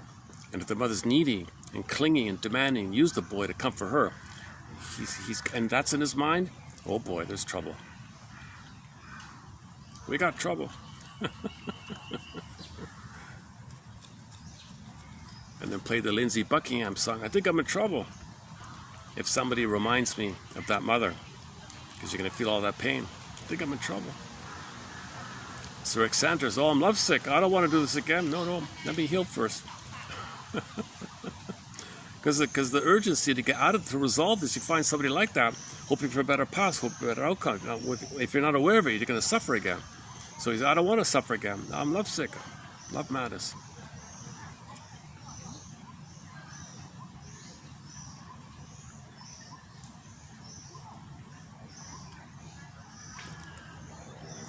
So Robert Bly is a great audio material called The Shadow and the Shame and the Father-Son Dynamics and the Myths and Fairy Tales.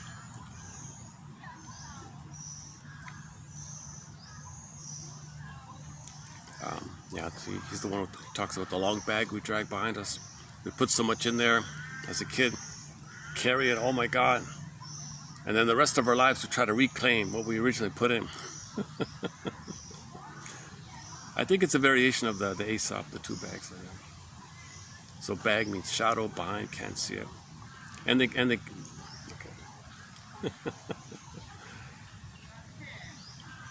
Recently we covered two fairy tales discussed by the author Alan Chinen.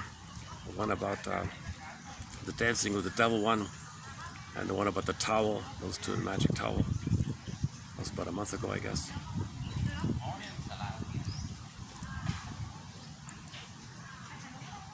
They're gonna come here. Okay, yeah, it's okay. Yeah, go ahead. There's some monitor lizards in there.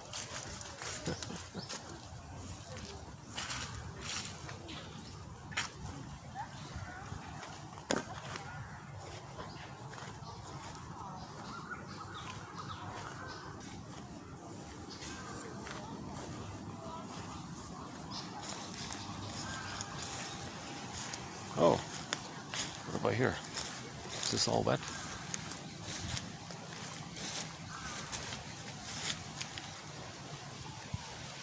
Ah, maybe we'll see a monitor lizard here. No.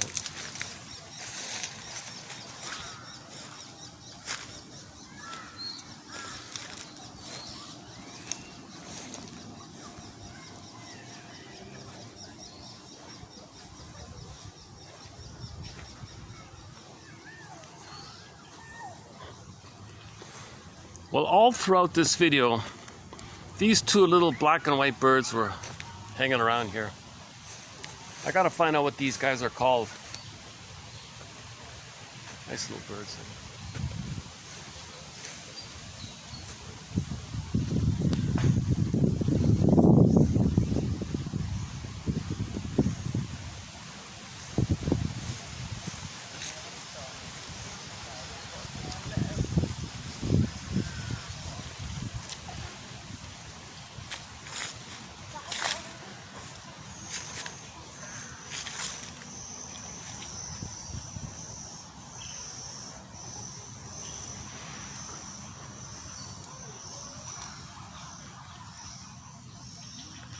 Yeah, part of me wants to keep filming, but the reality is I don't have much fresh material. Any questions? Yeah, so disclaimer. So play Joni Mitchell's song, This Flight Tonight. Made popular by Dan McCafferty. I'd be on this flight tonight and do a full analysis. Because we all have blind spots. We don't see. Right? Like back to the Nubian proverb. The camel doesn't see his own hump, but he can see the hump on the other people, so you tend to see other people's blind spots, but you don't recognize your own. Right? Or what's in your blind spot, you might put it onto someone else and think It's theirs, but really it's yours. That idea as well. Well, how are we doing here? Let's check the 517, 38% on the battery. Battery's holding up. Any last should I dig up the file? Let's just okay, let's do this. Let's go to the file, the deck.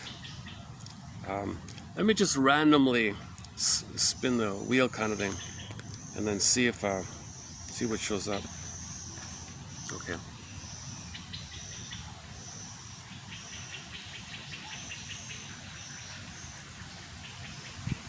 What's this? Symbiosis, which for the child is an undifferentiated condition, a fusion, a closed circuit with the mother, where the two have a common outward border, thereby protecting the immature ego of the child against too early stress. Yeah. So this, Faber talks a lot about this when there's a problem with this phase called symbiotic phase. The mother functions as a symbiotic object, a self-object, and the two are one that cocoons the baby. If that's broken, man oh man, a lot of problems go on. There's your oral fixation. Okay, then you project your need for it. Okay, there's your religion, mostly. New Age thinking. Let's try another one. Hang on. Okay, let me just randomly stop. Let me just randomly pick something. Whittles. Oh, that's an old one. Whittles. I remember him. Laughlin's good. There are. Oh.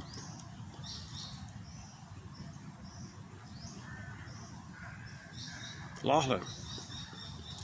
Where is it? Laughlin. Oh, here we go. Laughlin. Depersonalization. Okay, feeling. So in trauma, you might feel unreal to yourself. I don't feel really real. The jargon is depersonalization. Can at times be regarded as what we might term a minor fugue, in which the personal identity is partially lost. Another situation in which feelings of unreality can occur is when one has reached safety and finds it hard to believe. The disturbance of personal identity is as though one says in effect, I can't believe this good feeling. It's happening to me. Depersonalization is an emotional escape route. Depersonalization, feelings of estrangement. The client may say that there is an invisible barrier shutting him off from the rest of the world, or that he is in a different world. So he feels like an alien. I feel like an alien. Or even another planet. Now, may seem that his face in the mirror seems strange to him. Oh my God, yeah. So if somebody looks at the mirror, yeah, who's that person? Very strange person. Depersonalization. The complaint is most frequently apt to be that somehow things seem different. Sometimes the client may even consult an ophthalmologist because of his altered perception of the world, which appears to him to be changed, strange, or unreal. Oh, that's really bad. Hey, doctor, check my eyes. Something strange. Oh, wow. Oh, man. Oh, Jesus. Oh, poor person. If somebody feels so disassociated, so strange, minor fugue of identity, feeling unreal. Derealization means you think the environment is unreal, they say. If you think you're unreal, that's depersonalization. So a guy went to an eye doctor. Oh my God.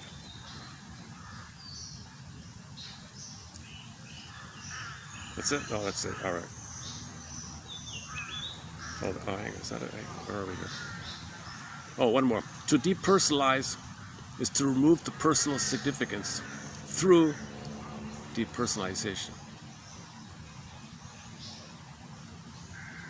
Attributes of the self or of the external world as personally conceived become strange and unreal. Depersonalization is an emotional symptom of disassociation. An emotional symptom of disassociation. Disassociation. Okay. How do you escape when there's no escape? Okay. Emotional tsunami. Bromberg's book. Okay. If there's too much, the baby can't flee or flight. He spaces out.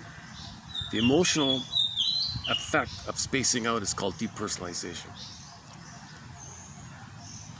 The emotional after effects of disassociation, trauma where there's no escape, no flee or flight or conserve, no sympathetic, no parasympathetic, no possum, no nothing. You just, okay, space out. You flee in the mind. You're becoming the air in the mind a little bit.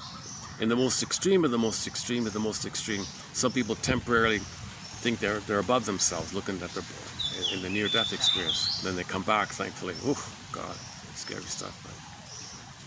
Yeah, to depersonalize is to remove the personal significance. So you don't feel personally significant. You don't feel you matter or something, right? Through depersonalization, attributes of the self or of the external world as personally perceived become strange and unreal. So if you feel strange and unreal, that's depersonalization. If you think the outer world around you is strange and unreal, that's derealization. Both of these are emotional symptoms of disassociation. From another author, in derealization and depersonalization, the subject has a sense of change in himself. Depersonalization. A change in yourself, that's depersonalization. Or a change in the reality around you, that's derealization. But he does not actually believe that he or the reality has indeed changed. So you know you're yourself, and the world is the world, and you are you, but you don't really feel it somehow. But you know it.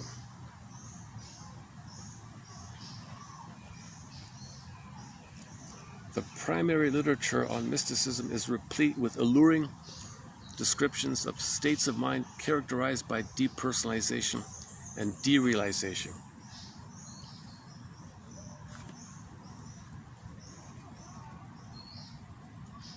Depersonalization.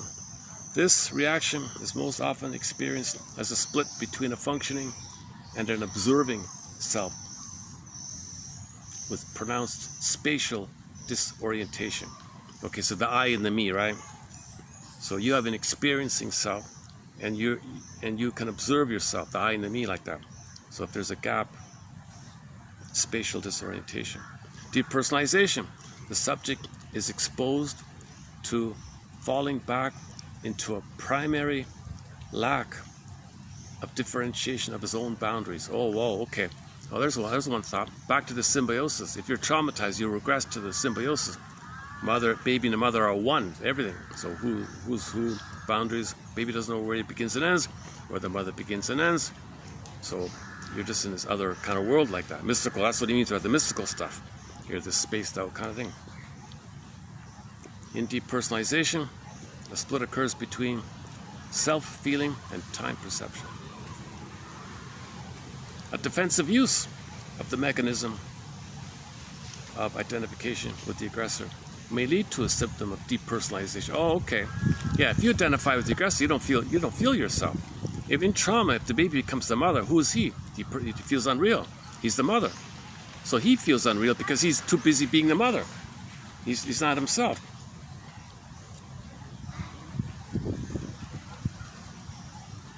Is that it?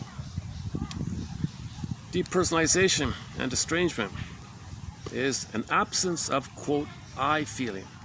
I feeling, like capital I dash feeling. An absence of I feeling, like your ontological self, your sense of self, your feeling self, your embodiment, the I, the core self, the real self, the true self, your body, your feeling in your body self, feeling in your body, that's like your real I, that I, a feeling in your body, that's missing, okay? You feel that's missing. Depersonalization represents a kind of temporary amnesia of mental life. Oh, I see.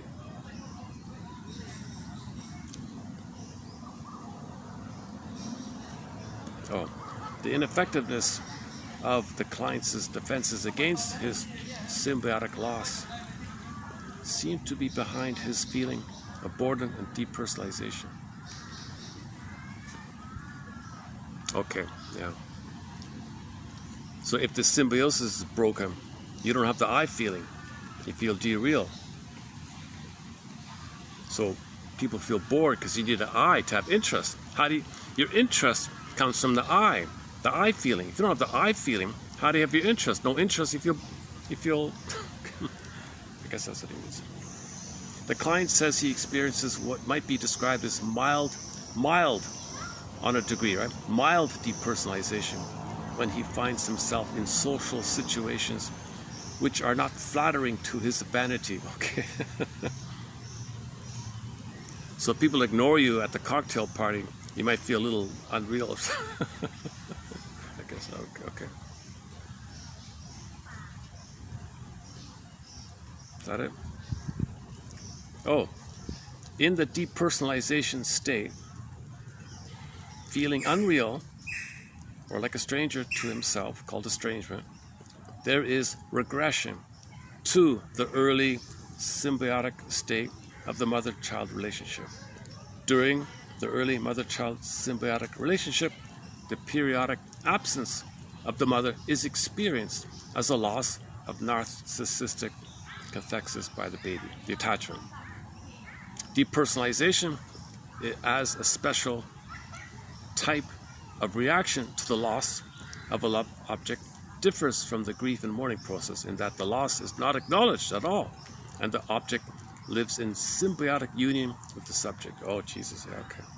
So if your psychic structure is unresolved symbiosis, it can lead to feelings of lack of I feeling because you're one with the mother, this spaced out thing, mystical thing. Okay.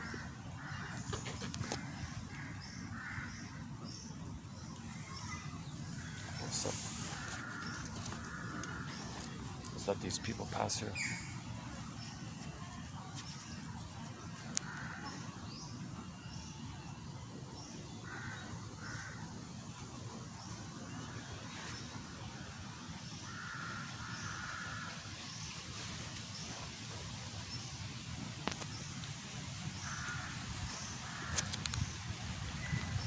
I'm going to put the battery. Let me plug this back in just in case.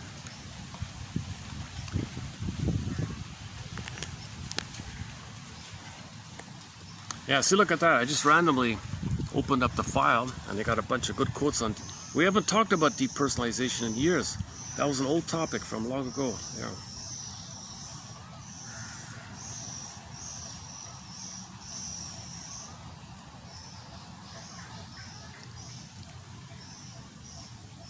You know, I could just, on the search, oh, Judd for the Defense. Oh, hang on. From the TV show Judd for the Defense, starring the actor named Carl Betts. Judd for the Defense. Bum, bum. That's a great theme song, by the way. With the drums like that. Bum, bum. Judd for the Defense. You know, that show is analytic. Like the scriptwriter for that show had an analytic orientation. So Judd, the lawyer guy, the defense attorney guy, he would be able to understand situations from the analytic perspective. It didn't solve the case directly, but it helped lead him. It gave him clues to solve the case, like that. Judd for the Defense. Isn't it possible that you have developed the fine art of putting together physical facts from insight, understanding, intuition, and calling this psychic vision? Okay, so there was one episode about a woman who believed she was a psychic. She's just a clever lady who understands patterns. She understands psychological patterns, psychological insights, sensitive. And then she says, I'm a mystic, I'm a psychic. But really, she didn't know it herself. She's just a little analytically minded herself. She picks up things and calls herself a psychic. She's not a psychic. It's the combination of these kind of things. Isn't it possible, ma'am, that you have developed the fine art of putting together facts like a detective? So she had a detective mind, she had the mind of a detective, like a real detective, like a police detective. She had that kind of mind. So you have this detective mind, psychological understanding. You're sensitive yourself. You put it all together, and you think you've got psychic vision. So she caused harm by these promises like that. She didn't know it. Yeah. So let's play that theme song. Jump for the defense. Let's see if are we online here? Hold on a second. Oh yeah, we're online now. Right. There's no. It's only a few seconds long. It's only like 10 seconds long or something. Hang on. There's no DVD. This show really needs to be on DVD, Judd. J-U-D-D-R. Judd. 4. Hang on. Jump for the defense theme song. Oh, here it is. Theme song. Class. Is this okay? This is one.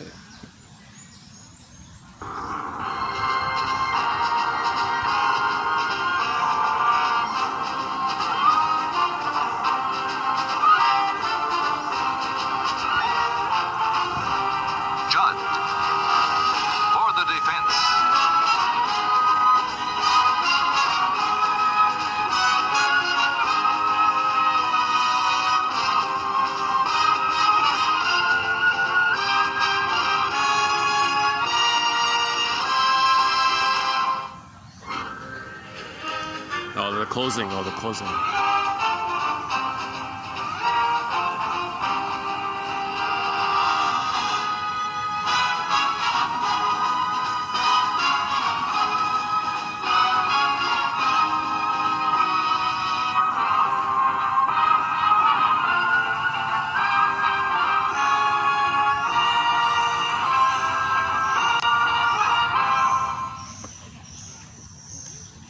Hang on. Let's play it from an episode. Hang on.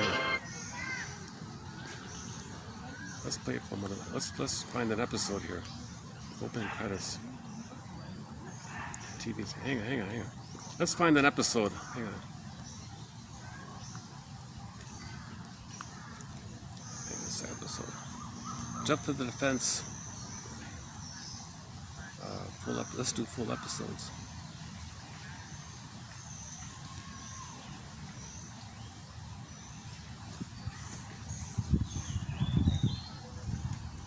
Yeah, so this is most of the episodes have been uploaded. Great show, man oh man. If you want an intelligent kind of a script for these crimes, gruesome crimes, of course, but some of them, so not all of them. I think they did one comedy relief episode. What's the first one again?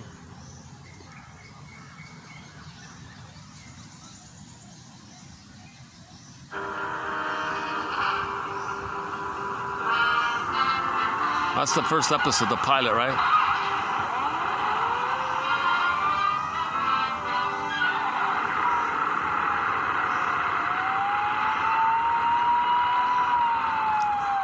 Well, there's our Superman. Blue belly finding Pharaoh.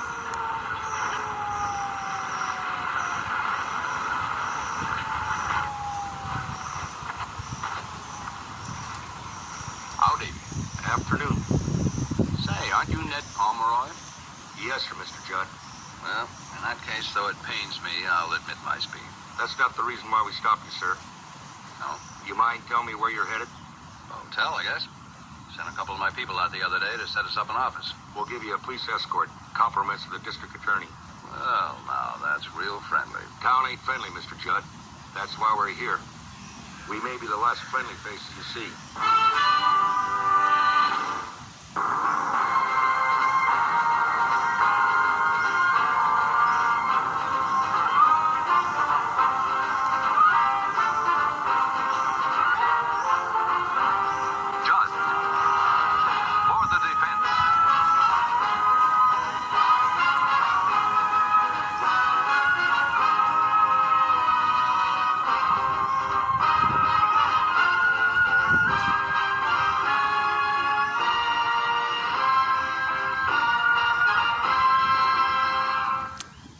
We got quotes, several quotes on the show. You know, one of them, the scriptwriter quotes burglar. I'm pretty sure. doesn't say Burglar's name in it, but Burglar has this phrase, you want to show up the mother. Like, so if he wanted to embarrass all the authority figures that they're incompetent, he wanted to expose to the world that all the authority figures, police, judge, justice, teachers, everybody, that they're dumb. He wanted to do this, so he committed a crime that no one could catch him with, all right? For the purpose to say how incompetent his mother was, because they're incompetent. He wanted to expose and show up the mother by doing this. He did an unbelievable crime just for this petty thing like that. So I thought that's a good example of this theory that if you're too traumatized with the parent, one way to express your anger is to transfer, embarrass others, to say, I wish I could embarrass my mother to make her feel shame because I'm angry and I want her to change her ways. So he's transferring the personal construct to the present, creates in the present his childhood thing with the mother, to express his anger, to show up the mother, expose the mother. He's angry, mother's incompetent, she failed me, I'm hurt, I'm the victim, she hurt me, I'm angry. Recreate it, recreate a version, an edition of the past so he can know the past. So Beth's had that in mind. You know, you're just doing this to show up your parents, aren't you? You show up all the authority, you want to show up your parents, something like that. I wonder if I can get that. Hang on, is it this one here? Okay, I'm gonna need, okay, I'm not sure which episode. It might have been the pilot. Is this the pilot? Yes. Because Wayne York can't pay your price. No way. Because Ed Tanner will call me as a witness against you. No, it's because, so help us, that's the law. Okay. Okay, I don't remember which one it was.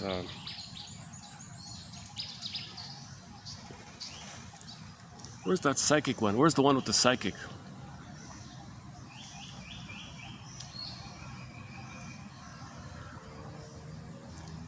A couple of them are really in the horror kind of area, unfortunately. Not all of them like that, but the best of both worlds. Okay. So anyways, there it is. It ran for 2 seasons. Judge to the defense. It's been 2 years ago. 2 years ago. It just got uploaded 2 years ago, but it's from the early 70s.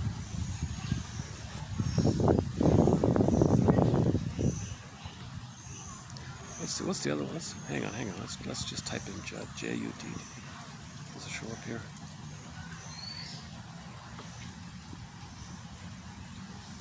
Let me just see if the other ones are in here.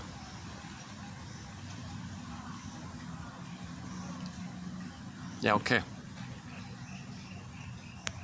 So we've got about 6 of them here, 6 or 7. Let's read some of the quotes from Jeff for the defense. Okay, self-sabotaging myself to punish my father. This man was self-sabotaging himself to express his anger at the father, because the father only valued, the father didn't value him. So he thought all he could do is embarrass his reputation or something. All my life, a child's long, slow revenge. Okay, so self-defeating behavior is a child's long, slow revenge. He was self-defeating to show up the father. Similar idea. Next one here. What does a kid do? What does a kid do about a father like that? I mean, inside himself, secretly. Yeah, good question, right? What does a kid do? What does a child do about a mother like that? I mean, inside, secretly, psychologically, psychically, secretly, secret self, hidden self. How does a child, what does he do inside when mother's hurting him? What does he do inside? All the wiring, the twisted wiring construct takes place, right?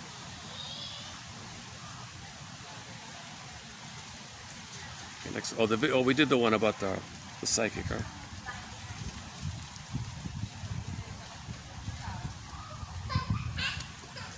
I'd say I'd stay with you. I'd stay with you if I had a choice.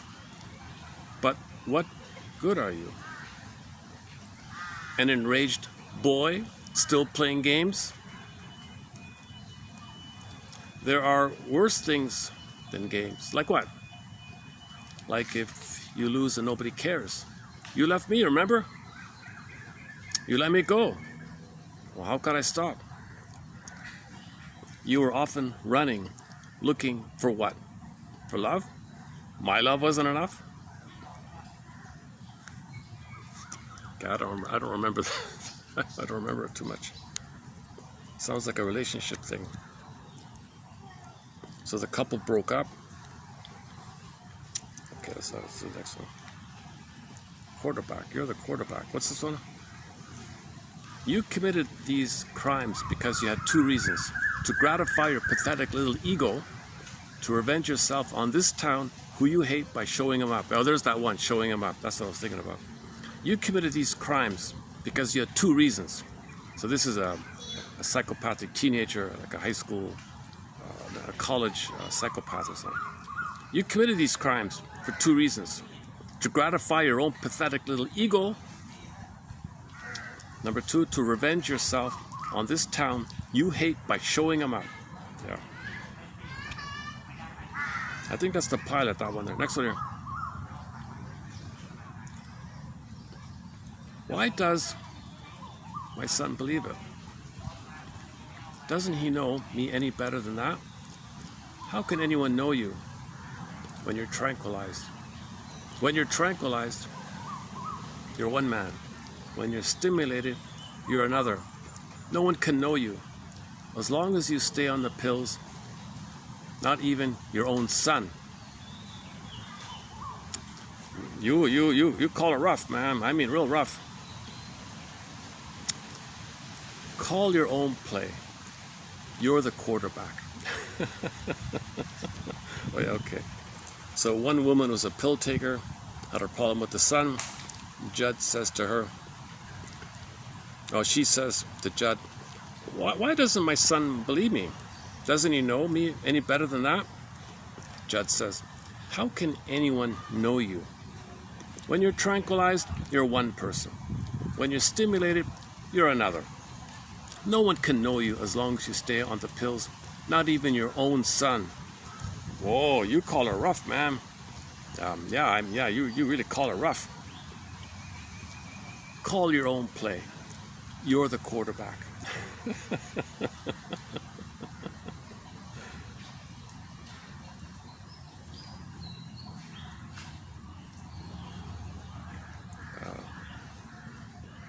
Where are we here? Dr. Stalling, a man weighed down with guilt for his failure to diagnose a girl's serious condition.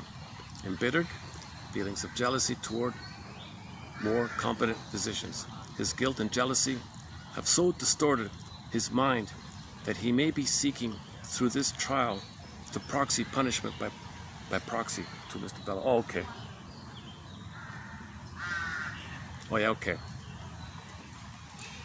Okay, yeah. So one doctor was criminalic, callous, cold, and caused the death or something. He tried to frame it and pin it on another person who was innocent. So Judd said to the jury, I think, here you have, jury, Dr. Stalling, the guilty one. A man weighed down with guilt for his failure to diagnose a girl's serious condition. He's embittered, and he has feelings of jealousy toward more competent physicians. His guilt and jealousy have so distorted his mind that he may be seeking through this trial to transfer punishment by proxy to the innocent guy here, my client, Dr. Bello, whatever. Okay, so Bellet didn't do it, just trying to help him out, but it was framed that it looked like Bellet is at fault. No, Stalling's at fault. He's considered the good guy or something. I mean, he believes he's competent, but he's been a fake his whole life. He's been a sham his whole life. Bello's been the authentic one, right? Yeah, okay. Oh, disassociation. Disassociation, a key trauma symptom. The search for a validation of the past for narrative truth. Yeah, searching for narrative truth. Okay, we got one more here, Judd. Hang on a second, what's this one? A con thinks that whatever is happening in the world, it doesn't matter unless it's happening to him. Whoa. Yeah, okay. It's a typical narcissist. Oh, here's the Psycho film. Oh, from the film Psycho. There's a key quote in here about identification with the aggressor. One sec. Yeah, I don't recommend this film. It's a horror film. I don't like it at all, of course. But there's a clip by The Shrink. Oops, one sec.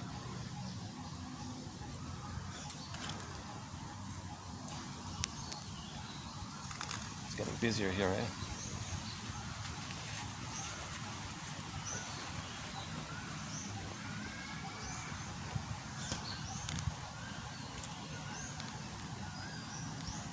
Okay, so this son and the mother, it was too intense. The mother was clinging, demanding, and possessive, wanted complete dominion over her son. The mother had it was an exaggeration of the engulfing, smothering, clinging, demanding mother. Right? So he became her in the mind. Now, when his inner part of when his self side liked a girl, he was the mother who attacked the girl out of jealousy. He was never, the Shrink said, he was never all Norman, but he was often only his mother. And because he was so pathologically jealous of her, the girl that Norman liked. So you got a young guy who likes a girl, right? But then click, the mother in his mind co-opts him and attacks the girl. And Norman doesn't know who he is. His self side likes the girl, but click, the mother in the mind co-opts him, takes over him, possesses him. He becomes her in effect. He becomes that mother in effect. He acts on behest of the mother. And because the mother wants only him, doesn't want the competition of the young girl taking away his son, because the mother turned to the son to mother her, and the mother can't lose him. Now here you got Norman loving another nice young girl there. The mother freaked out, took over, co-opted Norman's body, and got rid of the girl. But Norman, this guy who did it, possessed by the mother in the mind. Get it? He was never all Norman, but he was often only mother, and because he was so pathologically jealous of her, he assumed that she was jealous of him. Therefore, if he felt a strong attraction to any other woman, the mother's side would go nuts. The mother's side would go nuts.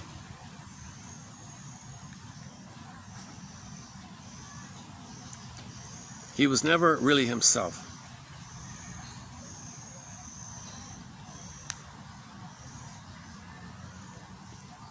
So when he was the mother, he was jealous of the young girl. So he co-opted, he possessed by the mother.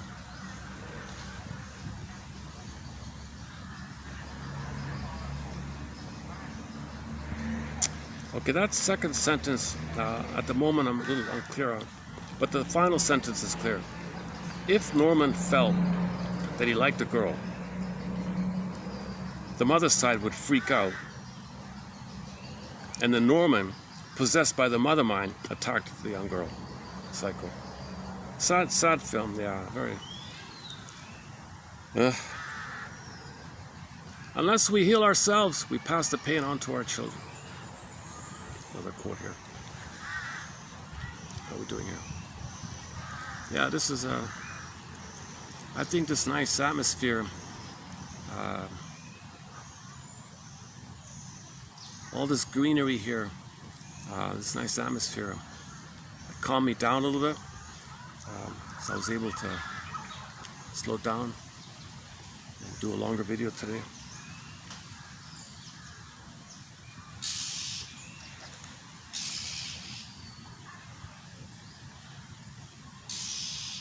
What else? Should we just try another random one? Let's see. Oh, that's the end of it. Oh, that's towards the end. So this is just a. By the way, this 3,000 pager is just the first third of the collection. So this is the first 2 years. So this is years 1 and 2. Then we got years 3 and 4, and now we're doing years 4 and 5. So there's like 3 major volumes, right? So in effect, there'll be by this page count, we're roughly at 10,000 pages. Can you believe it? 10,000 pages. Which kind of corresponds to 10,000 quotes, yeah. 1 out of 10, yeah, pretty much. Ulanovs. Okay, let's just do one more then. Let's see. Let's see if we can end up on a fun one here. Let's see if there's a lighthearted quote here.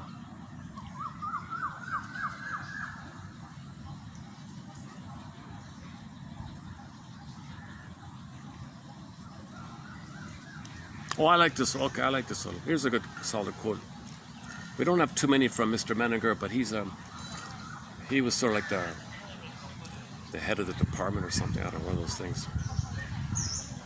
Yeah. Here's a good quote. Here's my favorite quote from Mr. Menninger, the younger one, the son, Carl. This experience, this defense, this disappointment happens to you repeatedly. It seems to happen especially to you. You seem to have something to do with its happening. Perhaps it doesn't just happen. Possibly you actually do it. You've done it before. Perhaps you have some hidden purpose behind it. A purpose which was once valid, but which is no longer valid. This can be seen as what your script does to you. But let us look at what you do with your script. Okay, enter the Gabe story. So in Gabe's story, exactly the conclusion was he grabbed the pen. He grabbed the pen to write his own script. You only do that when you feel okay, that it's okay to self-activate and make choices from yourself. You can only grab the pen when first you give up hope for mother's love, you admit the trauma did take place, and recognize that had you been loved, you would have gone down the proper road not taken. After that, then you grab the pen, knowing that there's an underpinning of a felt sense of okayness to continue development. So now you pick up on your curiosity and interest, and you resume development. Because now you feel it's okay to do so, because you gave up hope for a better past. You know you're not going to get your mother's love and all that. That's over. You admitted that. So now you can grab the pen. So I like his quote here. Oh, you have this pattern, this experience, this thing you're complaining about. You're disappointed again, and you do it again and again. It happens to you repeatedly. You seem maybe to have something to do with it. Perhaps it's not just automatic. Maybe you play a role in this. Maybe you've been in this. Maybe you've created this again and again. Maybe there's some hidden purpose by this, a purpose which was once valid, but is no longer valid. This can be seen as what your construct does to you. But let us see what you do with your original construct or your emotional learning. This can be seen as what your original emotional experiences. That doesn't work. Right? Script, schema. This can be seen as what your schema does to you. But let us look at what you do with your schema. What are you going to do with your schema? You're the quarterback. You're the quarterback now. So let us search for the quarterback within. May everybody find the quarterback within. May everybody become their own quarterback. Let's continue with these quotes so that we can become our own quarterbacks. Okay, on that note, I'll wrap it up here for today. Thanks very much. May you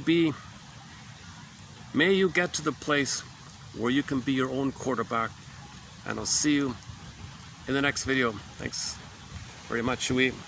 And okay, let's do it. Let's pick one last song from the Italy. Let's go to the website, Radio Garden, and when we find a half decent song, I'll wrap it up there. Oops! Oh,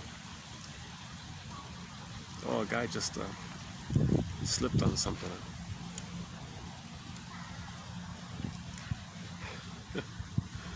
He's smiling. No, he's okay. What did he slip on? Maybe a rock or something? A guy was just... the little bridge has a little a hump kind of thing. He was walking down and slipped a little bit. All right. Let's go back to Italy here.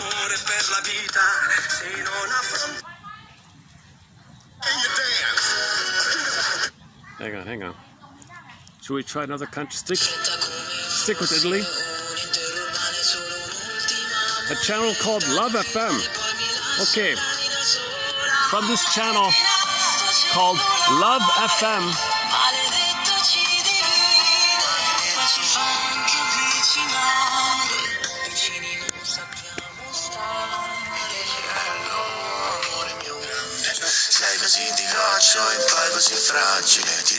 Oh, let's change it up.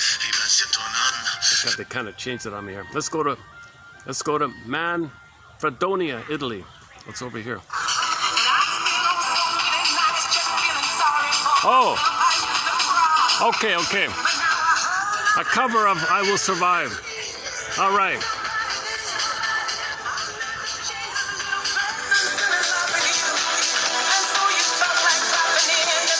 When this song ends, I'll hit the stop button. Let the force be with you.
In questa nuova puntata la Exclusive Dance Chart.